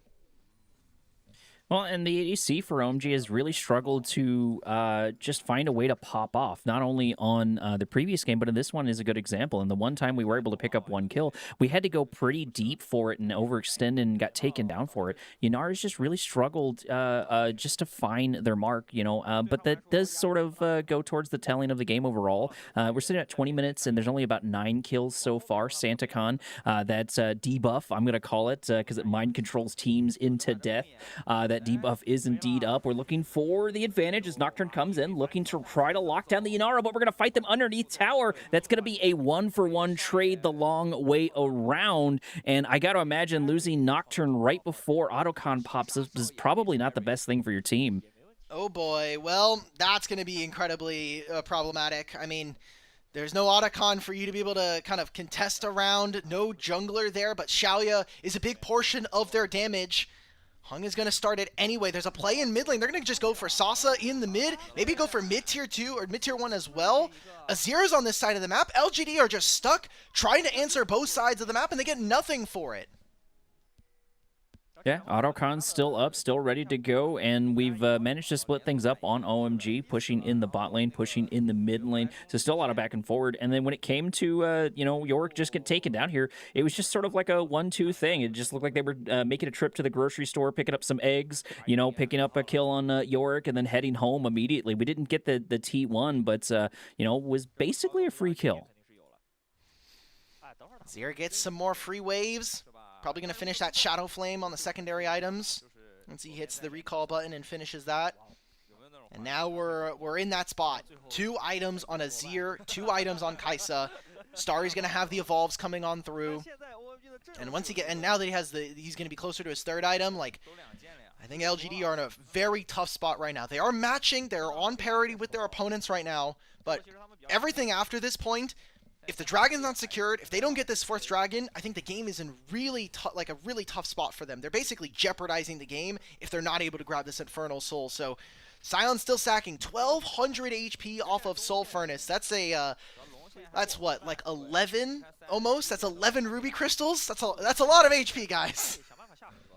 Don't make me do math on camera. It's just not going to work out. It's 150 for me, so I'm gonna take your HP. That's all you need to know. So okay, fair enough. I'll take your word for it. I'm not going to question you whatsoever. But I think something to note that's going to be really important is this next fight. I think is going to be super telling, not only for the soul, but if we get a clean enough fight for LGD or any side, that's going to be 2 objectives. We're going to start there with the Autocon, not having a good amount of damage, but so far we don't see that it's going on just quite yet. Tangyun doing a little bit of a hello. As Autocon goes down about half HP, we do back off, maybe trying to lock down Sion. That wouldn't be the worst thing. Sion doing that sort of hammer and anvil thing that I was talking about before, sitting in the mid lane while his entire team's over here. We do have an ultimate to play. We do have a TP, so we can get in range extremely quickly, especially with Nocturne turning off the lights. But both sides are just looking for one little misstep. T1 finally going down for the first time for OMG, as Autocon still doing a little bit back and forth. Azir slapping down his fake turret right there, providing a little bit of pressure. We're going to get taken down here. No. Okay, we have just enough time in order to get out as Sion goes in, but he's here entirely by himself. I know this is going to be a tanky person. Ooh, as Nocturne goes in, takes a whole bunch of damage. We are still alive, but over the wall, Tangyun able to pick up a kill. Autocon absolutely shredding armor back and forward. Neither side wants to fight inside this debuff 1-for-1 trade so far, as both junglers go down, and we're still trying to take the Autocon. Moham does have ultimate here, but he doesn't have flash, and this Azir turret is getting so much work done for them. Azir plus Kai'Sa, they shred this objective.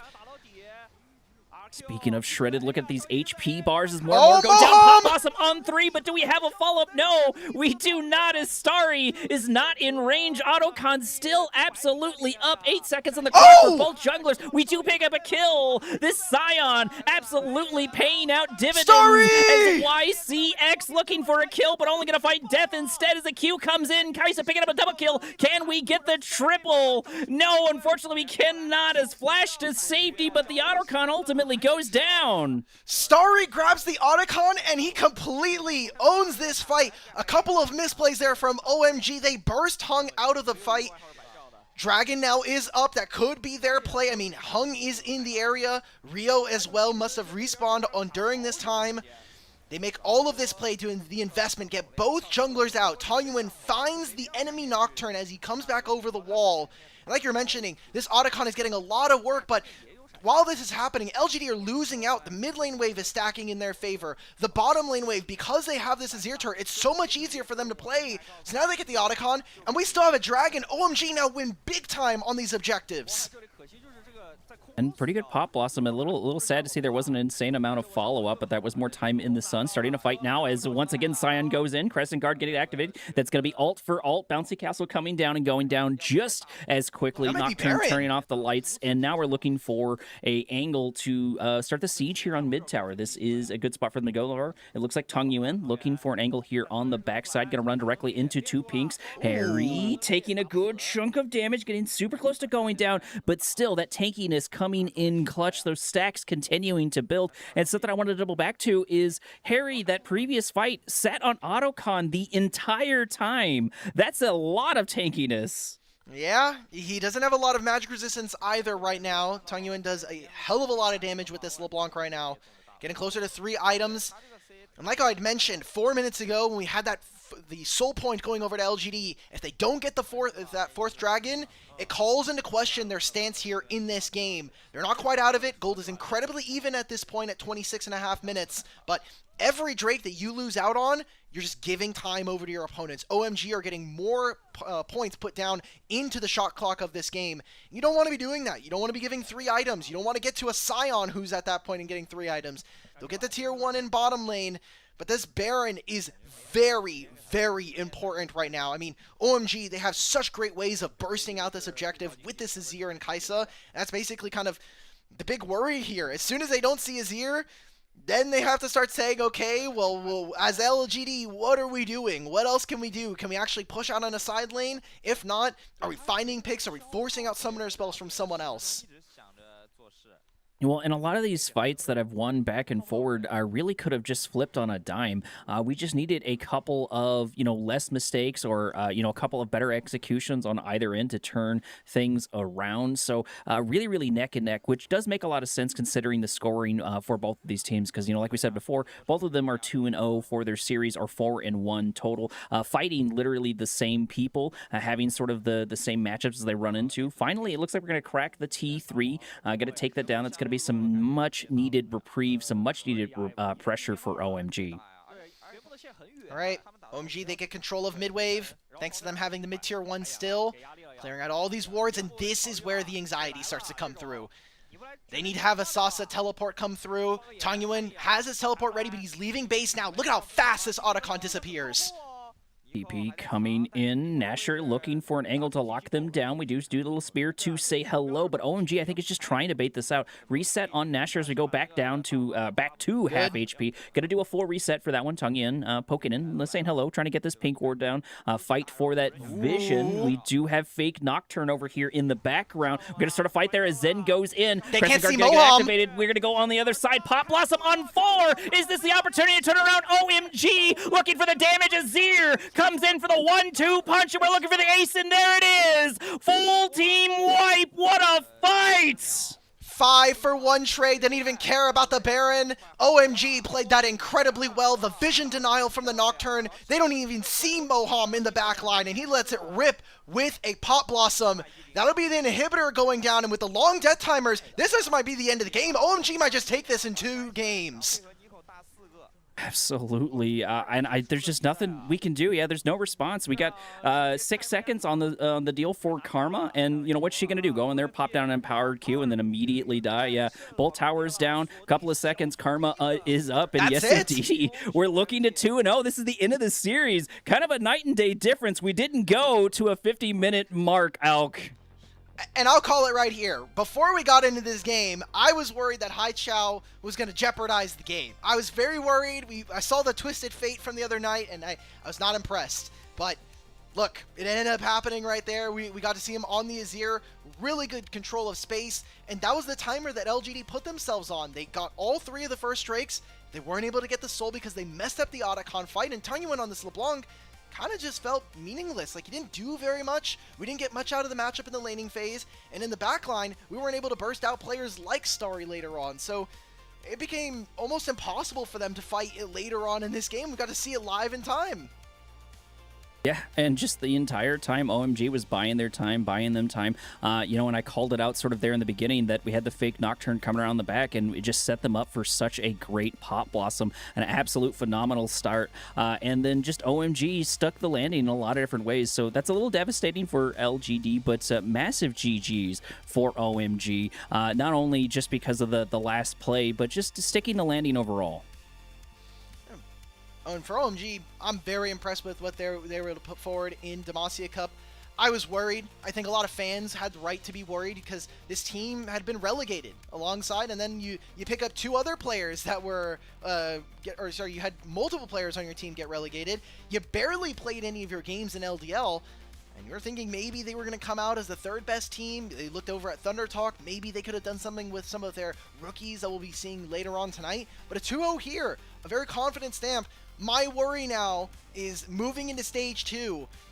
You had Starry having these good performances, but is the rest of this team really ready to play with some of the big dogs in the LPL? That's where my questions kind of fall. And there are plenty of tall trees to climb for them to go forward. Getting our little bit of recaps here, I do enjoy. Finally, a couple of the replays come in. A lot of solid performance here. I did feel like this was definitely a mistake. I got to imagine Inara's happy to take that trade right there. And that was one of the things I was worried about throughout the game, was just kind of the slow building damage on Niara. Unfortunately, they just weren't able to do too much with that, which is a little disappointing. But the other thing, though, too, is just, we had this constant Scion in the face over and over and over. So it was hard for Yanara to close the distance and get that damage. I mean, just look at these fights. I mean, Starry, man, this kid has the hands. It's whether or not we can actually get him through some of these laning phases. And he also just played really, really well. This is kind of the franchise player here for OMG, now bringing in Rio from their academy squad. I'm kind of excited to see what this team can look like in 2025. Again, it's whether or not they're actually able to perform. It's up to their solo lanes, really, to kind of bring them up to that next echelon. If they can kind of get things together, if they can find themselves a comfortable spot in the meta with some of these champions, I think that OMG could be a team that isn't going to be reaching for any titles anytime soon, but definitely could be a little bit more exciting once we get to some of those Group Nirvana games. And I don't think anyone's surprised with Starry taking the player of the game. Makes a lot of sense. You were definitely hyping them up, and I think they had a very solid performance. But I think they also had the team to support them in a lot of different ways. I think the entire side of OMG played their role, and each one of them had a moment in the sun overall. But with that being said, we're going to roll into our next little bitty break, trying to get ready for this next series. Don't go anywhere, because we still have another game on the horizon. We'll be right back.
Alrighty, everyone. We are back, rolling into our second series of the Demacia Cup in between ZSM and TT Alk, and this is kind of an interesting lineup for us. Both of these teams are kind of 0-2 rolling into this one.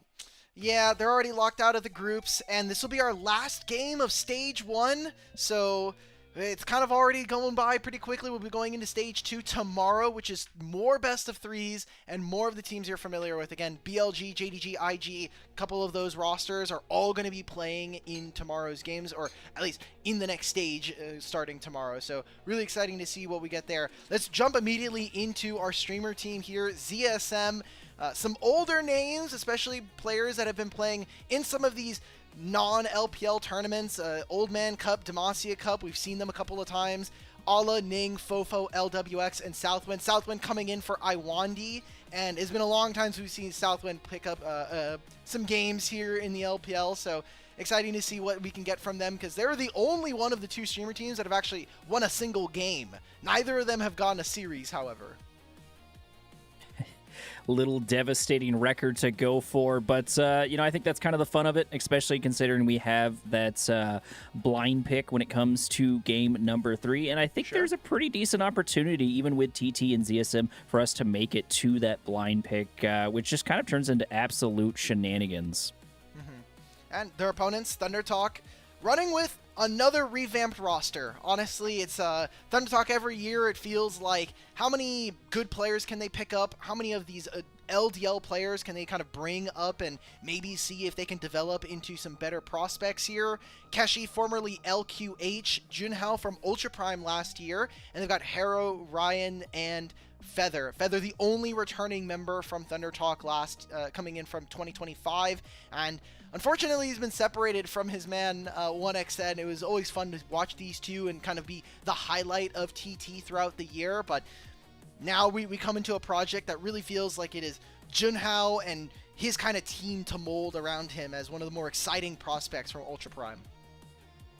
And it'll be interesting to see how that goes. One of the things I'm kind of upset that we don't get to see in sort of the background is I always want to know what the comms are like. Obviously, they're just going to be in Mandarin or one of the other mini forms over there on that end, so it'd be hard to tell, but I think it would be pretty interesting. I wish I could just, even if it came after the games, if we could just listen to the comms for some of these fights and play them up for that. They are available on the Weibo. I tried to test your Mandarin yesterday. You said it was not at all functional, so nope. I don't think you want to go in there. I don't think you're going to understand very much. My English is barely functional, so no, I definitely agree. But if I could understand it, that is something I think that's really, really interesting. We've seen the implications of more coach involvement, which I think is always super great. We're getting a couple of rule trait changes where we have, I believe it is the 45 seconds that we can have. I don't remember the exact breakdown for it, but I do think that's another nice element for it. Game 3 of our best of 3, or sorry, no, it's only in the knockout stage, so that's only going to be when they're in the semifinals and onwards. So semifinals and grand finals, those are really going to be the only. That'll be a long time from now until we see any of the coach comms. So yeah, I am kind of with you there. Another thing that I'm interested in actually is which of our players are using WASD commands now, because it's a fairly new way to play League.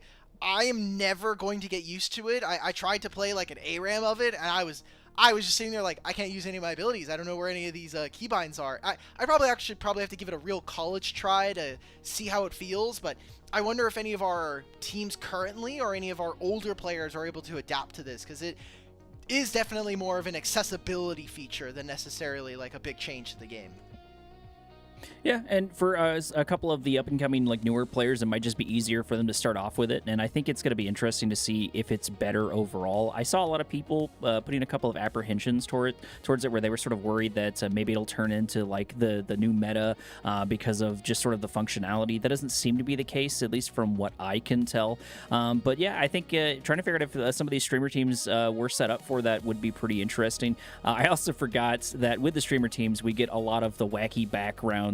Yep. I don't know if we have the cat on this team. We did get that for at least a little bit. You're gonna get instantly muted by our producer if you talk any bad slang about the cat. So just, I'm gonna give you a fair warning. Shivam was being nice to you yesterday. That will not fly on today's broadcast. There you go. I gotta replace my cat. All right, that was quick. That's fair enough. But I am excited to see what we're gonna get popped out over here. You did mention and highlighted the fact that this is essentially Zhu Hao's team to mold, and I'm kind of curious to see what kind of elements that's going to boil down into, especially with Zhu Hao being the jungler. Oftentimes the jungler does act as the tip of the spear, so if you're playing it sort of like a team captain kind of role, maybe a shot calling kind of role, I think that is a good way to play it, but that can be a double-edged sword too. A lot of these teams that might play around their jungler or might use their jungler for their tempo and their pacing, when that jungler gets locked down and when they struggle and they have issues, a lot of times so does the team. Well, we've also seen that ZSM have not found very much success here in this tournament. Both of these teams sitting at 1-4, so they've only won a single game in their series. And aside from that, 0-2, again, this is kind of the battle for who's going to get last here in Group A. Neither of these teams will move on. The streamer team obviously doesn't play in LPL, and for Thunder Talk, it's all about getting some stage game before the start of the season. But the time between now and the start of Split 1, is a pretty decent amount of time. So some of that stage, all of that, like kind of the experience you might get there, it might eventually kind of like fade, and you won't really have like too much data there, which is unfortunate for a lot of the newer players. Like we were mentioning, Keshi, Haru, and Ryan 3, these are some of their first competitive games playing at a near tier 1 level. So it'll be interesting to see how they perform as we get into the regular season. Yeah, and it looks like with that being said, we're finally going to get our first queue rolling into the first little bit of draft. Already starting off strong, and we're going to have ZSM sitting on blue side and ThunderTalk sitting on the red side. And a couple of bands coming out already. It looks like it's going to be Yunara and the Nico, nothing real surprise there. And then Azir, so these are the usual suspects for sure. Okay. None of the bands seem too off. I think the fact that ZSM have focused on Yunara here is a little interesting, considering that they haven't really prioritized this champion. I'm looking at all of their drafts. They have banned Yunara every single time when they were on blue side, and they played a single game of it. It did not seem like LWX was very comfortable on this. So the Jace is going to also be the third ban here. Whether or not we get the Aatrox over on TT, they're going to be quite interesting to me. Well, and I think if you're not super used to Nico and the Pop Blossom, you know, I've seen people who are just sort of unfamiliar with it struggle to get the Pop Blossom in range. I'm not saying that, like, the ultimate's hard to land because, you know, it's the size of the state of Texas. But you know, a lot of the teams know what to expect and know how powerful that Pop Blossom can be. So we really position and go out of our way to avoid it. So it can be hard to land it. But last couple of bands did roll through, and we're going to start off strong. We're going to start off with an Orianna for our first pick. It's fine. Decent lane. What is TT's response going to be here for Haru? Could be a Rise as the blind. You could also go for Talia, but that's more of a reactive lane. I've also seen Akali kind of open up as the later side lane kind of answer into this champion. Seems like we're going to see that Aatrox again. Always a big flex and one of the more stronger junglers here. Just the things that Riot has done to top lane champions to bring them into jungle, I think, while interesting, does really throw a spanner in the works for pro play, just because they're also really unhealthy in their clears. Like, Talon still has one of the most disgustingly, like, free early clears in this game, and him, like, Aatrox, the Kiana still, these champions clear it incredibly fast. Still looking for our last little hubber. It looks like it's going to be the Varus for that one. Great blind pick. We'll always ham that one up for sure. And we've seen it time and time again. MF is probably going to be the response, and there it is right on cue. Unless they caster curse me, but I don't see any real reason not to pick up MF here. We've seen just an absolute phenomenal experience with them over and over. But, you know, we do need to try to set up a ball delivery system here, I believe, with our third or maybe our fourth pick for ZSM. We've got the Orianna. We've got one part of that Exodia piece, and having something to get in range is super, super important. But we got plenty of options on the table. Looks like we got Wukong, we got Zen, and plenty of other things. Zen probably makes sense. That is going to be a safer pick. But the big thing, too, is this is more than likely, like you were saying, this is Aatrox jungle. Still a flex here. One of the problems right now because of the flexibility of so many champions into jungle and top lane is when you're taking these champions, a lot of them are very good at skirmishing early. And Xin Zhao is okay at doing that. He's one of the stronger, like, levels 1 through 6. He can very much skirmish early in the game. But against an Aatrox, depending on how that plays, it is slightly favored. I would give it slightly favored to the Aatrox. So it's very important for ZSM to find ways to avoid the enemy jungle in this early matchup, if this is going to be the case. We get into the second phase of bans. I want to see support bans. I think Rel is super important when you have a champion like Misfortune. So Alistar is going to be at a very big premium and might be what ThunderTalk are going to be looking for on the fourth pick. First ban is indeed going to be Alistar, and of course we cannot forget about Braum. MF really does struggle into that. Not that there's not better choices for it. Cassante being the next ban, focusing on the top lane, I don't think will be the worst thing, because of course we are fighting over top and the support overall. And I don't want to make any predictions just quite yet on this team comp when it comes to the next couple of picks, because I think that these last couple of ones, even just getting one more pick, will be able to tell us just a bit more of the story and try to get an idea of how some of these early objectives are going to go.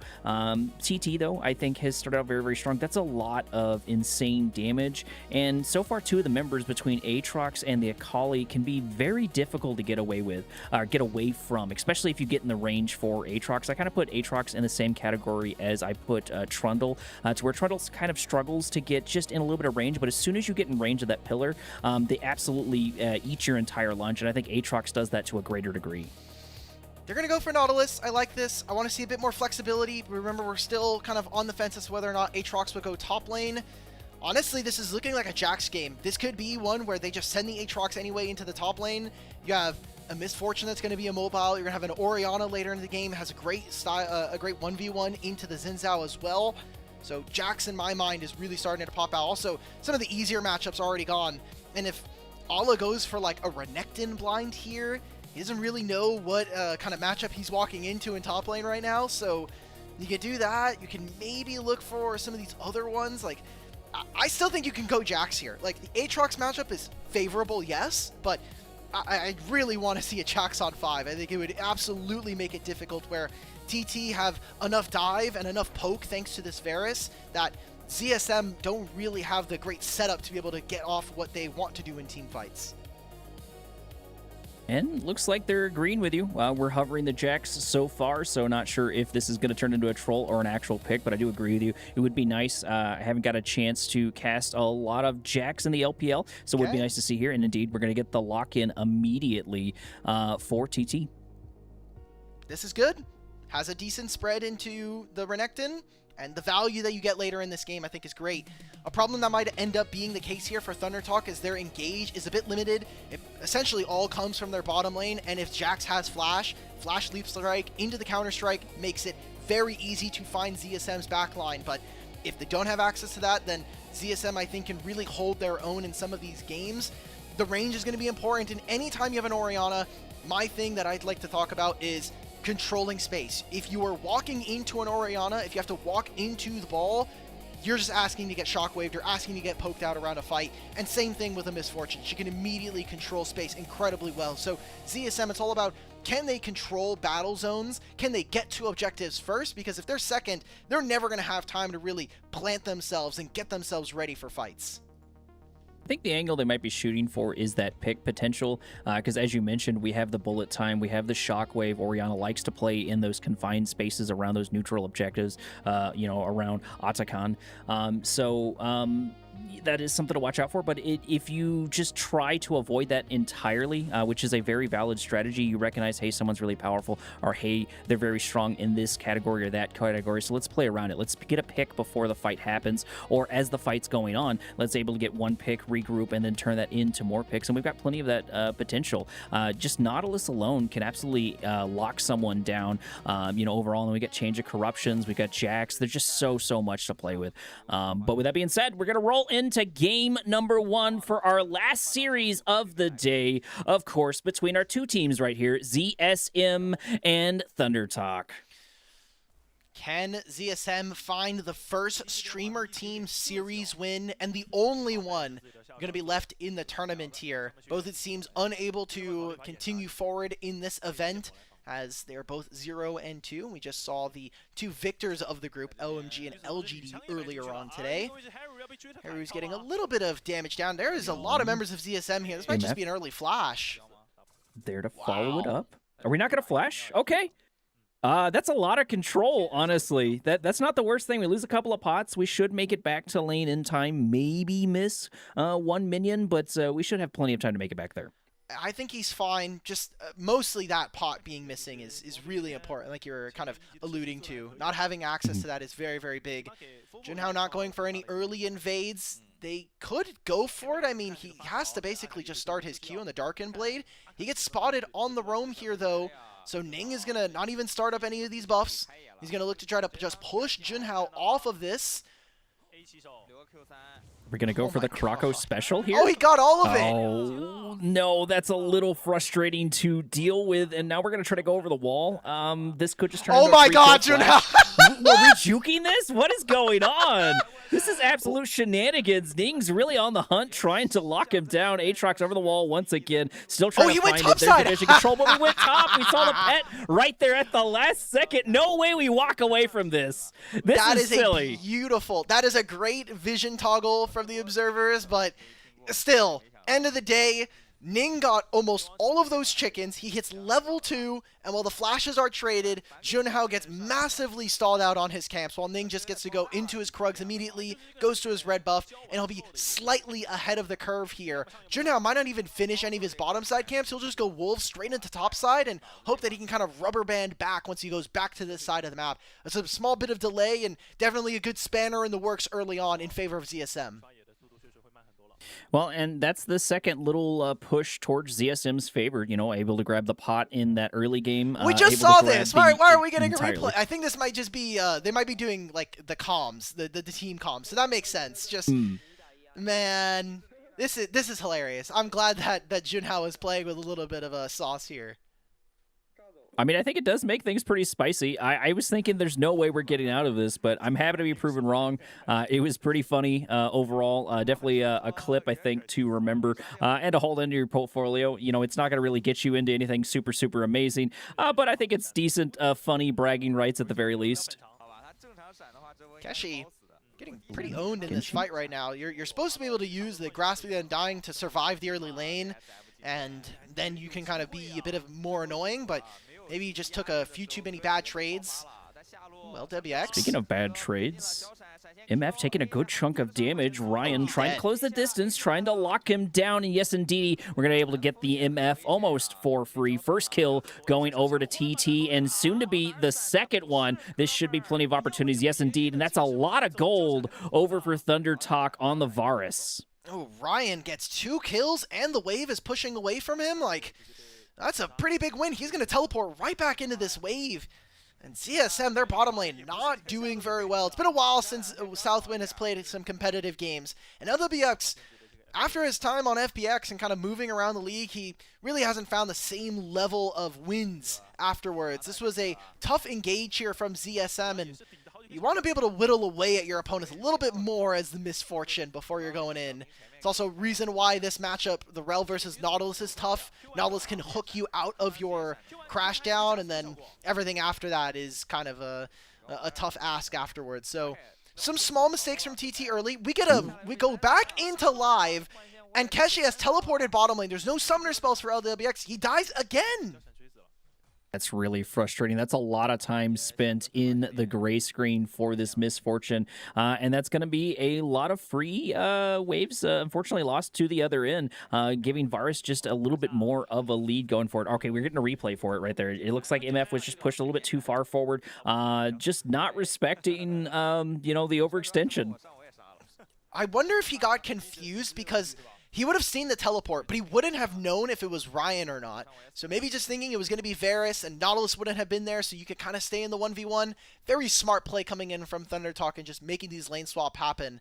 They're going to swap back because they know that the Jax doesn't really want to be anywhere near it. It was Renekton who wants to try to get in this matchup again. This wave crashes. Jax is going to recall, probably finishes his boots. No, he'll get a Phage here, very importantly. But a good start here for Thunder Talk. 5.5 minutes in, they start off with almost a 1,300 gold lead. That's pretty meaningful early on, and despite some of the mistakes from the early game, Junhao is very quickly kind of getting back into this one as these Aatrox. You just farm so quickly with the Q stacks and just the AoE that it does. All of these camps just disappear in front of you. Exactly. And, you know, we've got the gold on 2 very scary members. You know, Jax can still be a raid boss in a lot of different ways. Maybe not to the same quality as we've seen, you know, a couple of the people sitting in top lane. You know, I think Asante is probably scarier in my opinion, but Jax can get some insane, large, massive stuns that just turn fights around, plus the damage on top of that. And then we've got Varus there for the poke, so Varus can really set up a lot of these engagements for Jax to just sort of go in there, stun them, knock them down. And then, you know, we've got the Aatrox, which we've sold up time and time again. This is a very, very scary jungler, and I'm thinking we've got a very scary team with this scary jungler.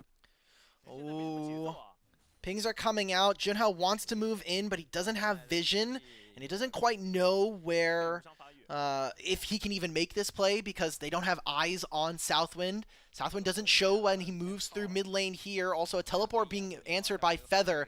So it seems like Dragon really wants to be the priority, but anywhere that Renekton is early, that's kind of where you want to play. Usually want to make it a play around the grubs.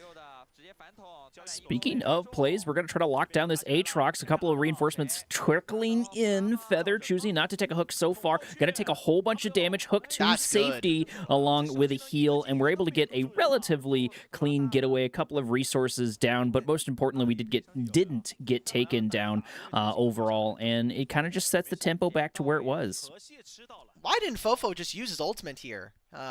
I'm noticing his inventory. He's going for the Catalyst of Aeon, so he'll have the Rod of Ages. Orianna, his damage is going to be a lot lower, which I think, when you think about how this game is going to go, the HP is probably really important. Keshi.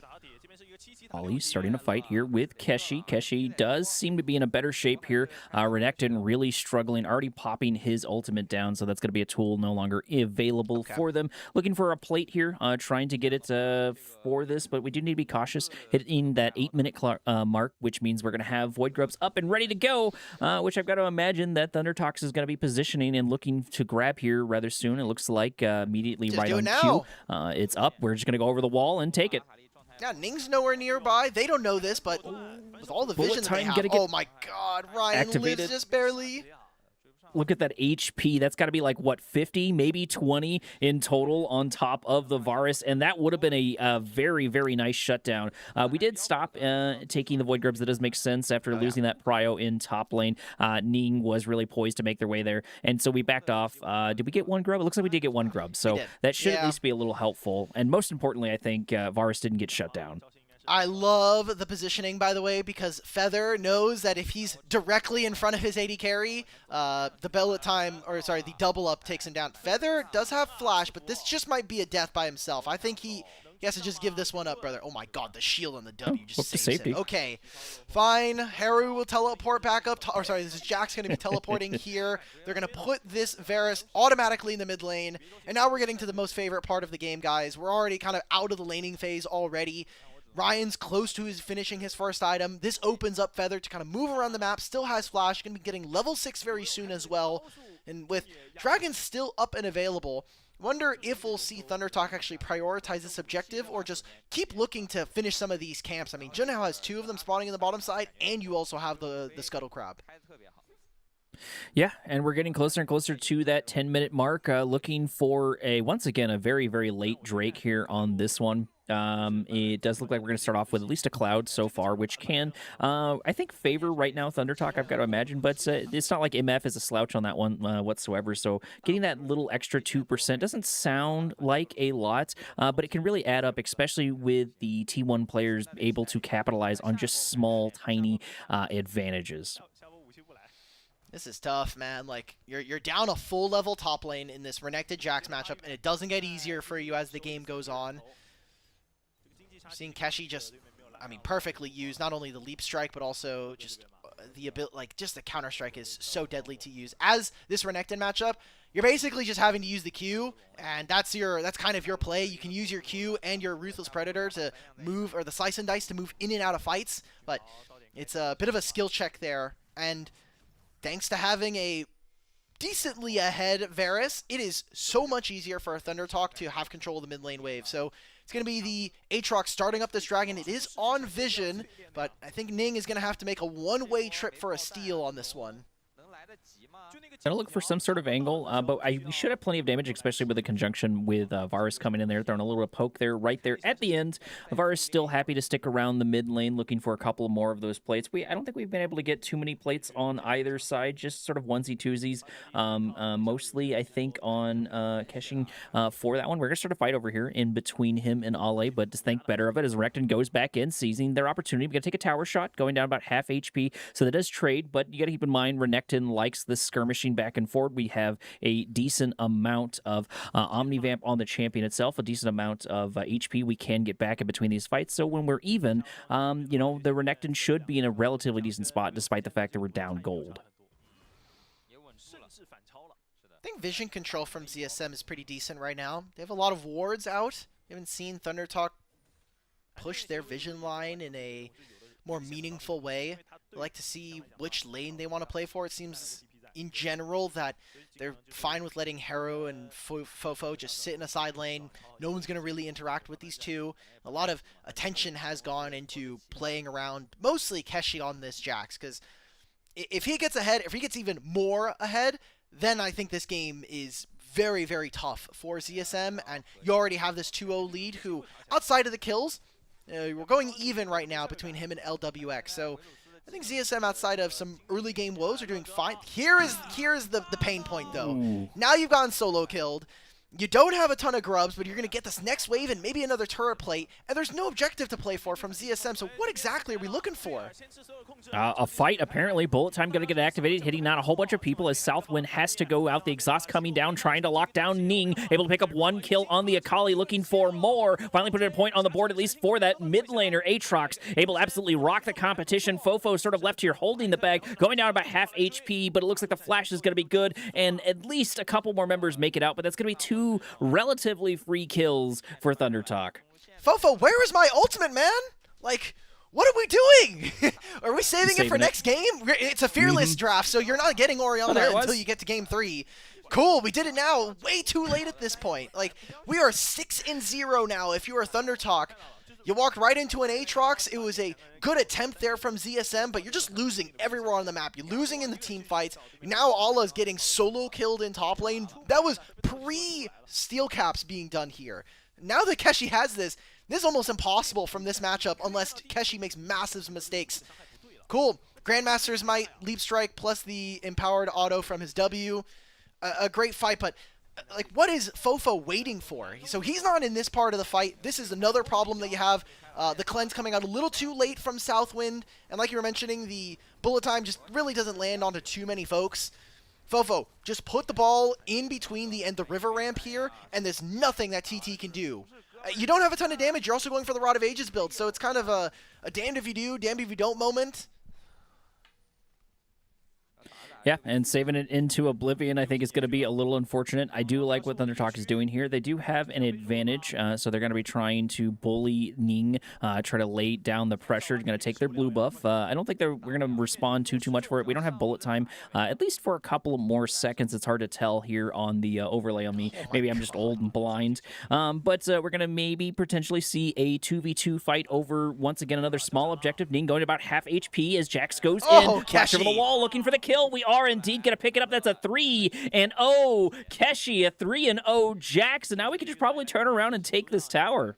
Oh, he literally left it to squeeze even more minions away from this Renekton. A 2-level lead, almost a level and a half, I should say, more realistically. And now with all this completed gold, he might just be a full item ahead of his opponents. Like, he's going to finish off this turret. Does he get a Sundered Sky? Because then who else is facing him? This is the best R5 Jax that we've gotten here in this tournament. Also, the flash, good replay here from our production team, means that, yeah, this is a shut and closed game, I think, already. It's a 4,000 gold lead at 15 minutes. You're getting a Herald as well as this Thunder Talk team. Junhao gave them the best start early on. Like, it was him and Haru who, like, they kind of got sauced on early on, and everything past that has not been good for ZSM. Well, and the big thing, too, for Thunder Talk is just everything has been consistent. They've been able to play it slow and just take small advantages and just turn those small advantages into more and more advantages just over and over. And they were a bit behind, or we started off with Akali having to blow up a couple of pots going into lane, which could have been pretty spicy, especially into Orianna. We had a couple of things to worry about on Junhao, but we've managed to turn it around just over time and just continue to lay down the pressure, continue to maintain the tempo. Next Drake is coming up right now. It looks like about 16 minutes on the clock so far. 0-7 right now. 24.7k to 29k.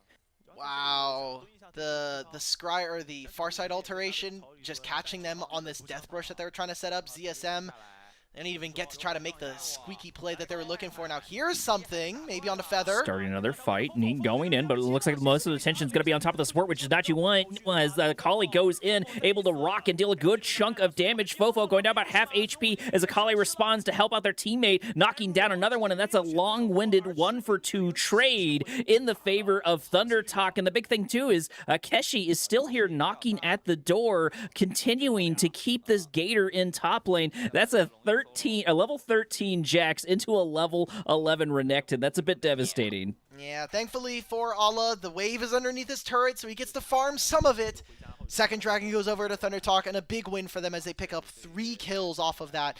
Maybe even going for a mid-tier one as well. ThunderTalk can do essentially no wrong. I think their drafts are just, or this draft in particular is doing them a lot of favors thanks to the matchups. It doesn't also hurt too much that ZSM messed up some of the lanes, like LWX getting solo killed or getting 2v2 killed and then dying again. Keshi getting the solo kills in topside. This is as good of a fight as it was going to get, but I think Feather, really good use of ultimates to kind of layer them and stop Southwind from moving forward. And after that, there's no damage from ZSM. They're so far behind. The build from Orianna is also very questionable. So who's going to be the carry? That was my question coming into tonight. Who on ZSM is kind of the big guy that's going to be the 1v9 carry, the person we want to put resources into? Because historically, when we look at these players, Ala likes to play carry top laners, but doesn't usually kind of have those like big carry performances. Ning is always kind of being a player that wants to be a big carry, but doesn't usually get resources or doesn't have the mechanics. Fofo as well, more of a facilitator. LWX kind of is like the secondary kind of AD carry or kind of the big carry there, but I'm not getting any of that from this composition. Ning should just kind of die unceremoniously. I don't think there's anything he can do as he goes immediately into Keshin. And honestly, like, maybe just give the kill to Aatrox. I don't think feeding the Jax and making the Jax even more powerful. Because look at this. I just noticed this. This is now a level 11 Renekton into a level 14 Jax. It just continues to get worse out. No. And we're dead on MF. Run LWX. Okay, now this is just a free kill. Now we're just now we're just playing with our opponents. I mean, we're 2 levels up. This game's cooked, guys. 8,000 gold lead, and we're already looking at inhibitors. Oh no, Keshi, keep going, brother. Redemption coming down, pick up a kill, almost picking up 2 kills relatively for free. I don't know why. Like, it's not that Ryan has been doing bad whatsoever, but I forgot we had a Varus because most of the attention for me has been on this Aatrox and of course this Jax. And then so for just Varus to continue to do Varus things, the gold is extremely diversified. We're sitting 1 to 13, and there's so many carries on ThunderTalk's in, and they're just not letting up the pressure. They don't have any reason to not to. They're not really getting punished, and it looks like ZSM just continues to overstep. ZSM continues to overextend and get caught for it. Imagine overstepping is walking past your mid-tier 2s. That's the dangerous part of this game right now. There's a player gold. Yeah, we had something happen like this yesterday where it doesn't really matter if the supports are at the bottom because all of your teammates are 1 through 4 in terms of gold here in this game. It seems like they're going to try and go for a 1v2, but I mean, Jax just wins this. Counter-Strike owns every single player. It seems like they're going to invest more members. This might be a 1v3 here. Going over the wall, going to run into Ning. We're going to spend all our resources. This is a good opportunity, but unfortunately, it's just not going to work. I appreciated the idea. I appreciate the sentiment. I feel like a lot of times when you're behind, you just throw all your buttons together. You throw all your G.I. Joes together to try to find some sort of small victory, and getting to shut down on Jax would have been great, but we're just not able to stick the landing. You know what I'm thinking now that you just mentioned that? Because of the way that franchises have worked in terms of just different kind of brands, I wonder how many of like the newer generation of like kids and people are going to know what G.I. Joe is. Because that franchise has completely disappeared. Yeah, and I don't need another reminder that I'm old, so thanks for that. That's something He-Man was a big part of my childhood. Oh, and yeah. no one is going to know that, maybe outside of like some of the memes that they see him in. They might know Skeletor, that's it. Skeletor is still a constant meme. We're going to try to lock down Keshin, but we're just refusing to die whatsoever. This is a level 15 Jax, and he still almost picked up a kill, but even though we were able to get the shutdown on Jax, we lost a tower for it. We lost even more pressure. There's so many T2s down on the other side. It looks like every single T2 is down, so we're purely down to T3s, and we only have 2 kills on ZSM's end. Again, if you look at the math, they just doubled the amount of kills they had in this game. So, silver linings, guys. When you're in these kinds of games, most of it is just trying to keep your mental up. Oh my God! Well, you also haven't. I'm gonna flame producer Ilya here. He has also not watched like a ton of SpongeBob. He doesn't have like a very large grasp on some of the more popular like Western medias that are really big. I'm pretty sure he has very little experience with things like Fairly Odd Parents. Okay, he's shaking his head at me. He's saying yes to that. Trying to think of other ones. How much Cartoon Network do you have an experience? Like, you probably don't. You don't have some of the deep cuts there. Have you? Okay, we're gonna continue this because this game's basically over. Producer Ilya, do you know? Have you watched some Codenames Kid Next Door? Ooh, that's No. Okay, get him out of here. We got to get this guy out of here. It might just be you and me, Corey. Like, this is... Okay, we're doing this again on Keshi. This doesn't matter right now, guys. Yeah, there's just, I mean, sure, we're spinning everything on here, but it's just, it doesn't matter. Yeah, absolutely. We're going to pick up a third Drake sort of for free. Feather's just kind of hanging out, you know, taking in the flowers, taking in the scenery. We can still easily pick up a good chunk of kills here. This is going to be a full 3v3, which is not in the favor of ZSM as we go in, picking up 1 kill, looking for a second kill. Ning going to about half HP, bullet time coming in, doing absolutely nothing as Akali goes back in for the damage. Ale trying to pick up a kill, but unfortunately it's just not going to happen, and we get a very long-winded 1-for-2 trade. Once again, Jack's going down, but it doesn't matter. But most importantly, you know, let's go back to the cartoons. What about Ed, Ed, and Eddie, Prod? That's one I want to know. Do you have you watched Ed, Ed, and Eddie? He has to look these up because he doesn't know them off top, which just should immediately give you a frame of reference for his ability to immediately recognize popular franchises. Okay, but have you watched it? Is the question. I'm going to assume Might no. have enough memes. But like memes don't really count. Those don't. Okay, I know what it is. Okay, I watched anime. Great. Another one that I want to see if you know. Oh man, it's actually escaping me now. Foster's Home for Imaginary Friends. Okay, you watched this? Okay, good. All right, I don't have to renounce our marriage. Thank God. Okay. So while that was happening, while Keshi was getting 1v4 for a second time in this game, they did take the third dragon. So Junhao does have... They are on soul point, but... All right. Feather goes That's in. A freebie. Pick up a kill. Okay, they've gotten 3 kills now. They've gotten 3 kills in the last few minutes. I think Thunder Talk are definitely playing with their food. Okay, we're going to start a fight over here inside the jungle as Aatrox goes in looking for the damage. Fofo going to take a whole bunch of this. Var is able to poke off another one, and just, I don't think there's any way we can win this fight whatsoever. It started out great, but just the wallet diff is absolutely massive. We're sitting at about 40k to, 52k, so, right around a 12k lead. There's just nothing ZSM can do, which is why we're focusing on a lot of the Cartoon Network stuff. But this might just be the end of the game. Yeah. Into game number 1 overall for sure. But what about Toonami? Did you grow up with Toonami? There's no way he hasn't watched some more. Okay, but like Toonami's more of like a network, and then there's like a bunch of they just play shows. That's more like a distributor than necessarily shows. Although Toonami does have some great shorts in between. That's gonna be the end of game number 1. It's a 13,000 gold lead. All right, bro. All right, cool, man. That's great. I'm happy for you. Great lower third. Fix the score. How about that? Let's fix the score. Let's put the prize in the bag, brother.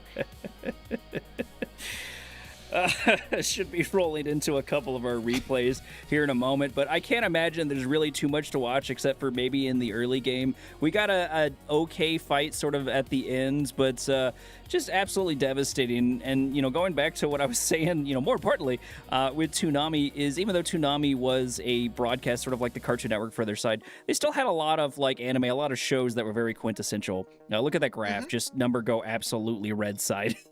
Like Keshi has a large amount of the damage here. We'll probably get through some more Cartoon Network stuff as we go to the second half of the break. Pleasant Goat, Lazy Sheep. I've seen the gifs of this because I had to do a collage for all of the BLG like victory poses they would do with their squad. Shadow was a big leader at doing that, so love the guy. He did just get announced to go play on CFO, so all best of luck to him over in LCP. But this might be a quick night here, Corey, and I don't want to jinx it, but the streamer teams have been really struggling here in this tournament. And so far, game number 1 is an indicator that I don't think it's going to change anytime soon. Even though we kind of faltered with Thunder Talk, we were able to. It just didn't really matter. We were down, we could be down 1 or 2 members and still absolutely wreck things. When Thunder Talk goes, okay, maybe we should get a little bit serious. There's the solo kill top lane, a bit devastating for sure, especially early on. And it was just really downhill from that point. Whole time doing nothing. The draft, right? We talked about how important this draft was going to be. I mean, you had the Aatrox flex, the Jax on R5. You just win both sides of any matchup depending on where you want to put these two. And then the bottom lane. LWX was a big liability in this game. He gets killed in the 2v2, dies when he walks back to lane. So by 5 minutes, he's 0-2 on MF. And just everything from there was kind of meaningless. It's more so a formality as to watch Thunder Talk win this game from this point on. Honestly, we're talking about MVP talk. I really feel like it should be Keshi. This player is rather new to competitive, all things considered, but when he was playing under LQH, this is his second year playing in pro play. I want to see what else this guy can do, and there's a lot of other kind of rookies showing up and being in their kind of the twilight or the beginning of their pro play careers, and they'll have the chance to take the stage over in the LPL in a few months. And even when we committed all 4 right there, Keshik took forever to go down.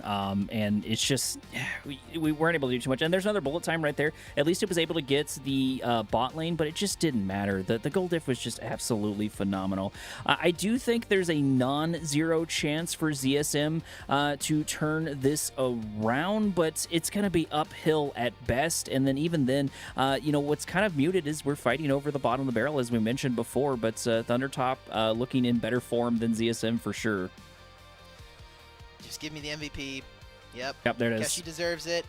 Oh, Shaolin's Showdown. Okay, sorry, I got baited. I was looking in our general chat of our server. Shaolin Showdown was a very great show. Absolutely.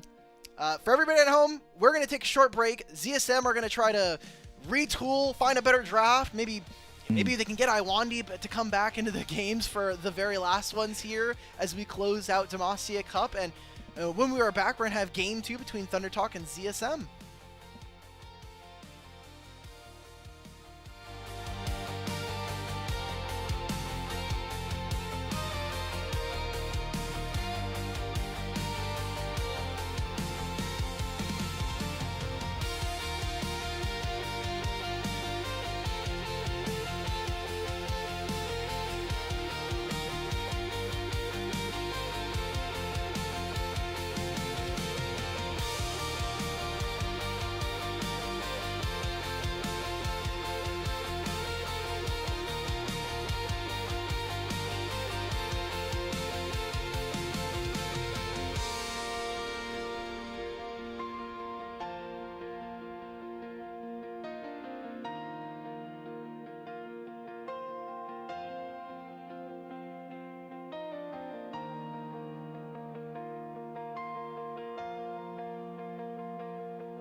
Alrighty, everybody, we're back rolling into draft number 2, game number 2. But I think the big thing Alk wants to talk about is we want to harp on this issue that we've been going into. No, we have got draft. We got draft. We can talk about draft, and then if we have time afterwards, if the game looks doomed, we can go back to flaming producer Kai here. But ZSM back on the blue side this time. More different kind of bans, however. The Nico staying the same, but instead moving the Cassante all the way up. And now Silas as well. What are they prepping for? Maybe they want to go for an early Ari for Fofo, maybe recognizing that his champion pool might be a little bit more limited since he doesn't really play some of the more assassin champions. And ThunderTalk getting rid of Rumble seems fair, getting rid of the Azir. Are they also going to be taking away things like in the jungle? Maybe, I don't think a Zehen is necessary, but Yunara is up and available, so Aatrox, at the very least, is no longer on the table, so that's nice. We're going to go for the Kiana ban. That makes a lot of sense. This first pick is going to be pretty important. And something I'm kind of curious, I want to pick your brain on, Alk, while we've got going through the draft, is ZSM decided to go blue side, right? If I'm correct, losers should be picking what side they choose. Why would they go blue side? I would imagine the counter pick would be a bit more beneficial. Because every team is mind-controlled that blue side is the best in the game. First pick is notoriously very strong, especially for drafting, so not gonna be the case. Jace made it through. We forgot about this mostly because ZSM, they did kind of 2 troll bans in my mind. The Cassante doesn't need to be in the first phase. Silas usually doesn't need to be in first phase. So we're getting a Jace here for ThunderTalk, which we're expecting to be in the jungle, but again, is a flex. And they get Yunara. So what exactly are ZSM going for? They prioritize the Alistar, and you can still have things like the Braum show up in this game that essentially neutralize this champion. Maybe Sivir. Maybe that's kind of the angle they're going for, because Sivir doesn't want to play into Alistar. But I feel like that's kind of a waste of that advantage that we were going with. You know, you just got done upselling blue buff, and you're like, oh, you know what? Should we lock in the cow? No way we're playing Lee Sin. This is good. No, we're playing Lee Sin. What is going on? We are trying to spike the game now. Smolder is a spanner in the works, but we haven't seen Smolder find too much success here in Demacia Cup. Into the Yunara as well. As long as they get an aggressive enough bottom lane, you're going to lose prio early, and then you're going to get poked out later in the game by this Jace. I am extremely worried here. This is basically Ning just saying, like, let me play Lee Sin, pick my champ, and let me lose in peace almost. Like, we're just going to try here. And Mbessa now kind of makes it more interesting, more dive potential here for ThunderTalk, and still we have no idea who's going to be the jungler in this instance. And if this is Mbessa, right, because, you know, you did mention it is a flex pick, but if this is Mbessa in the jungle, it's really going to turn into the old versus the new. Lee Sin being one of those old school quintessential junglers, and Mbessa, you know, being right up the new block for sure. I think Jace is just as powerful, but those are 2 very, very strong, you know, flex picks between the Jace and, of course, the Mbessa. Unless we decide to throw everything against the wall, and this is something weird like a Jace mid, and with the Lee Sin getting picked, I doubt ThunderTalk's going to do that, but so far ZSM is going for the weird. All right. Zehen is nice. I think ThunderTalk need to kind of think about where they're going to be placing some of these champions. Sion can be a frontline here, and what I think ZSM should be prioritizing is either matchups or champions that can move very quickly and have lane priority early, because you're not going to get this from the Smolder. You really need something kind of in the vein of a LeBlanc that can help this Lee Sin invade, because the early clears of something like a Jace, very fragile. Same thing with Mbessa, even with all the shields she gets access to. A Tempest plus the Crippling Strike, that makes it very easy for ZSM to maybe find early avenues in from the jungle position. So I expect this should be a support champion coming on through for Thunder Talk, should be here for Feather, and then you kind of still leave the accessibility of going for counters. I love Braum in this instance. A lot of really early action available for Ryan and Feather. Especially because Braum is still one of the ones that can push and invade between them and Nautilus. Braum's a good answer for that. And are we looking at a Viego in the mid lane, or am I getting trolled? Could be Viego. Hard Could be to Viego tell. solo lane. Viego into some of the melee champions, actually pretty decent. Also got a buff a couple of patches ago, if I remember correctly, for his laning phase. So wondering if we're going to be seeing him return here. We have some older players, definitely known for his Viego back in the day, but this is an incredibly squishy composition from ZSM. Okay, we're looking at Rise. So is this? I mean, I guess we could still go Rise top at this point, but potentially if we're looking for that melee fight, and we're looking at the Galio. Okay, I guess we've got an insane amount of damage on the other ends. Getting trolled immediately, Galio. maybe Caster Cursed. Just go I want the Galio. Please don't pick Cassiopeia. No, Cassio. Okay. I just want to see Cass. I mean, sure. Yeah, that's fair. I think Cassiopeia, if you ever get hit with a Sonic Strike, you kind of just get owned, even if you try to throw down the Miasma. Galio gives you a bit more frontline, and it really feels like this allows for Jace to continue on in the game. Ooh, wait a minute. Is this going to be Lee Sin top into Jace? That would be significantly more interesting here. That's just the ability to kind of have the wherewithal, and mostly just the ability to swap thanks to having this Ambessa and this Jace in the draft. But I don't think you win the laning phase. I don't think Smolder really gets to play like the game he really wants to play, which is kind of having a spike around the 25-minute mark. You lose the bottom lane matchup, and you're kind of hoping that your lanes win you the game in this instance. We need to see Ning be the big driver early on, otherwise this ZSM comp just completely flounders as the game goes. I'm still reeling from this Lee Sin. Even if this is Lee Sin top, and I'm not saying you didn't make some good points, he's really fallen by the wayside in a lot of different ways. And sure, we've got Smolder. We've got both Smolder and Rise. So we've got a lot of things to look forward to as the game goes on for ZSM, but I'm worried about getting to those things. And the other thing, though, too, is we still have Galio, right? Galio is this really great stall champion, right? When you need to buy some time and you need to disrupt the other side, we really have that. So if Smolder gets caught by this Galio, I can't imagine he's going to be able to get out, especially with the Yanara, especially with the Braum, because we're going to be able to pop that passive, right? So it's going to go taunt, it's going to be knock up, it's going to be the Q from Galio, and then the passive, and then we should get absolutely melted. And sure, we can flap to safety, but not if we're CC'd. I think this is just their last attempt. This could be our final game. This is one of our last two games we might even see if we do go to a third, but after tonight, we will be moving into stage 2 of the tournament. Big names. Every other LPL team outside of AL and Top Esports will be playing in 2 groups of 5 and playing another single round robin tournament to put them into the knockout stage in a few weeks' time. But this is a big question. Can form on this Viego. You have some good setup from your Rise, and a much better matchup in top lane, especially for the early lane for Olive versus Keshi.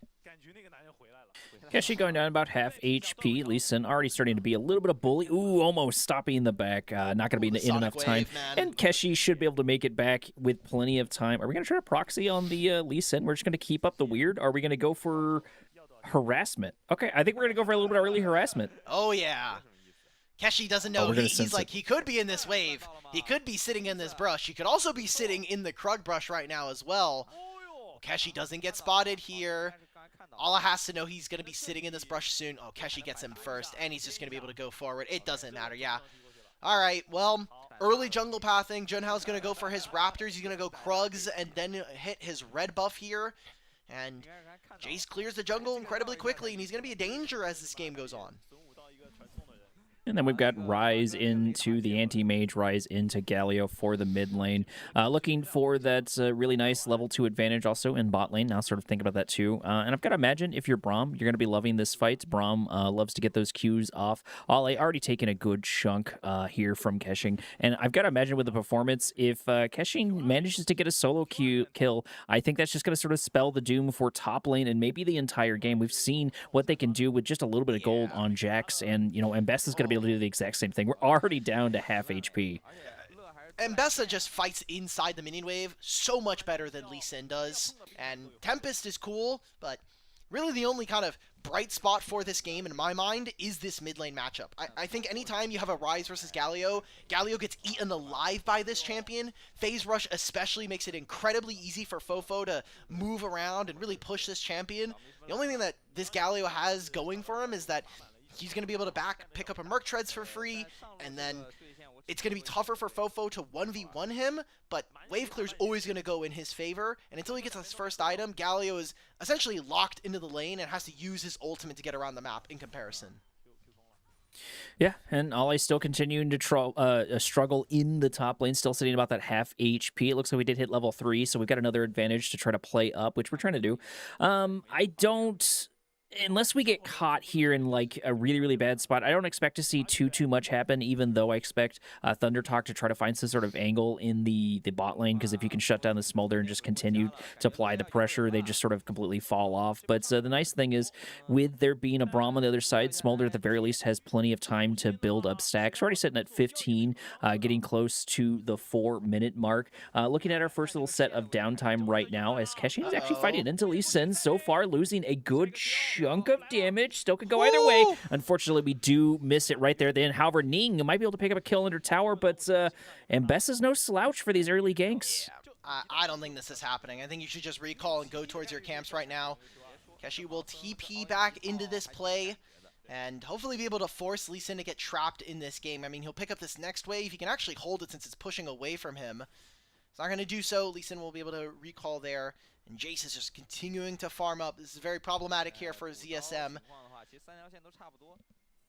Yeah, and sort of looking at the Jace too, I'm trying to figure out how we're going to be able to deal with him, because when I'm looking at ZSM... That's it. Yeah, true. Like, Flash Rune Prison might unironically just be the play. But even then, before these fights really kick off, if you're not able to close that distance, Jace is just going to lay down the hurt over and over. That poke is absolutely insane to deal with. And, if LWX catches a stray directly to the face, passive going to pop down, going down about half HP. But if LWX takes a stray right before the fight starts, or even Fofo takes a stray right before that, that's going to be a healthy chunk of damage already gone. And we don't really have a lot of beef to play with. Maybe the angle is to try to get Ning in there and get that first kill, get the reset, and pop from person to person to person, so it could get potentially spicy, but man, what a weird team. Even if we get to that point, it's going to be tough. LWX needs to be stacking at a really efficient rate. Is right now a little behind the curve. Typically, you like to have 10 for every minute in the game, but that requires you to be trading in a certain pattern. We're going to look to try to poke him out and prevent him from hitting this minion wave now. Ning is in the area, however, and they don't have vision of him, so I don't think there's going to be a pretty big investment from Junhao. But you have some early ways of being able to move. Harrow has access to the Galio ultimate. Fofo does have Realm Warp, so I wonder if they're going to really be able to contest for this early dragon. And Grubs doesn't spawn for another 2 minutes, so should really be a Thunder Talk advantage. Uh-oh. Oh, no. Ollie taking a healthy amount of damage. We did hit level 6, so that could still go either way. It looks like we did use the public execution, unfortunately, for them, and Lee Sin popping their ultimate down as well. We're starting to fight over here as the Alistair goes in. Southwind looking for the angle. Heroic Entrance going to come in, but it looks like the Alistair's already going to be dead before that fight even really kicks off. We got a full response. Drake going to go down, looking for the taunt. Not going to be good enough, and at this point, Thunder Talk might just need to get out of this. I don't think you want to continue this. A couple more stacks getting built up here on the other end. Feather getting so close to going down, down, but so far it's not going to count. Rom passive almost there on Fofo. Just Oh, one or wait two a more minute. shots. We are going to need to pick it up. Go in. Jace able to absolutely doing a ton of damage. Smolder able to pick up a kill there on their end. Now Ning trying to go around, flash over the wall. What are we as Braum doing? tries to lock down this dragon. One shot there for the passive, and Smolder picks up another kill. ZSM now sitting at 3-2. There it is. Okay, we got 3 kills there for the Smolder. Big cash injection for LWX. You got to see his player game there for a little bit. Probably saying, like, they just gave me a bunch of free gold. Okay. That was a tough fight. I mean, Fofo was letting it rip with the spell flux as well. Overload passive damage just completely takes apart this low-range composition from ThunderTalk. They ended up grouping up, which is exactly what Rise wants. Ryan uses the Ghost to get right into this lane. Ala should be fine. Has the flash, and also has Safeguard with the minion coming forward. This replay, though, not only is Dragon doing a lot of damage, after they kill Southwind here, they actually don't have very many spells. Like, you're level 6 on this Yunara, you're level 5 on this Yunara, same with Feather, and LWX and Fofo were just constantly spewing out damage. Like, I don't know what else to say, that they're not really in range. They never got more of those concussive blows down. I think ThunderTalk just sort of got lulled into a false sense of security.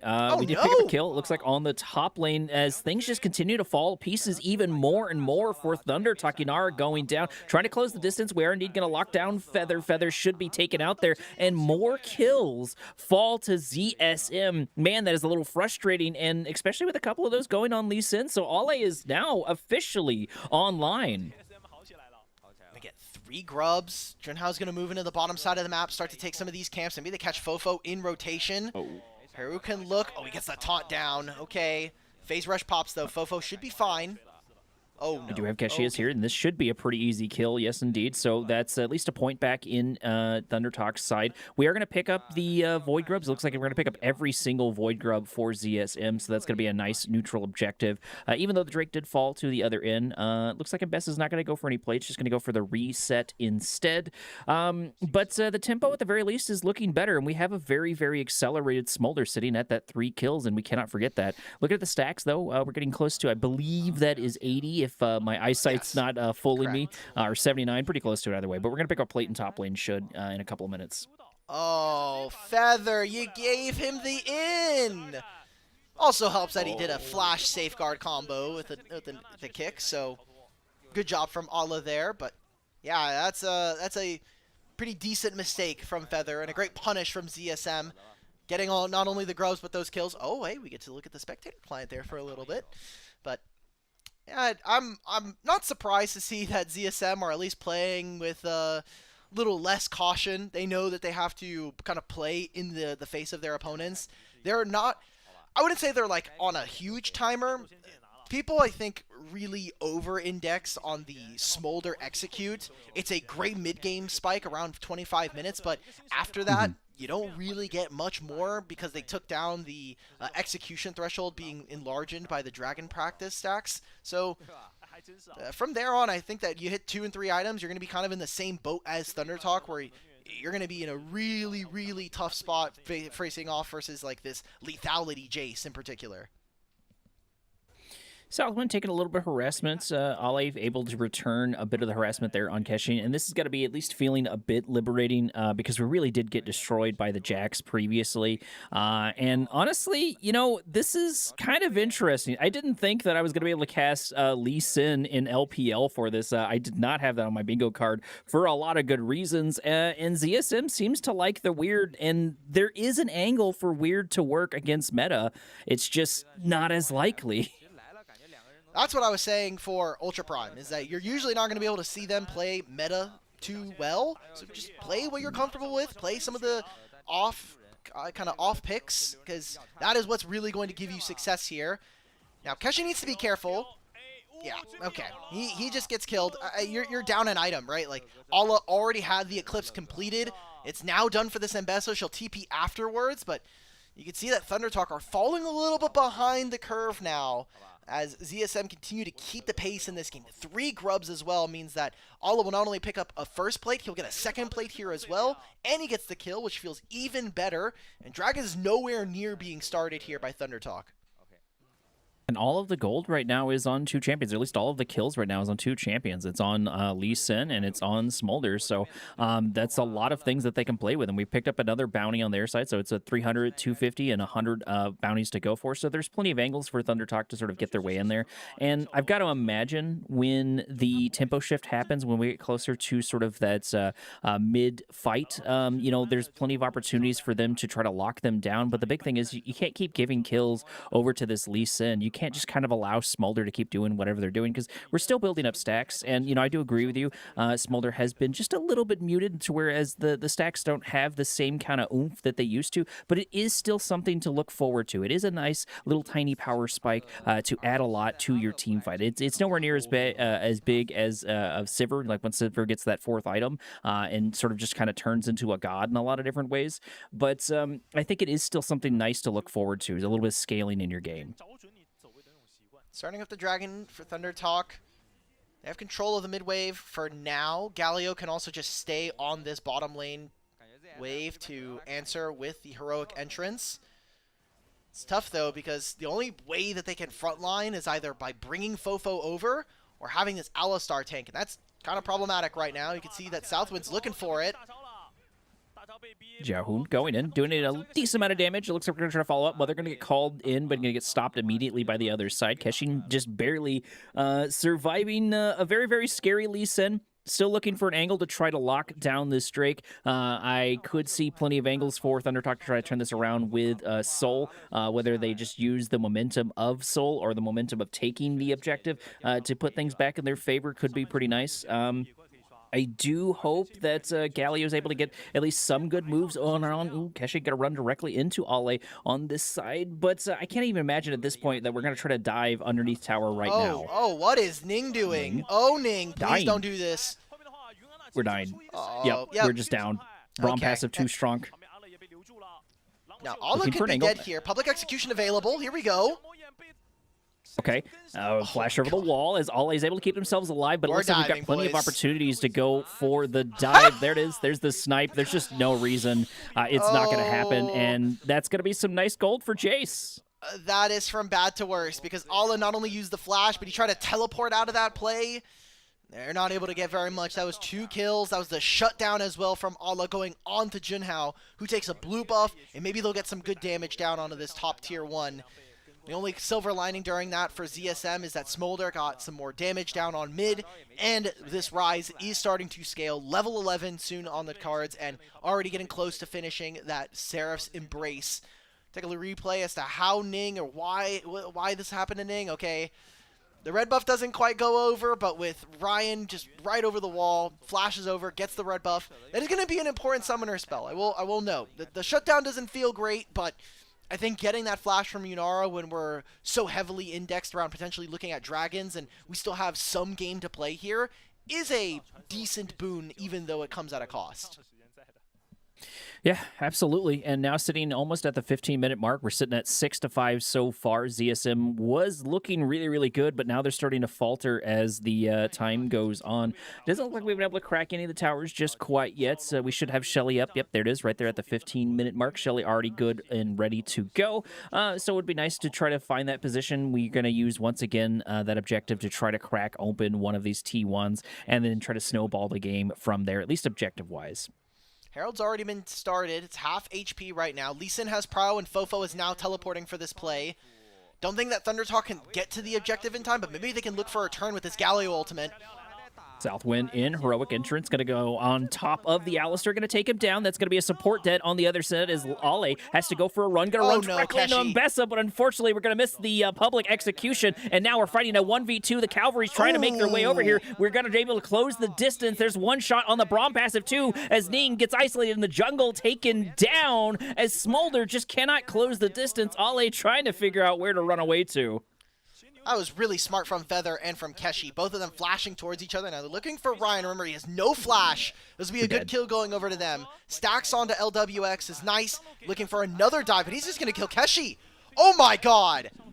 Keshi, okay, we don't die to the tower. We just die overall. Okay, the very long-winded 1-for-2 trade going in the favor of Thunder Talk, and very heavily so in the favor. Not only were we able to pick up 2 kills, we're able to get a tower, crack that open. I believe we should have Not yet. Shelly down? One Who more grabbed objective. Shelly? No?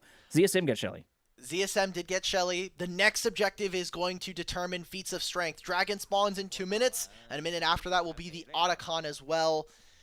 What a weird game this has been. Allah is doing much better in the individual lane, but I think you can see that ThunderTalk, outside of some early game woes in the first 10 minutes, are starting to put things together with their composition, especially with being able to pull Junhao around the map and get him some of these kills. This Jace is getting more and more terrifying to look at. Southwind just too far up. They thought that Allah would be here sooner. Scaliolt is incredibly good for splitting up the fight. And while Ning is finishing off the Herald, you gotta be able to call your shots. I loved what we got from Keshi and Braum. I called it out during the fight, but flashing towards each other, one for the ult and then also using the heal for the movement speed, feels really good. Yeah, and, something I think to note, too, is Nings continues to sort of put themselves in bad positioning, which is exactly what ThunderTalk needs, and we've been able to capitalize on it twice now and turn, like the game which was down in ZSM's favor into now ThunderTalk's favor. We do have at least a little bit up in gold and a little bit up in when it comes to the kills themselves, and now we're waiting on this next up-and-coming Drake to pop its way on. About 40 seconds on the clock for that to get their hands on, and I agree with Alkir. I think this is going to be really, really important for either side. So far, the positioning is going to be in the favor of ZSM. One of the things we got to watch out in a lot of these fights is I'm a firm believer of he who controls the banana bush controls the neutral objective, both in terms of wards and, of course, positioning for sure. And I think that's a good way to tell the tempo change for that neutral objective. LWX close to the smolder break point is at 205 right now. 225 is what he needs. Maybe he'll have the execute, and it's really important, not just for him, but for Ning, right? Where this composition is about getting resets for this Viego, and you have a ton of damage to be able to get it done, and you have the lockdown coming in from Fofo and from Southwind. They're going to have control of the river, of the banana brush, like you were mentioning, but all of the vision is now going over to TT. It's the scuttle crab that Ning is able to pick up, but they have to play through the bottom side of the map. They'll grab the tier 1 in bottom lane. It looks like ThunderTalk are not going to even bother to try to go for this play. Maybe with going on to Haru, this actually turns differently now, though. But Haru doesn't even go down to about half HP, being quite the beefcake, being plenty of tanky. So we got Angle's Feather looking for a spot to go in. There's going to be the Q on Southwind, but unfortunately, we're not able to follow up too much as Keshi and the Lee Sin try to duke it out, looking for the damage. It looks like neither side wanting to really commit too heavily. Shelly going to get deployed for the response, and we're going to try to take the Drake instead. This is very, very good. If ThunderTalk is going for this Drake play, taking this will give them some precious, precious time. Another 5 minutes on the clock if we're able to grab it. Okay, Southwind they grab this trouble. one. LWX almost has his stacks. He's at 220. 225. Here's the execute now. TP coming in, looking for the angle. Rise activating ultimate. It looks like it's going to buy time for Southwind to get out of there. I thought that was getting really close, but Fofo is in danger. Oh, this Braum no. continues to get closer. We pick up a Q and a death as Fofo goes down. We may have gotten the Drake, but we get taken out. But what I do like here is every time ZSM sort of falters a little bit or things happen, we're able to pick up another tower. We picked up the mid tower, the bot tower, and now the top tower. They get a lot of gold, yeah, but they're going to lose Otacon here. I don't know if I like this, because the experience is necessary for ThunderTalk. Double teleports now. It's Fofo by himself up in 15. Alla comes through. LWX is here. They have the execute, and Ning's on the other side of the pit. Is here. Ning does go over to the other side. Otacon getting so close to going down. We do, unfortunately, not get it as Jace takes it down. Now ThunderTalk's looking for their kills. The Dragon is in a little bit of trouble as the heroic entrance comes in, locking down the Smolder. Keshi wants this kill, but can we close the distance? There's going to be the taunt, but unfortunately, it's going to miss Q on the other side. Watch for Smolder. Kills going back and forward, and Bessa going in, looking to mop up some of these kills. Lee Sin still trying to dish out the damage, trying to lock them down. Fofo in trouble, picking up a Braun passive as we miss another taunt, unfortunately, but it really doesn't matter because there's only one left. Ollie, why are you still here? Gonna pick up a kill on Braum and maybe get out? No way we get out of this. No! He gets out of this.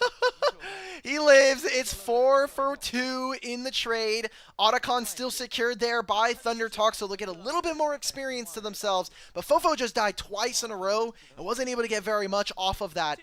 I think for ZSM, the silver lining of this entire play is that they got the Dragon, they stopped the soul stacking for now from the side of ThunderTalk, but even then, I'm looking at this damage from LWX, and it's just not there. Like, there are too many tanks, there's a lot of HP available to ThunderTalk right now.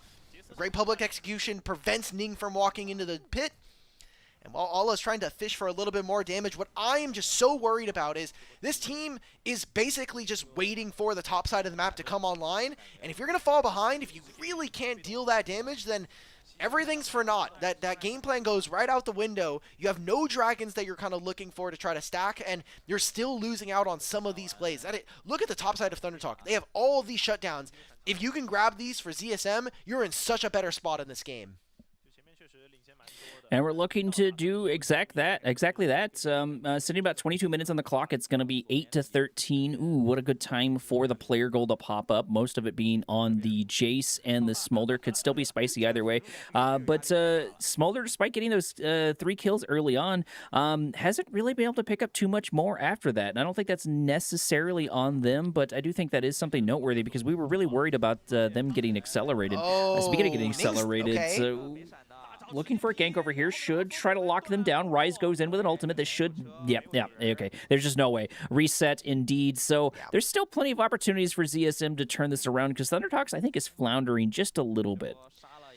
It's hard for them to get plays. Their composition is mostly focused on just team fighting around these objectives, and we've seen that time and time again. Thundertalk have been better in the team fights, but the side lanes in this game are in the favor of ZSM. They'll push out that top wave. They'll trade it for a tier 1 in bottom lane. And the gold is incredibly close right now. We also haven't seen Junhao be too active in this one, at least for the time being, but he's a 3-item Jace right now. Finishes as Sorel does. And if he gets an opportunity on 4, then I think ZSM need to be very careful about not only their vision, but where they show themselves, because we've been kind of making a note for the supports how squishy they tend to be. Braum gets a cheat code because he gets to have the Unbreakable. Not the same can be said for this Alistar, who only has a redemption. Well, and we saw just one little poke taking them down to half HP just from Jace, so that is pretty devastating for sure. The meta's gotten really weird, I think, for the tanks. Not that Unseen Spellbook isn't good or anything like that. I just think it's weird for me to see tanks get chunked this bad. But that is going to be an element we can play into. I don't think we can count ZSM out whatsoever, especially when it comes to Ale. Ale's really surprised me in with this Lee Sin top, not only just with the pick, but just with the plays overall. And even though we haven't been able to turn fights around too often, we've been able to do some funny shenanigans at the very least. They do have Realm Orb coming up in 10 seconds. Are they going to look for a play? Dragon spawns in 10 seconds. Lee Sin's going to push top. This will probably be his last wave. He might just walk his way down, but is more likely going to be looking for a TP. And I'm just looking at the minimap right now. There's a ward inside the pit, and there's a ward in the Tri-Brush. Nobody else from ZSM are really in the area. They're going to look to give this one up, or maybe even enter late into the pit. Oh, he's just going in. He's by himself. Drake sitting about half HP. The TP coming in as Ale looking for an angle to go in. There's going to be the public execution. The heroic insurance to follow it up. Able to get at least a decent amount of knockups. This could turn this entire thing around. But Thundertalk is able to pick up so many kills. Yanara able to get a second kill. Looking for the third. Trying to get the fourth. But unfortunately, Fofo is a little bit too quick on the ult. And we're the only one to stay alive. So we got 4 kills and a Drake. That's a little devastating if you're ZSM. And look at the time on the clock. 25 minutes. Baron spawns. Yeah, we'll just take this one for free, boys. Thank you for the kills. It's soul point now accomplished for Thundertalk. We're going to be in a replay while they take the big purple worm. But this engage from Southwind, very questionable. And Keshi, with this public execution, finds LWX, sets up for the heroic execution, and nothing else is there. It's just ZSM just scrambling, trying to find kills. I think that Ning falling there is incredibly devastating because that's kind of their second string in damage. Never gets a reset, never finds an angle. 30 seconds later, the Baron is gone. So Thundertalk now will have this purple worm buff for the next 3 minutes. That'll glide very perfectly and overlap into the dragon that spawns in 4, potentially for their soul in that time. Yeah, picking up that third Drake, picking up the Baron, all really great things. The 4th kill as well. And I think you made a good point there talking about Ning bringing up once again, because it seems like Thundertalk is very, very keen on just making sure he never gets a reset. That seems to be one of the first things Braum's on top of is where is Ning and how quickly can I put my passive on them. Not that he doesn't go around to the entire team and try to pop the passive. We saw lots of stuns there thanks to Braum. But so that's one of the big things I think they've been highlighting on. really, really respecting this Varus and not putting a lot of stock in the fact that we have a 5-3 Lee Sin, which, you know, is nice for ZSM, but I don't think ThunderTalks really cares too much. Set a lot of expectations for LWX to kind of carry this team in the mid game, but he does 0 damage right now. Even with the execute, there's just no ability for them to actually find this. All are trying to get away. Thankfully, there's not too much to be joined by Haru. They look to try to use this Baron. Oh, LWX is almost dead here. Braum ult as the passive for Braum does actually finally pop his rise, is able to get 2 of his members there to safety, but the siege is not over just quite yet. We've got 2 cannon minions to try to crack open the base, and just so much damage. We do definitely have the number advantage. Gonna take the T3, gonna take the inhib, and try to crack more and more of the base. About 29 seconds before LWX is even back on the map, so maybe we're even trying to end the entire game. I think this is very real. Braum is providing a lot. Southwind is just dead. Southwind goes in. Southwind goes down immediately. Fofo sitting about half HP to the Fountain to safety. The Rune Prism coming in, trying to buy a little more time. Ning. But unfortunately, we go in, get taken down. Public execution on Fofo, leaving Ole here to back up the entire pieces. We've got so many minions, and this indeed is going to be a 2-0 in the favor of ThunderTalks. LWX is here, but it's too little too late as we end the series for the first stage. Oh, that's it. ThunderTalk will find their first series win and their only one here in Demacia Cup. It is a good farewell that we'll see from them. They will no longer be playing in this tournament, so it'll be until Split 1 of the LPL proper in 2026 before we get to see these 5 play yet again. And for ZSM, the streamer teams went 0-6, but at least ZSM, they got 1 game win. They were better than FRK in that manner. You know, and I'm going to count it as a win for me personally because I got to see Lee Sin. I didn't expect to see Lee Sin. We probably shouldn't have seen Lee Sin. You know, there was an angle for it, and there it is, number go burr for sure. This is very reminiscent of the last one. At least there was some blue, or I guess purple, this time around for ZSM. Sure. It was less of a stomp. A lot of that leaning into those first couple of kills, but they weren't able to do too much with it. This was the closest fight I think we got. There was individual leads, especially because of Ala in this matchup, but everything else just felt like there was just not enough. Like Ning's going forward, especially the support play. Southwind definitely showing some of the rust there in his level that he's showing here in these games. It's a bit unfortunate in that manner. And this was the part where it's like, okay, we got 3 kills for Smolder. What else can we do from this moment? And then nothing else really occurred from that point on. Yeah, we're just showing all the ZSM good parts of the game because it's going to be far and few between afterwards. Yeah, and just continue to lay down the pressure. And one of the big things, I think, with Braum just over and over and over, you know, like there's a good example of we're just trying to catch him down. We're trying to lock him down. We do finally get a kill on him, but I think Braum was an absolute menace and just a massive detriment to ZSM over and over and over. Just the kit was absolutely perfect for dealing with them.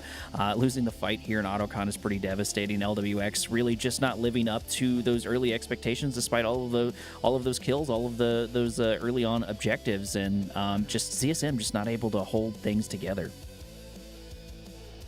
Keshi, despite being put down early on in the lane, did exactly what he needed to. I mean, this public execution right into the Gallery ult, as we said during the replay, was absolutely pitch perfect. It's exactly what his team needed, not only to get the dragon fight, but then win the fight in its entirety.